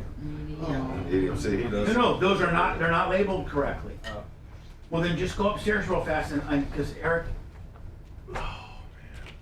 That's good. Because they're labeled one. They're labeled. That's really a large. So you might. Are you normally a large? I'm medium, but I'm looking at this. I think it's like looking at the shoulders. There's area. That was good. Why don't you try that on and see, and she can give you others if you don't like it. And then keep it, because that's the Brian Matroni inspired polo. I just want to see how So, go try that on real fast. You sold like 22. Yeah, go try that, because she's got other sizes for you, I okay? think this is fun. What do you think? Well, he probably needs We'll go in the two bathroom looks. and He change. probably needs that look and then a polo look. Oh, listen, go to the bathroom and change, because we all taken our pictures. Yeah, I'm taking my pictures. Oh, you want this on for the picture? Yes. Oh, well, You could do 2 looks. Yeah. You didn't get the first one. Yeah, I didn't do the first round of photos. Yeah. Oh, you didn't, okay, so do that and then, Okay. but hey, I'd rather have you do the Bubba now because we know which one to give you and then she can get out of here. Yeah, okay. You know what I'm saying? Yeah, I'll go change. Just find one that fits, that you like best. Well, good, now all we got's Tom. And I'll get Tom a shirt, Ian. Okay. Well, like I said, we'll bring it on Saturday. I can do it on Saturday. Since we're already gonna be.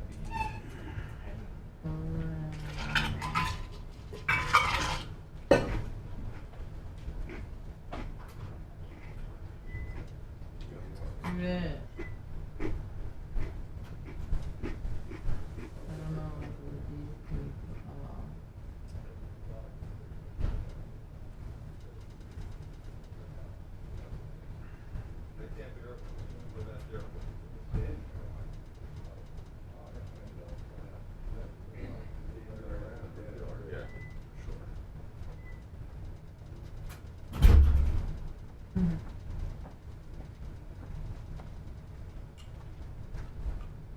This Kelsey romance is gonna be great until she writes a revenge song about him. Yeah. Then blows up the entire Chiefs fucking. Exactly. Wait till like game 10 when she's no longer dating him and Kelsey's head's in his ass. Yeah, he's dropping passes and fucking. Didn't we see that before? Who was that one actress who was going up and the fans were getting so mad at her for being in the box? God, I can't remember who it was. I forget who that was. And the player was fucking up. I forget who it was. Was it Russell Wilson, maybe? No. Where's Lummy when we need him? Lummy. Which one? Which Brian one? maybe Extra know. large? The medium. Medium. Yeah, whatever the medium size was. Brian, who was that athlete who had like a hot girlfriend that was in the box all the time, was making him fuck up on the field? Sort of like what I think is going to happen to I'm Kelsey. thinking about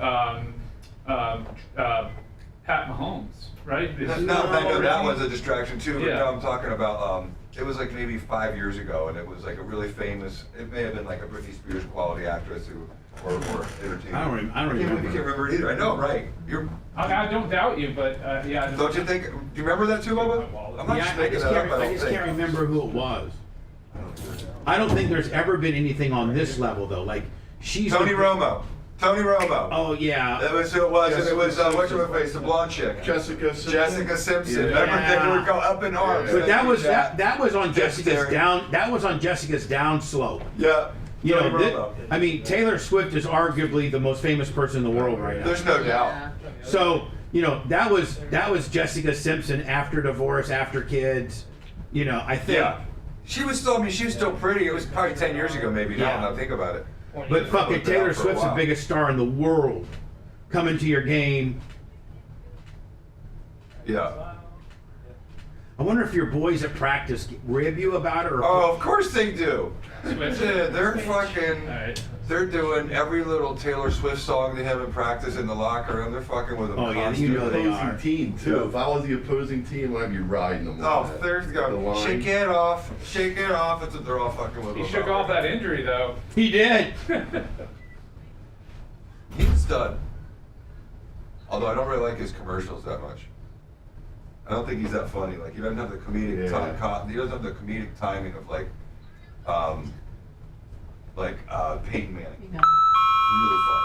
Yeah, but Peyton Manning's fucking brilliant. But his comedic timing is on point. His is too. Yeah, well, but like Peyton's got like a deadpan fucking, you know, self-deprecating fucking, like he's just the common man. He's funny as fuck. There's a funny one on YouTube of him and Dion where Dion's trying to teach him how to be, like have swagger. Oh, I fucking love Peyton. It's so funny. I didn't even like Peyton Manning as a player, but I love him as a fucking. Yeah, he had a good Saturday Night Live. Yeah. And there's a funny one, the one with the YMCA where he's hitting the kids in the back of the head with the ball is the best. But there's a funny Dion Peyton one where Dion's trying to teach him how to like play D-back, and it's so funny.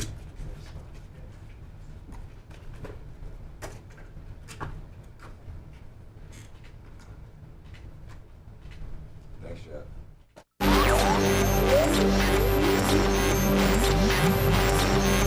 Get to a safe place. Safe place. The prison work release program gone horribly wrong. You may want to duck. This is the Bubba the Love Sponge Show. Bubba the Love Sponge. Bubba the Love Sponge. Pretty much got to say goodbye. Go to Bubba Army merch, Bubba Army store, Bubba Army shop, and the new Brian Matroni inspired Bubba Army pullover polos. Which have been worn by all of us. Anna still has hers on. Jay still has his on. I do. Brian Matroni is here taking pictures right now. It's not the button-up bean? And how did he get credit for it? Was it his idea? No, it was actually Brian's idea. He's like, I'd wear... I would, because I'm going to do a button-up bean right now. I would wear one of your Bubba Army shirts if you had it like in a golf polo or something like that. I'd wear Good it. call. And so there it is. I like it. I mean, it's like, you know, it's a little bit. You could wear that with a pair of jeans or slacks and absolutely and do something fancy, I guess. Of course. You could go to a casual Friday work dress with this shirt. I mean, I was gonna play that there's this new thing on HBO Go, and it's called Naked Attraction. Oh, the English show? Yeah, and it's like they Full frontal. it's like it's a dating game. It's like Twitter, Bumble, all that kind of, or whatever. What's Tinder, Bumble, all the dating apps, and apps and things like that. It's more like love at first sight, like Love is Blind stuff. It's a game that they play on TV, and the starting point to whether you like the person is you get to see them nude. Like that's the starting point. Yeah, I think it's finally. I like this game. Finally, somebody got something right. That's what every man's thinking about anyway. We all wish we had X-ray vision. Right. I think I'll open up Twitch with that, and then we'll get into maybe my weight deal. Yeah, I get to stay for that one, right?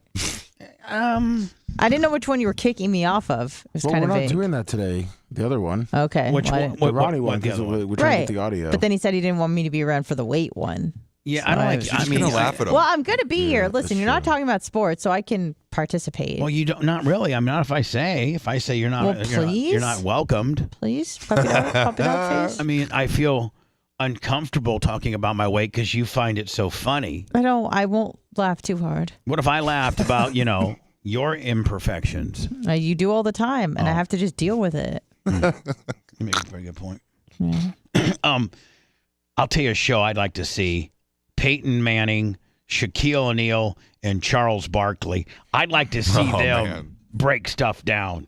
Yeah. You know what I'm saying? There are three people right there that I really didn't kind of really appreciate. I mean, I liked Shaq. I thought he was a good player, but I wasn't really into him. Barkley as well, and I didn't care for Peyton Manning that much. But man, after sports, these three are like my favorites. I love these dudes. That's a really strong Mount Rushmore right there. Peyton I love Manning, those three guys. I'm talking about life after sports, how they've been like they're funny. Their advertisements, color commentary, commentary on society, they're all very funny. Each one of them has their own little bit of comedic timing. I love Peyton Manning's self-deprecating, like deadpan, like uncoordinated, big-headed white guy shtick. I love it. I do. All right, Lummy, so we'll do